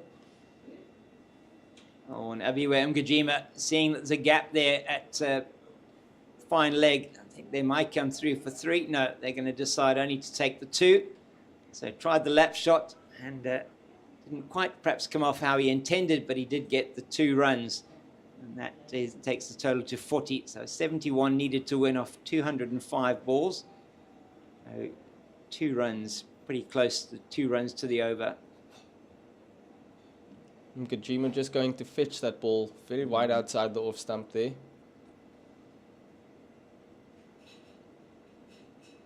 Oof. Once again, he's Yeah, a bit of oohs and ahs from us up here in the commentary box as well as down on the ground. And Wanderer finished his third over, 1 for 7. And he has got the wicket of Peter Malan, trapped LBW in his first over. So 2 wickets to 4 so far. Grant Rulofsson, bowled by Rulof van der Merwe, and going for an expansive shot into the leg side, and was clean bowled, missed it completely. And then Malan missed also a straight one turning, and it would have gone on to hit leg stump in the opinion of umpire Tom Mokorosi. So he went for 11. It's now, that was 30 for the loss of 2. It's now 40 for 2. Brunt will continue. He's into his 6th over. It's been try by spin at the moment for Goldrush Boland. Has there been an over of seam? We had Diane Khalim just bowling the I think 2 or 3 overs to begin with. 3 overs it was to begin with, and that potentially was a run, but Ndwandwe was in quickly to do the fielding. Seems like a lifetime ago since we've last had seam bowling. Yeah, it is. It does seem like a long time ago. And they do have 2 additional seam bowlers in their ranks, but we are seeing exclusively spin at the moment, and why not? It's taken 2 wickets so far. It just strays onto the legs, and Kaplan happy enough to take the single. And that single moves him into double figures now. Just chipping away. That's all he needs to do. Remain patient. The bad ball will come. Oh, and once again, Kojima missing out on a short and wide delivery. Tried to make some width for himself. He's missed 4 of those already.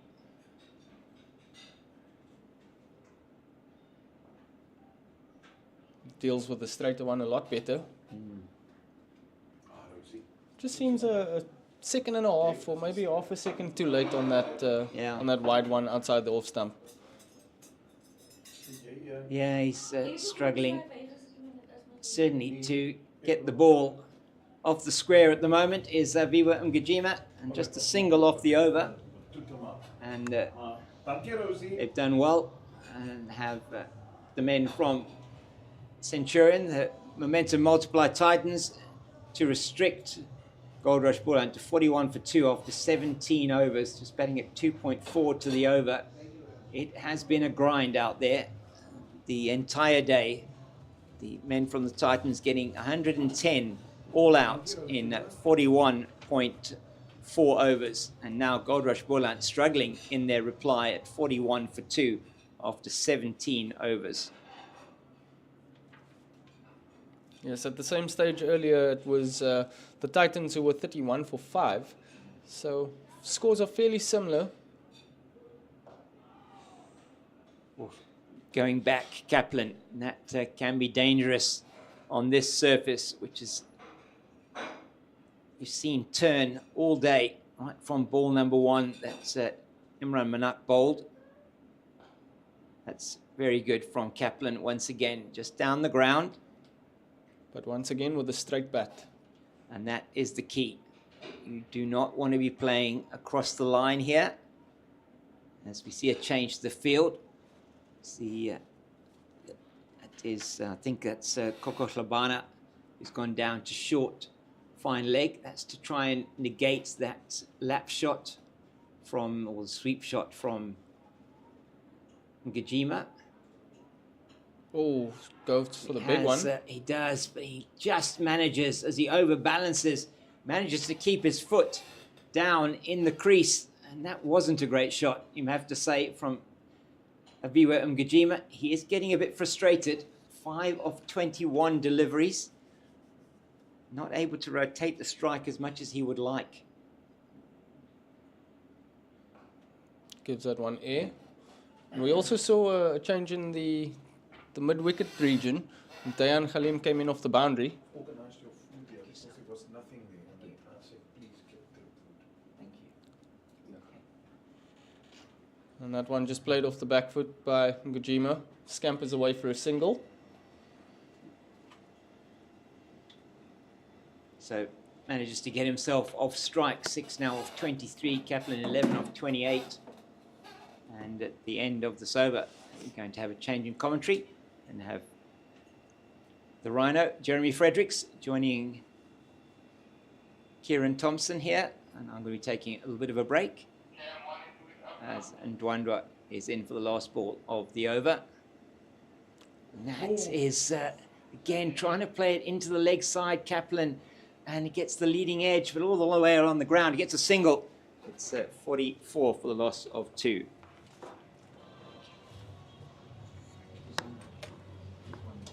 Thank you, James. Well, I must admit, guys, while I had the break, James can go and enjoy his lunch. It is very nice. It's a good lunch on a summer's day. You'll have to wait a half an hour, but I've organized your plate, don't worry. Thank you very much. I was so scared you weren't going to get food, and I said, please.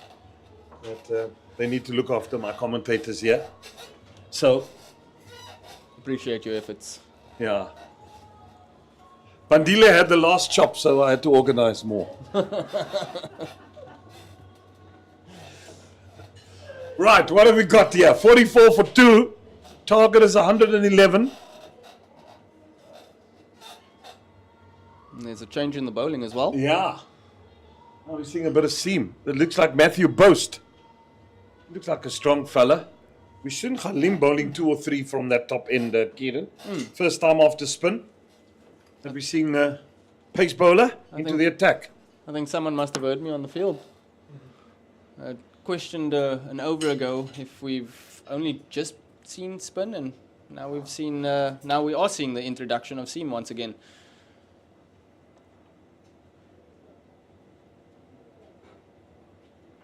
That's short and wide, and that's a misfield. That's Halim in the field. Will that run away? Yes, it does indeed. And what should have been no run whatsoever becomes 4. Yeah, and you can see the frustration on Dayan Halim there as he picks up the ball off the boundary. Should be a regulation long barrier, but don't know what Halim's got himself into, what type of tangle he's got himself into over there. Titans certainly don't need that as Goldrush Boland close in on 50. Yeah, it was just nice, short and wide, and he latched onto it quickly. Kaplan, he's on 16 of 30. He's played a good innings thus far. You don't want to lose wicket. You want to get bat deep here. Yes, Jeremy, and you feel that maybe just 1 or 2 wickets might just give the Titans the edge that they might just be into or past the middle order and about to enter the tail. Things changed really quickly in that first innings. Yeah, no, and definitely. Well, they're still battling to come with Fortuin, Copeland, Sean van Berg, Dodgen. Do you feel from there on in? Not that the others can't bat, but the men in at the moment, they're the guys in, because it takes some time to play yourself in on this wicket, and that's the difficulty that you have. So these 2 in, they've got to take the ascendancy and make sure there's now more change to the field. What do we got here? Man going onto the boundary. Well, there's now massive gaps outside. Where is he going to go straighter? Because it just looks like, if you look at this field, he's got third man wideish. He's got the point boundary, the fence, and then a short extra cover, mid wicket on the boundary, and also fine leg. Oh, that was quick.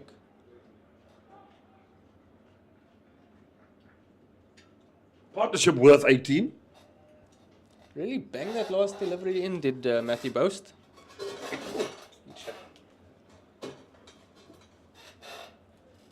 And we just see Gavin Kaplan there, maybe gesturing, lofting that short ball over if he receives it next time.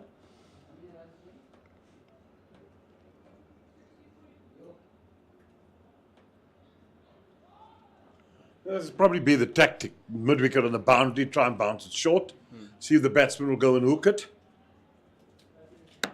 Yeah, that eventually proved to be the undoing of, was it Dayan Halim in the first innings? Yeah, it was. But this is where batsmen got to be clever. Yeah, he's dealt with a slightly shorter one pretty decently so far as Gavin Kaplan. Very patient this innings. Oh, And as you say it, I think I'll just stop talking. people always say it's the commentator's curse, but not. We don't bat for them. We anticipate. Your words, not mine. He's taken a rap on the helmet as Gavin Kaplan, and looks like we'll get a concussion test and a short drink as well. Initially, it looked like he took that one in the ribs, but at second glance, it seems he's taken that one to the side of the helmet. So the necessary checks will be done. 6:33, no more required. Drinks will be taken, and we're going to go for a short break. We'll be back shortly.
A welcome drink, concussion test, successful.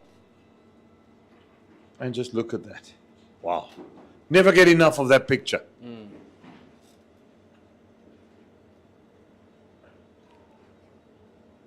I just feel something's brewing here. End of the over, 48 for 2.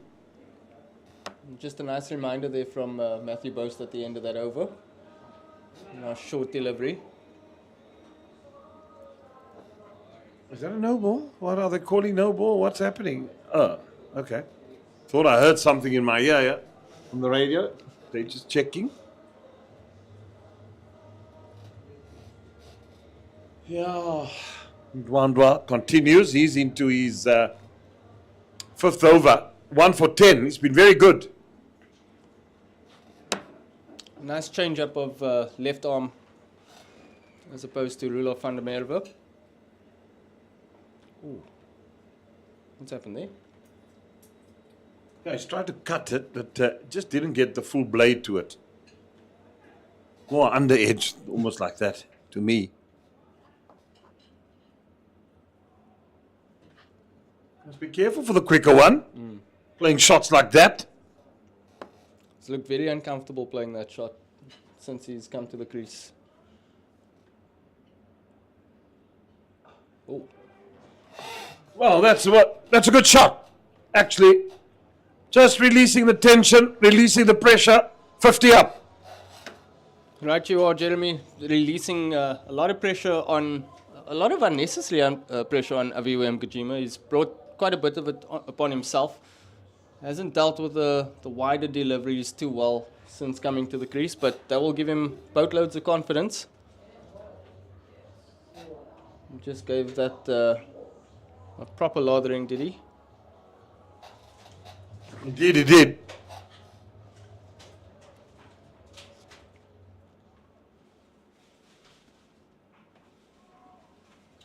Easy single. That's the way to do it.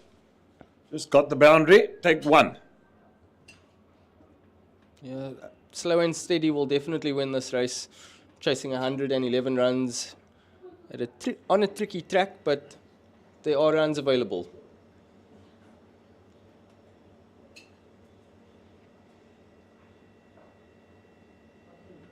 Solidly kept out again by Gavin Kaplan.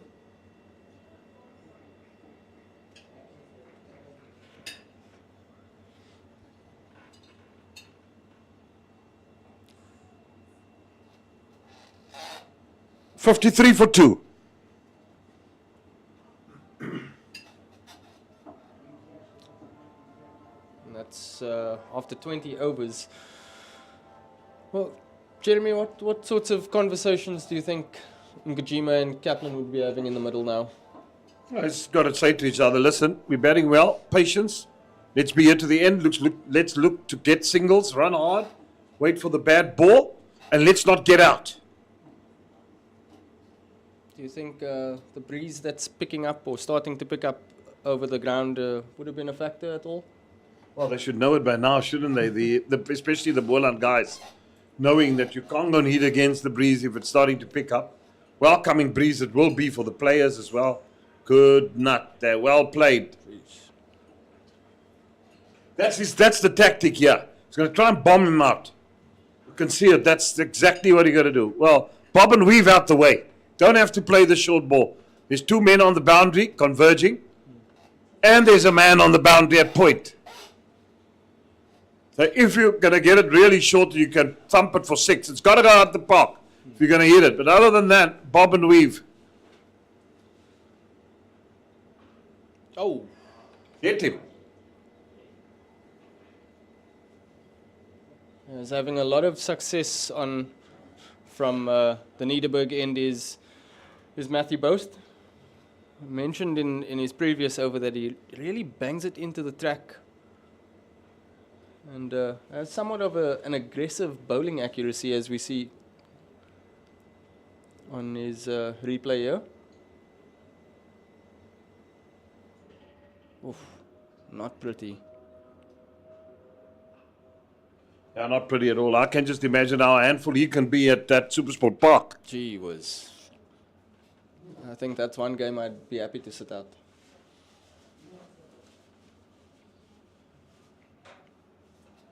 Don't worry, you only have one coming at you, so you might as well negotiate him safely. In the old days, you had provincial cricket, let me tell you, and most of the provinces you look at, and I look, they had quick bowlers, boy, and they came at you. Oh. Oopsie. Mgijima wearing it again. Came off his shoulder.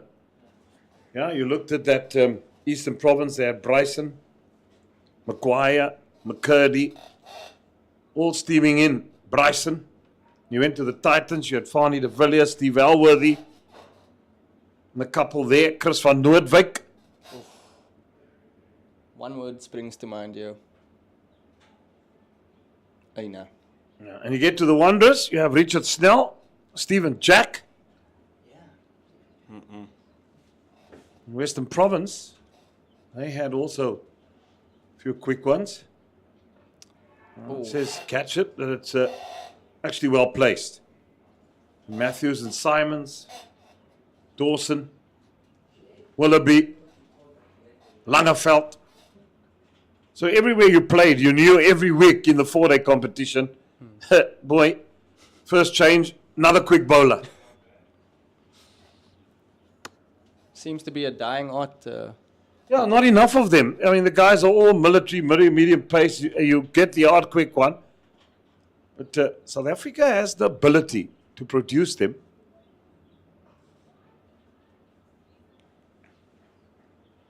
Yes, I remember at one stage growing up, the just luxury we had of fast bowlers that I aspired to before I decided to take up batting more seriously. The likes of Paarl, Mtini, Alan Dawson, obviously watching at Newlands, and wow, the speeds those guys would generate. Scary stuff. Yeah. Dale Steyn as well. What a marvelous bowler he was. Donald, absolute athletes. And now currently, Kagiso Rabada, a complete athlete. Wow. Just brilliant to watch when they're busy with their artistry. Oh my goodness, that is just like a fly swatter shot, that.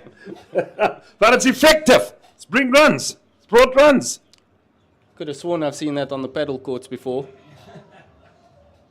But it's effective, brought the boundary. Another pressure reliever.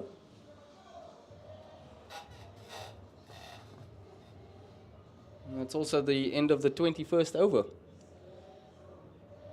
A cross-court shot. 15 love, Miss Navratilova. Just missing the grunt.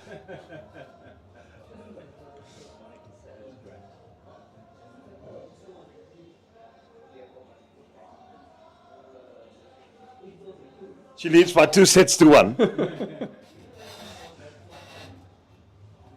And there we see the Boland faithful once again. Soaking up a little bit of sun, but just balancing it out with the right amount of shade. Now Rudolf van der Merwe back into the attack. His first 5 went just for 8 runs. We got the wicket. He's back into the attack now, replacing Ndwandwa. He's also bowled well, Tsepo Ndwandwa.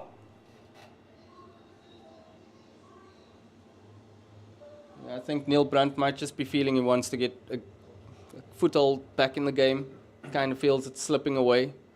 And this man coming back into the attack is the one who set things up pretty nicely earlier. The next game will be here Wednesday night here at Boland Park, and it will be also televised. And there's also cricket at Newlands, which will be on Pitch Vision, Western Province against Northwest Dragons.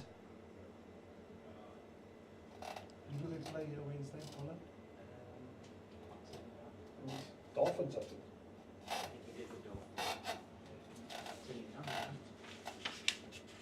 Dolphins, yeah. Yeah, they play the Dolphins here on Wednesday. Flighted. Let's see if we can get a score from Kingsmead.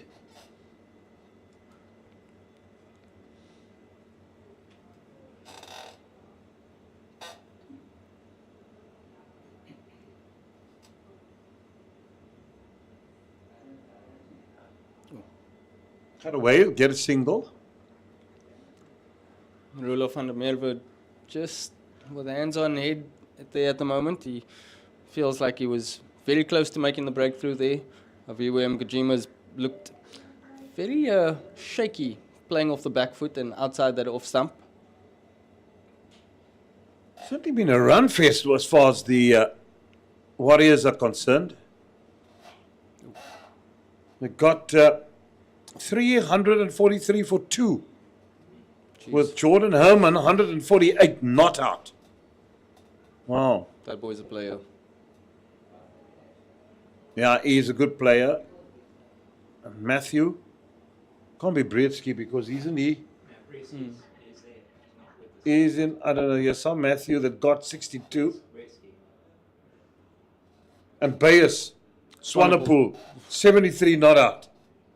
That destructive left-hander. Yeah, they're currently 54 for 1. Oh! Oh, what a ball! Yeah, caught behind. No, bowled, sorry. Was a great delivery, this.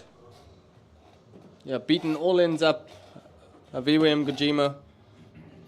And I gotta say, it kinda was coming. And that's brought to an end of his innings. He's gone for 13.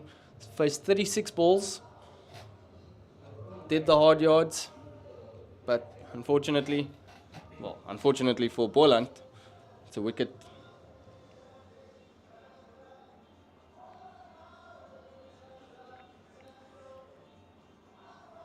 Oh.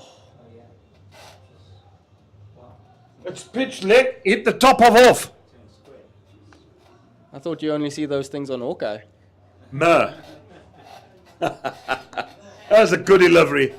My goodness. If you're a spin bowler, you want to roll this wicket up and take it everywhere you go in the world. Yeah. Mind you, it's assisted the seamers too. Yeah. It's been bits of everything for everyone. And that last delivery had Aviwe Mgijima almost falling over by the time he tried playing at it. Clyde Reeves-Fontaine in at the moment.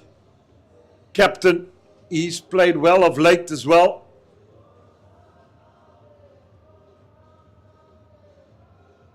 Highest score of 80. That was for Western Province against Northwest. They need him here, and they need him here to the end. Yeah, he's got to play a captain's role, does Clyde Reeves-Fontaine. So have a look at this again. As we see, ball pitched outside or on leg stump and just vicious turn to take the top of middle and off. Well, you've just seen that as it hit a puff of dust and the ball just spat and turned. Any spinner's dream. Oh, beautiful. Gee whiz.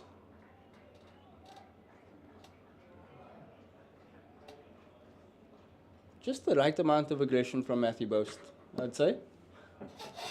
Yeah. As he begins his third over for the dot ball. Gavin Kaplan hasn't struggled facing him too much. It was more Aviwe Mgijima, so this will be an intriguing battle.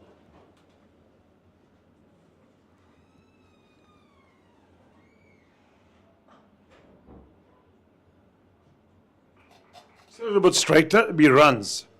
The mid on and the mid off. It's quite wide. So they know that if the bowler bowls proper channel, they're going to hit the ball a bit squarer. But a straight drive here would bring you 4. If he goes to full. Or one of those paddle shots again. Yeah, or the on drive even. The on drive, the off drive, the straight drive.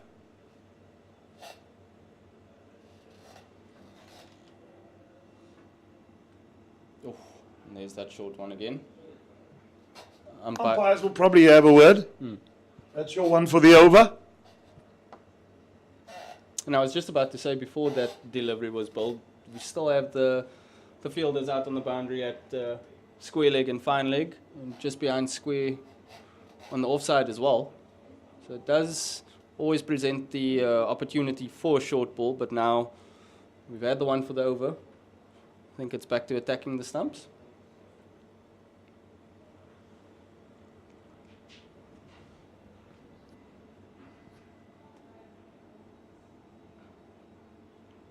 Nicely punched off the back foot. We'll get a single.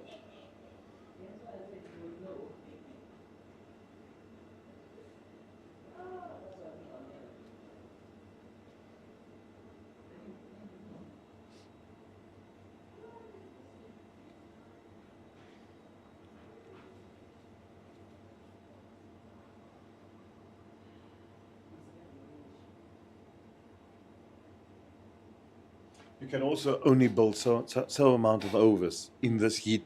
If you're going to push it short, you're going to say to him, listen, we're giving you bursts of 3 ball. Not more than that. It's energy sucking, to be honest.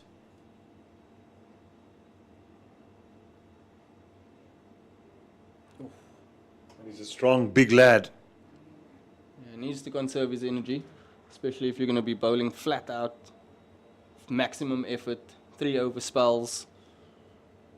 And your role is obviously quite clear to be the one that ruffles the feathers of the batters.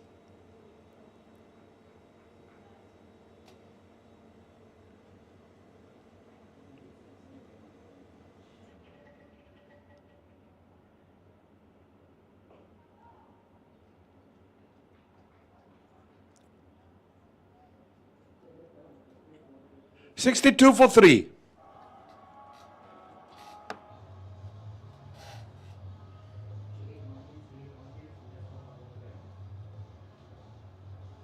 I just wonder, Jeremy, do you think we will have another over or two from Boast from that end, or do you think we'll see the reintroduction of spin on that end?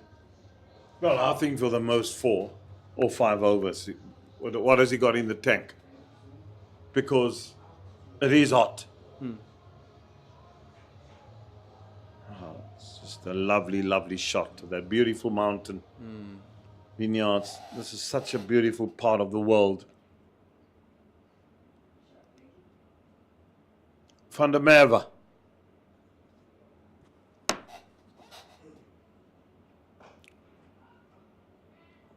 Fumble, 1.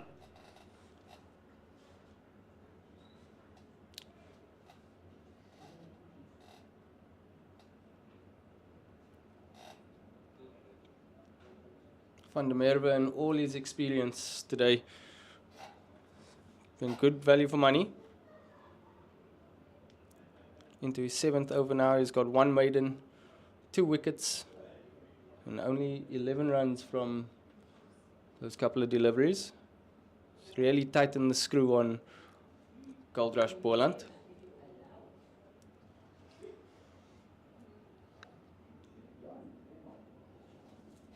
Good use of the feet. That's what Fontaine will do. He's a busy cricketer. He will look to get runs and up the ante where he can. Gets himself off the mark nicely as well. It's always great for a batter.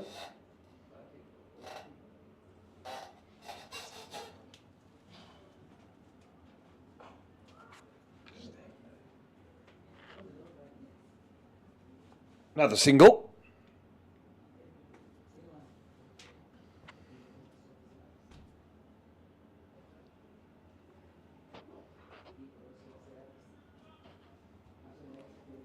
You just see Ruler van der Merwe having a word with his captain there. I think there might be a change in the field.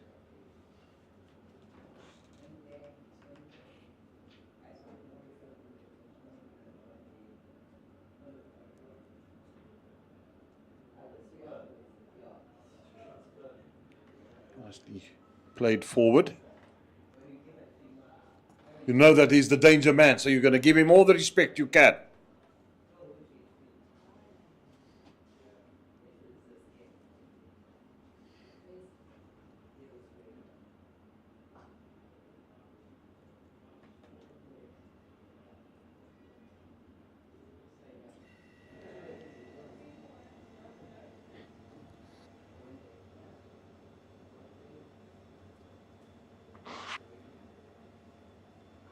Short cutaway, insurance on the boundary, just the 1. And that they picked up by Dewald Brevis. I haven't seen him bowl yet.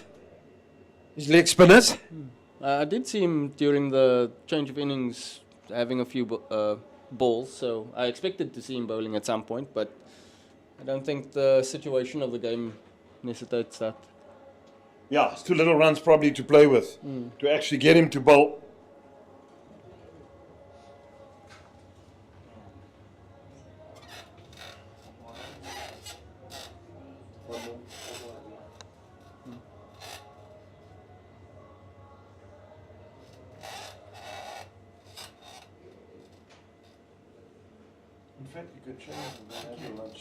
Thank you.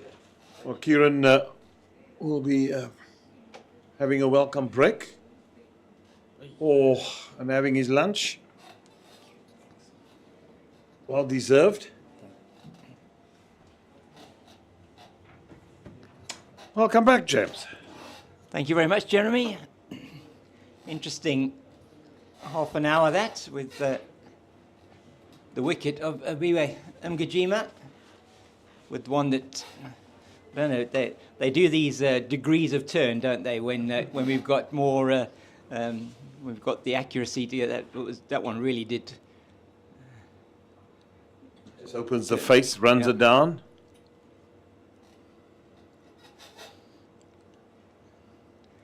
And Rilla van der Merwe getting that one to pitch, and it was almost not quite Shane Warne-like, but it certainly had significant amount of spin on it. So this surface not easy to bat on, clearly. And Boland needing 44, and they've got, if they want the bonus point, 15 overs and a few balls.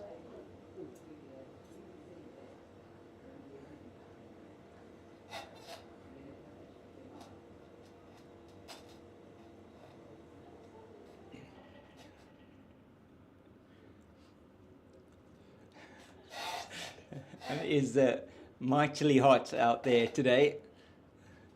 I think Can affect the upper part of the body. it can, certainly can, and can make you a bit drowsy from time to time, this kind of heat. Yeah, then you got to play the song. I'm so dizzy, my head is spinning. Like a whirlpool, it never ends. It's another slower ball bouncer. A lot of people wouldn't understand that, the youngsters watching. That song was years ago. It is, yeah. Dear. Yeah, that was 60s and 70s, wasn't yeah, it? I think so. I won't break into song now, but yes, it's a good tune, very good tune. Yeah, it was. And we talk about breaking into song. I'll tell you a bit of a story from one of the press conferences. That's neatly played by Kaplan, just getting on top of the bounce down to the man on the deep square boundary. Devolt Brevis for a single, and so we were waiting after the SA20 game. We were waiting for the players to come up. In fact, it was trying to think. It was the my Cape Town against Durban Super Giants, and Lance Klusner was due in, but he was taking quite a long time to come along. So somebody gave me the microphone that we were going to use in the press conference,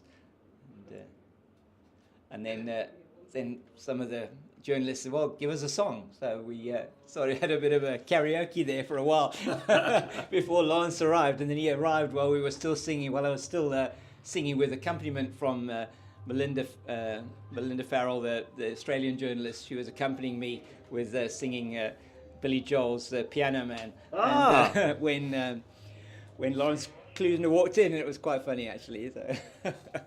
So James, you've got to give me a rendition of Piano Man at some stage. I'll have to do that, preferably not on air, but I do enjoy that song. We need to be somewhere with a nice, there we go. good scotch. Yes, and I'll maybe have a glass of red, or, something so it would be good. Yeah, very much so. It's, certainly was quite a lot of fun. The press conferences can be sometimes a little bit boring, but that was certainly an exciting one. I think most press conferences are boring. Sometimes they just seem to be just a necessity, So you know that when a team is losing, that you're going to get the coach. So yeah. But what gets me is when sometimes a question was asked, and then the third one asked the same question. Yes, that becomes tedious. That does become a bit of a challenge. Somebody is not paying attention. Yeah. Okay, that one too much flow. Oh, that's beaten the man at mid-on, gone down to the boundary. Seppo and Ndwandwe going across to try and stop that one. That's another boundary for Gavin Kaplan. And that's a good shot. It was a full toss from Rilla van der Merwe, just losing his length. And Kaplan takes full toll of that one, moves on to 29, 72 for 3. He had no chance of getting there either. Ndwandwe. Placed it very well at Kaplan. This time he's quickly in to prevent that going through for a single. So 39 to win, and from a bonus point aspect, they need to get those before 40 overs, for the end of the 40th over. Oh, they should actually get there. They should. They've got 15 overs to get it.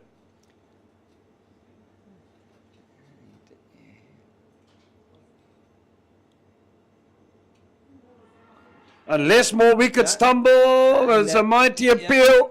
And they are not going to get that decision. Gavin Kaplan indicating that that came off the pad by the looks of things, and umpire Tom Mokorosi clearly agrees with him. And we're going to have a look at this one again, hopefully. Jeremy, let's... Okay. Yeah, here we go. Olaf van der Merwe again. I think this one turned again, but just beat the outside edge. It's again pitched. Oh, no, it's missed the mile. Yeah. Proverbial mile it's missed by. But nothing wrong in appealing. You never know your luck in a small city. Absolutely right, especially if you get the choir going, and they certainly did have that going, the momentum multiply Titans, and so they're probably feeling a little bit aggrieved, but Van der Merwe has been outstanding. 8 overs, 1 maiden, 2 for 18, and you just feel that if he had had a little bit more support, it may have been a situation where he would have got the wicket. Did you see one of our cameramen out there braving the heat that is certainly quite stifling out there at the moment. A little bit of the breeze, as you say, but it's not really cooling it down that much. Well, hopefully he's not wearing a Manchester United shirt, because I wouldn't want to be seen alive in it. Not this season. Maybe he just got that red shirt on. And I don't think that. I think he's covered up the badge. I think that's just checking. Whoa, now they hate me more. I'm a big Liverpool fan. Yeah. Sorry, guys. So, Liverpool up against Wolves this afternoon. Another game that they would expect to win, I'm sure, Liverpool. Well, they were poor the other night against Everton. Yeah, and it's always difficult, and always very emotional. The Merseyside derby. And it was the last one to be played, as we look at two camera crew up there as well. Yeah, at least he's got company with his fellow colleague there. Yeah, up on the scaffolding. And yeah, they do a good job bringing us good pictures. It's not an easy job. They stand there in wind, sunshine, rain. Yeah. And what you see on your screen, that's what those guys provide. And they do an excellent job of trying to follow that ball wherever it may go. Just helping us to be able to bring you the coverage here, courtesy of Cricket South Africa on the Cricket South Africa YouTube channel, with visuals from Pitch Vision.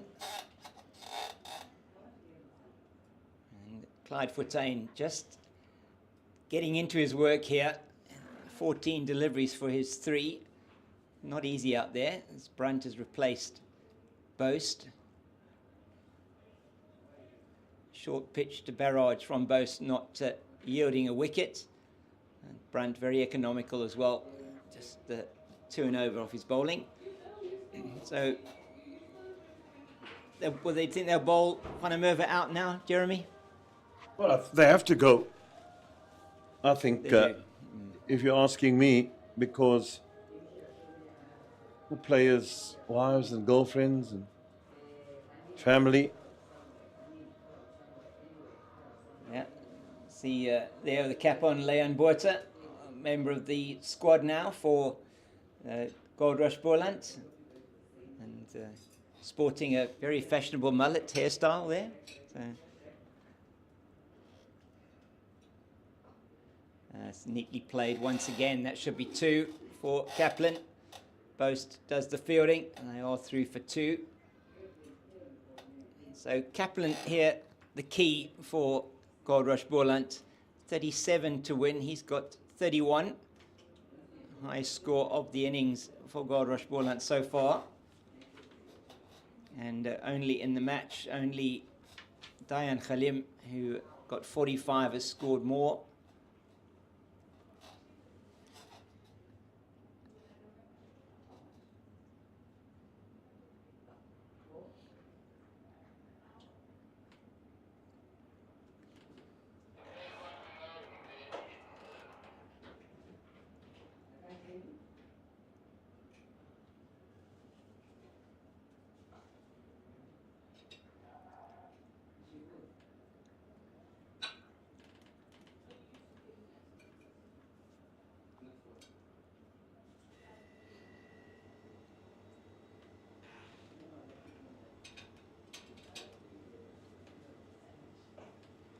So nicely played by Kaplan once again.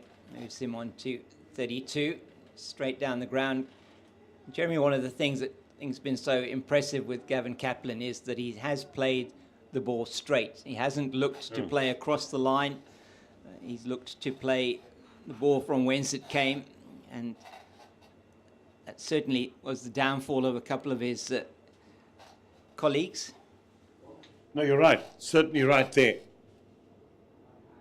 And if you're looking to play straight, because you're going to get the runs. The field is spread. So they want you to go across the line, and they know they're in business.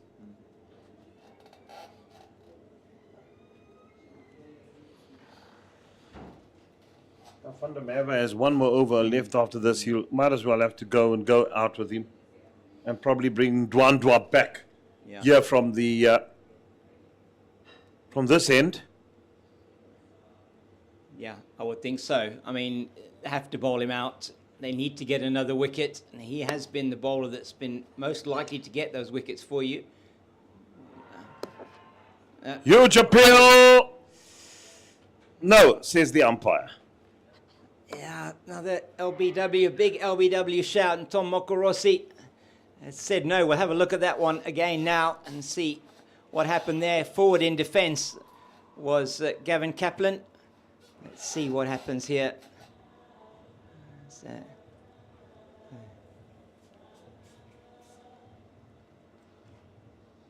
Oh, that is a really, that is a tight call. Kaplan actually tapping his bat immediately that the appeal went up. So umpire Mokorossi may be agreeing with Gavin Kaplan that he got something on that, maybe a scratch. I can think that would be the only thing that saved him, Jeremy. That looked very adjacent. Looked like it was going to miss leg and miss off. Yeah, he was very lucky there, must admit, but probably got a scratch to it. Hence the umpire giving it not out.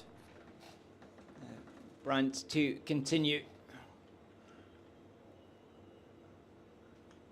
And Fortuin misses out there, just plays it straight to Brevis in the covers.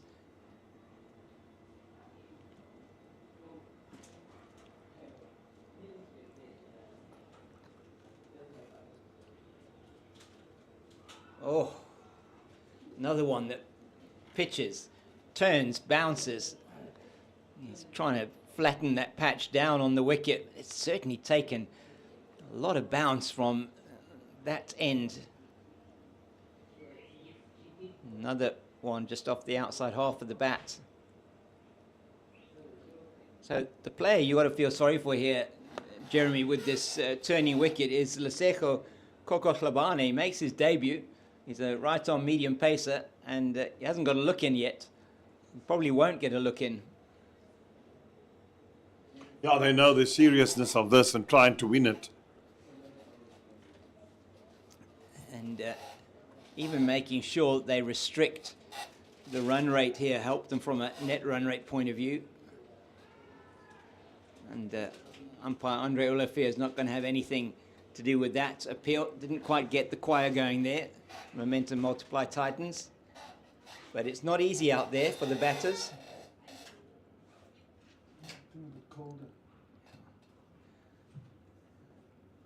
As once again just played defensively out into the offside. End of another good over. A maiden from Brunt. 8 overs, 2 maidens, 0 for 14. And scores 76 for the loss of 3 after 29 overs.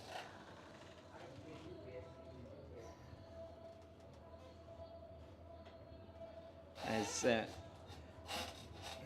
turned up the aircon here. Yeah, I know. Things are getting heated up here in the commentary box. And they are certainly hot out on the field as the Titans look for a breakthrough. Thought they had their man in the last over. Gavin Kaplan survived 2 very confident appeals. Oh, that's down the leg side. I think he might have just tickled that. I don't know whether he got a bat on it or was pad. We'll see now from umpire Mokorossi. Tickled it down the leg side off the bat. That'll be 3 runs. That'll be gratefully accepted by the men from Goldrush Boland. So 79 for 3. Just his line there, losing his line there, Rula Funameva.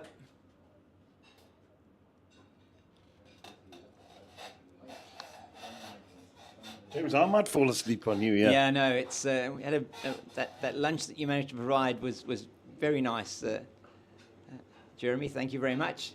As Reeves Fortain just plays it down the ground for another single. It is certainly one of those, they say, Maagie's vol ooghies too. Is that right? There we go. I like that. Yeah, Maagie vol oogie toe. There we go. 31 required.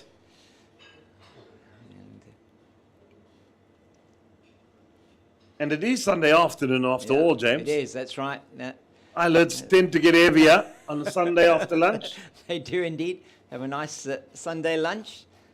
A bit of lamb and some nice corned beef that we had there. Yeah. It's amazing how the eyelids don't get heavy during the week. No. Sundays they do. They do. It's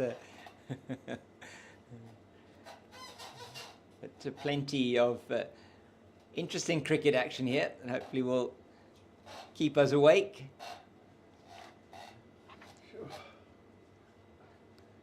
Cut away, single. There's a man on the boundary. The young Brevis. Had a very good SA20. Diobot Brevis, probably his best season so far, as it was with virtually all the My Cape Town team, bringing home their maiden title. And amazing that a number of players in that My Cape Town team that actually hail from upcountry in South Africa. Rush in. Good single. Yeah, well called by Reeves Fortain. He takes the strike at the end of the over. It's 82 for 3 after 30 overs. And just the 29 needed now. And they'll be wanting to get those within the next 10 overs to get to their first bonus point.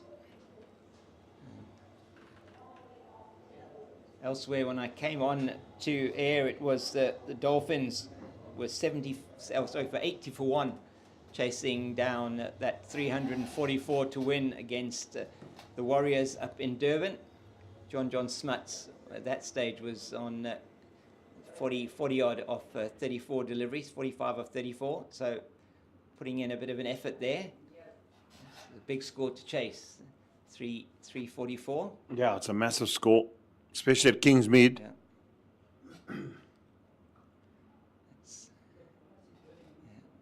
Short once again, and just that was the end of Rula Funameva's spell at the end of that over, and he bowled 10 overs, 1 maiden, 2 for 28, and he did his best with those 2 wickets, of one of Rulofson and that of Mgajima, both bowled to try and keep his team in the game.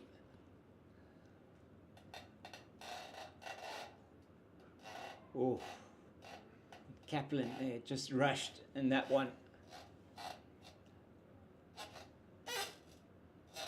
Yeah, Brunt also into his 9th now.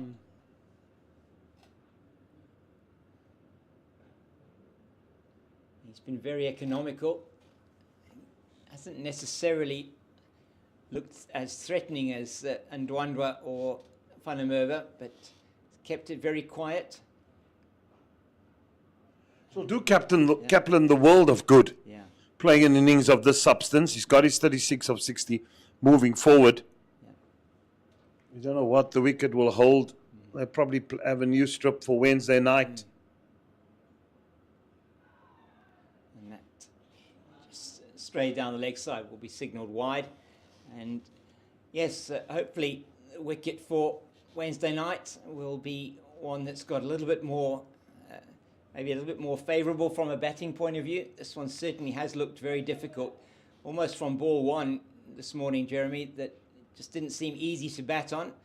Certainly didn't look like it was going to play like this, and we saw it earlier on today. And that will be another wide. That was a real drag down. Yeah, I know. Yeah, and it would be probably one of the two, one to the left, one to the right, one of the two, with a bit of green, and just have it roll, because it's also a television game, and we know that certain wickets on there on the square. Just push down the ground now. It's getting a little bit easier. 25 wanted. Partnership was worth 25. It's been the key. We didn't see that. Only the one partnership of any substance at all in the innings from the Titans. That one of 56 between Van der Merwe and Khalim, as it's the end of the over from Brunt. He's bowled 9 overs, 0 for 18, 31 overs gone, 86 for 3, 25 they need in 9 overs to get the bonus point, as it's going to be Dewald Brevis for the first time today from the northern end of the ground, the Nederburg end, and going to be bowling his leg breaks. So it seems like we're going to have continuation of spin throughout the rest of this innings. And just, I think, the only 6 overs of medium pace bowling, 3 from Matthew Bose, 3 from Dayan Khalim, and it's been all spin other than that in the 31 overs so far. Brevis is 18 matches, just 40 overs, economy of 6.3, average of 41.8. He's got 6 wickets with a best of 4 for 46 for South Africa A versus Sri Lanka A in Potchefstroom earlier on in the season in a one-day international. Down the ground again for 1. Brevis, as you said, into the attack. Yeah, it's getting a little bit warmer here in the commentary box. See, Reeves Fontaine, 7 off 26. Oh, that is a chance, and he goes for that outside the off stump, and it goes through the hands of the man at slip. I think that's Sibs Makanya in that slip, and see that one again. It'd be interesting to see that one again. It was Keegan Peterson that slipped there. Sorry, you should have gobbled it up, James. Yep. Should have. Yeah, this was straight in the bread basket. I know they're tough as they come, but we'll probably have a look at it again. You know, on conventional. There we go. Oh. Yeah, deviation just off the gloves of Pretorius, but you reckon he should have taken that, Keegan Peterson. Are we desperately disappointed they didn't? This time, they'll turn for 2 again. Runs easy to come by. Hasn't been a good day for the Titans.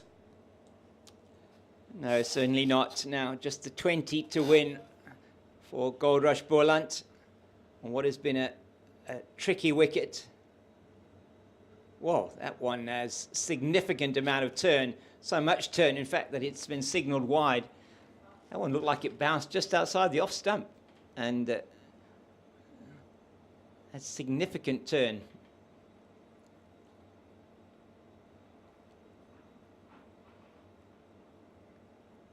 So it's been a good over so far for Goldrush Boland, the first one from Dewald Brevis.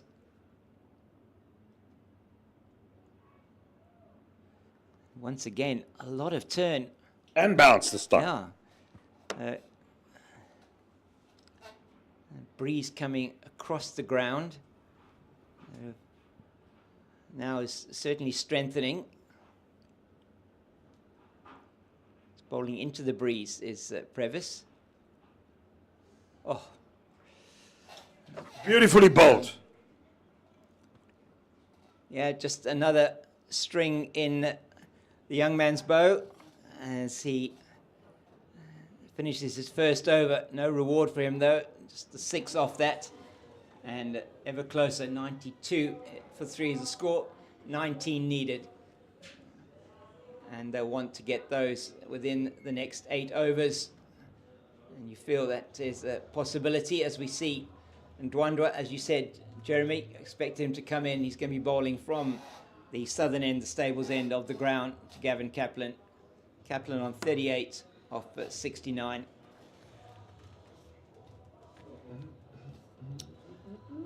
So partnership up to the equal highest of the Goldrush Boland innings as well. The 31 put on by Mgajima and Kaplan.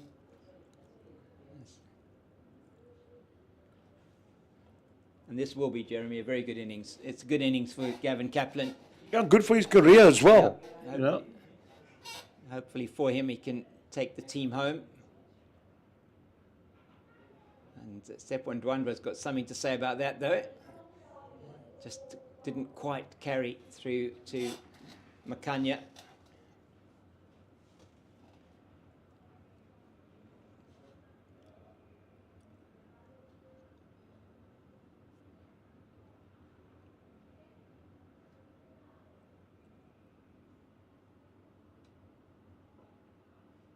It's nicely played once again, just waited on it and played it straight past Brunt at that short extra cover position for a single.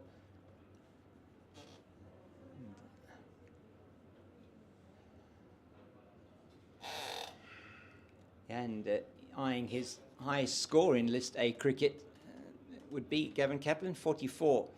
This is his highest score in List A cricket.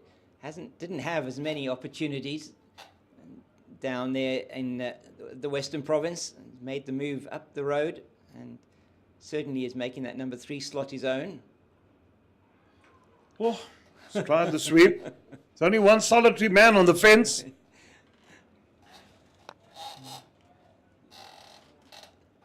Yeah, he's playing that one. He's can't fault him for trying from an effort point of view. He moved around a bit in his crease. He wants to finish this quickly. Yeah, he's got hold of this one. That'll go for 4. Yeah. That mid-wicket boundary is no more there, so he knows there's a gap. And this time, plays it well. Yeah, I think he's decided it's time to go now, as Clyde Reeves-Fontaine. He knows the importance of getting these runs before they get to the over 40 over mark, and you think now with just 14 needed for victory, that should be possible. Well, it's 14 required now only, and they're in the 33rd over, so you'd expect the next 2 or 3 overs they should get this runs. And it will be an important bonus point victory then for Goldrush Boland as they seek to do better in the competition than they did last season. What a way to start your campaign with a bonus point. It just brings so much positivity within the squad, in the side. The belief is even better. And they can really stake a claim to challenge for this trophy. Yeah.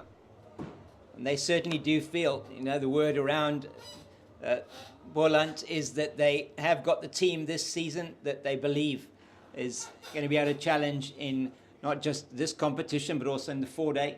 It's a game of cricket. And he plays that, tries to play that down the leg side. There's an appeal and there's a direct hit, but he's back into his ground. Good work. But he's been given. Munsami, has he been given out? Yeah, he's been given out LBW.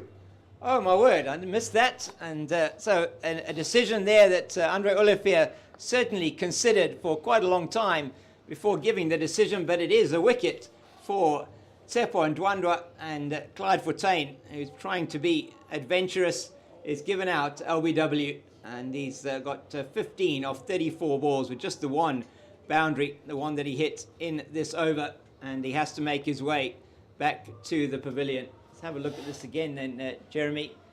Just the angle that it comes from. Yeah. Where did it pitch? Yeah, certainly hit him in front that. Yeah. From where you can see, he tried to get outside the line of it, but the ball was straight enough. And he had to get hold of that, which he didn't. Well, I'm going to allow for Kieran to end off with you. Okay. And just have a break. Thank you very much, Jeremy. I think we are probably expecting this to be over within the next half an hour. So thank you, as always, to the Rhino, Jeremy Fredericks, for his contribution. Always wonderful to have him on commentary with us here. And it's been a pleasure. And so Kieran Thompson joins me as Kieran comes to the crease. So does Michael Copeland come to the crease. And was hoping that he will have the opportunity with Gavin Kaplan of taking Goldrush Boland over the line here in this match. Just 14 needed to win off 103 deliveries. Well, it's actually probably 8 overs and 1 ball, or 7 overs and 1 ball they're looking at to get those runs, to get the bonus point. So Copeland, how's he going to deal with this spin attack? It's going to be interesting to see.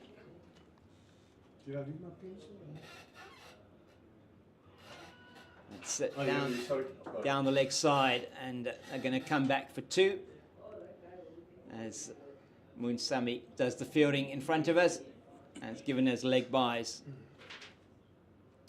So the end of the over, it's 99 for the loss of 4 after 33. So an easy calculation in terms of run rate. Batting at 3 to the over, and just the 12 runs needed now for victory. Yeah, unfortunately, just going through the motions at the moment for the Titans. And I can tell you that dugout over there would be the happier of the bunch. Yes, certainly the home dugout, which is on the, as we're looking at it, the left-hand side of the grandstand. As they're still sitting there. They're not going to move until the last run is scored. It's not over until it's over, essentially. And cricketers are superstitious people. Dewald Brevis continues with his second over from the Swartland end. And it is a lot breezier out there now than it was earlier on, but it's still warm.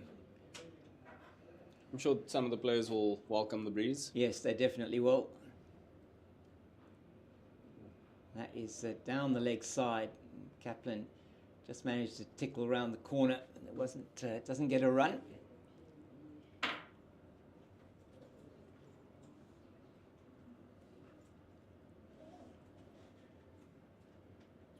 One also gone down the leg side. Yeah, way down the leg side. It'll be 3 wides by the looks of things. I don't think that Copeland will turn for 3. No, he doesn't.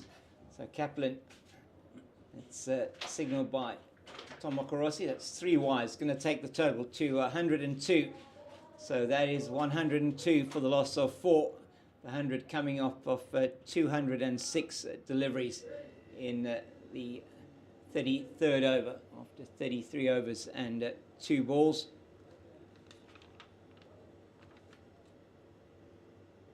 And that's tickled around the leg side, and they don't go through for the single.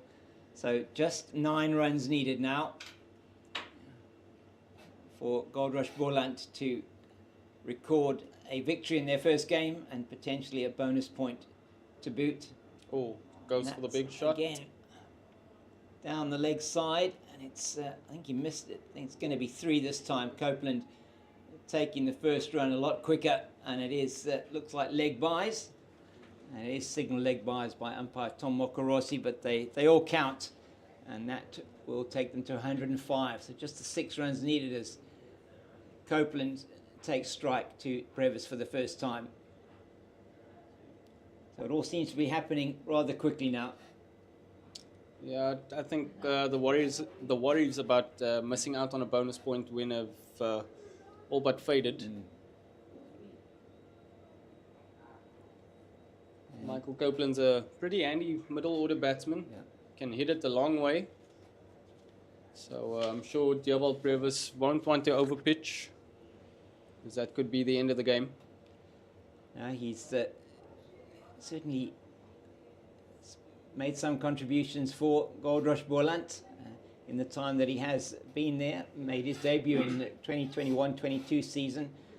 20 matches, that's his 21st match today. Just the 342 runs with a top score of 67 against the Knights in Bloemfontein a couple of seasons ago. So he'll be wanting to get an asterisk next to his name today, definitely. A red inker for him. And I'm sure Gavin Kaplan will be feeling the same. He's held the team together. Came in when the score was 16 for 1 after the loss of Grant Rulofsson's wicket. And you have to say, he probably played the spin and played the bowling as well as anybody today. It's been an innings of maturity from Gavin Kaplan. Oh, nicely punched off the back foot, but it will be picked up in the deep. Just pick up the single that moves Goldrush Boland to 106 for 4. 5 runs away from victory.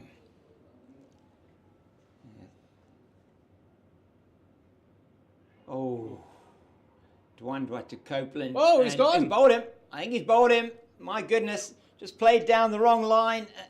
Michael Copeland, and that has pegged back the off stump. The one bail is missing, so he doesn't manage to get a red inker next to his name. And they still need 5 to win as the 5th wicket goes down. Michael Copeland playing all around that one, and he's gone without scoring. And just the 4 balls. So another wicket goes down, this time bowled by Ndwandwe, and the spin is doing the trick once again. You just feel if the Titans had had maybe another 50 runs, maybe another 40 runs, this could have been a very interesting game. He makes his way back, and it is Sean von Berg who's going to make his way out to the middle. Sean von Berg, who earlier on today took 3 wickets. It was an outstanding effort from him for Goldrush Boland. Very important wickets right up at the top. Took out the middle order of the momentum multiply Titans, getting the wickets of Peterson, Brevis and Makanya. And he was well supported by his spin colleague Imran Manak, who got the wickets early on at Pretorius and Brunt, and then came back to take the final wicket of Ndwandwe and take 3 wickets to his name as well. So it's going to be von Berg, though. He's going to be asked to do a different job now, just to come out and knock off with Kaplan these last 5 runs needed.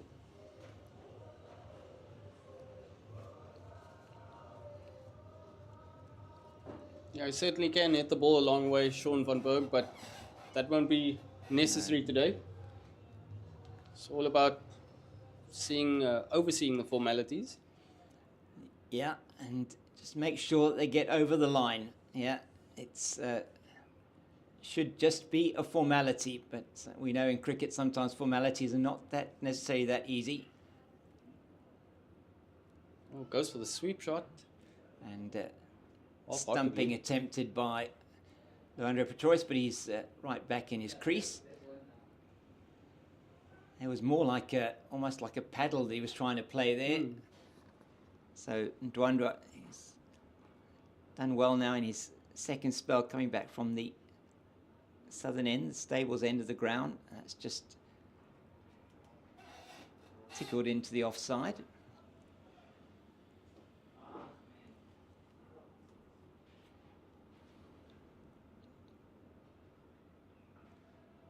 Goes back, and he's not going to get it through.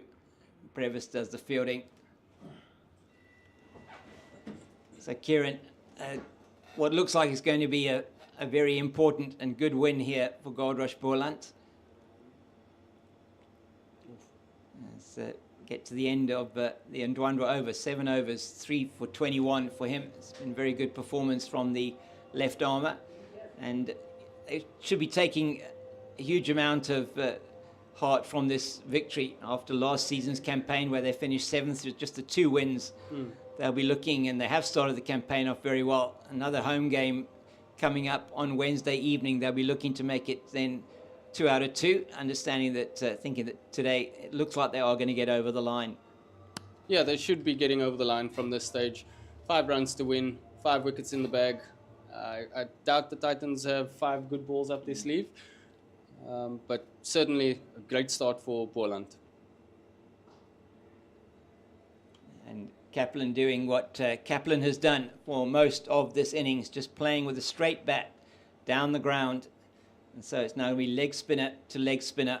4 runs needed for victory. What is Sean von Berg going to do?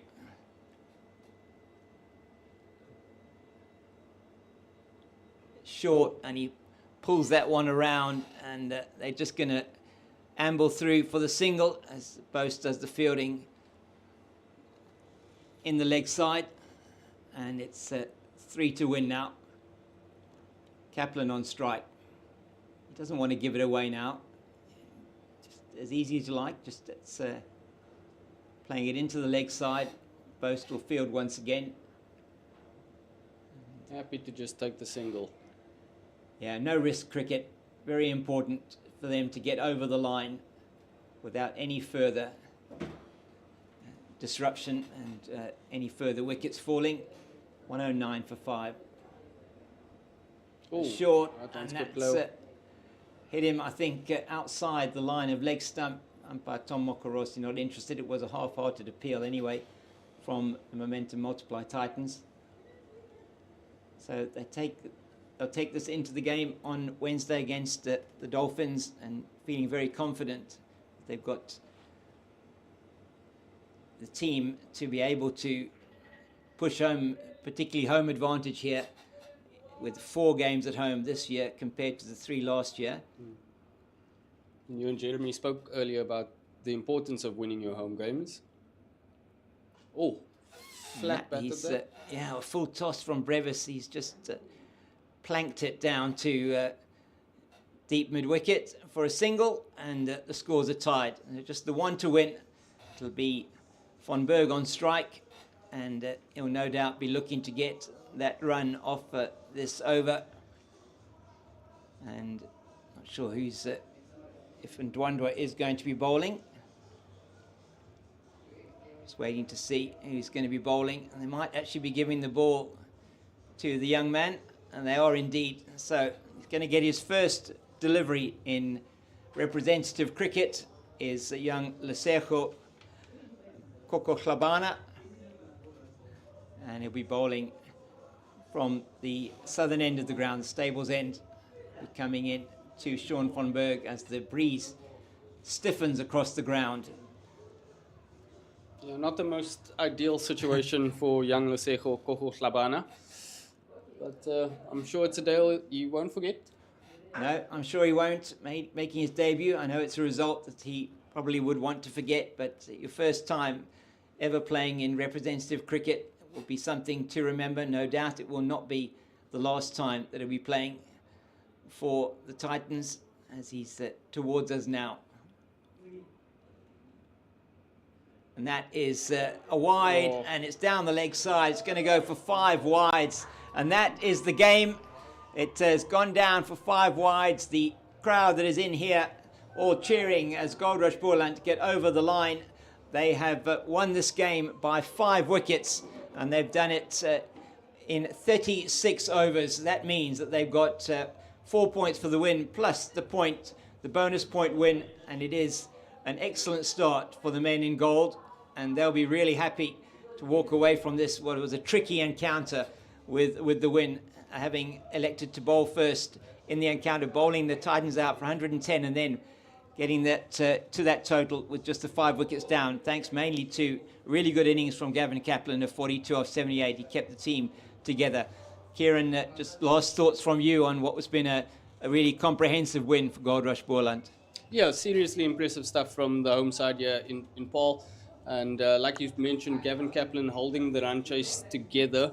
I think that was the key, as opposed to the Titans' innings this morning. They just had too many wickets tumbling around. Dayan Khalim didn't really have anyone to carry the bat through, and gave themselves too little to bowl at, really.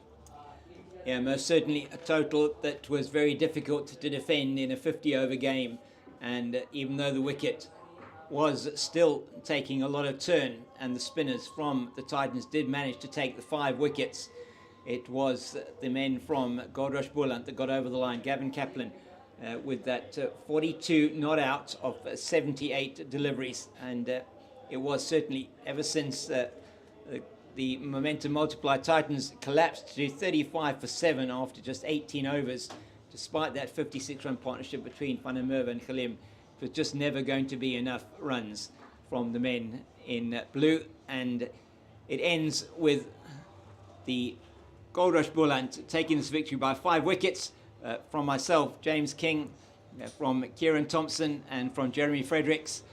We just want to thank you for tuning in to this broadcast on the CSA YouTube channel. We hope that you're going to join us again for the match on Wednesday on the CSA YouTube channel at Newlands, where the Western Province will be playing against the Dragons, and the match here on Wednesday evening will be broadcast on SuperSport. We hope you're going to be able to join that match as well and see what happens as Goldrush Boland look to take their second victory of the tournament. From us all here, including the team at Pitch Vision, it's goodbye.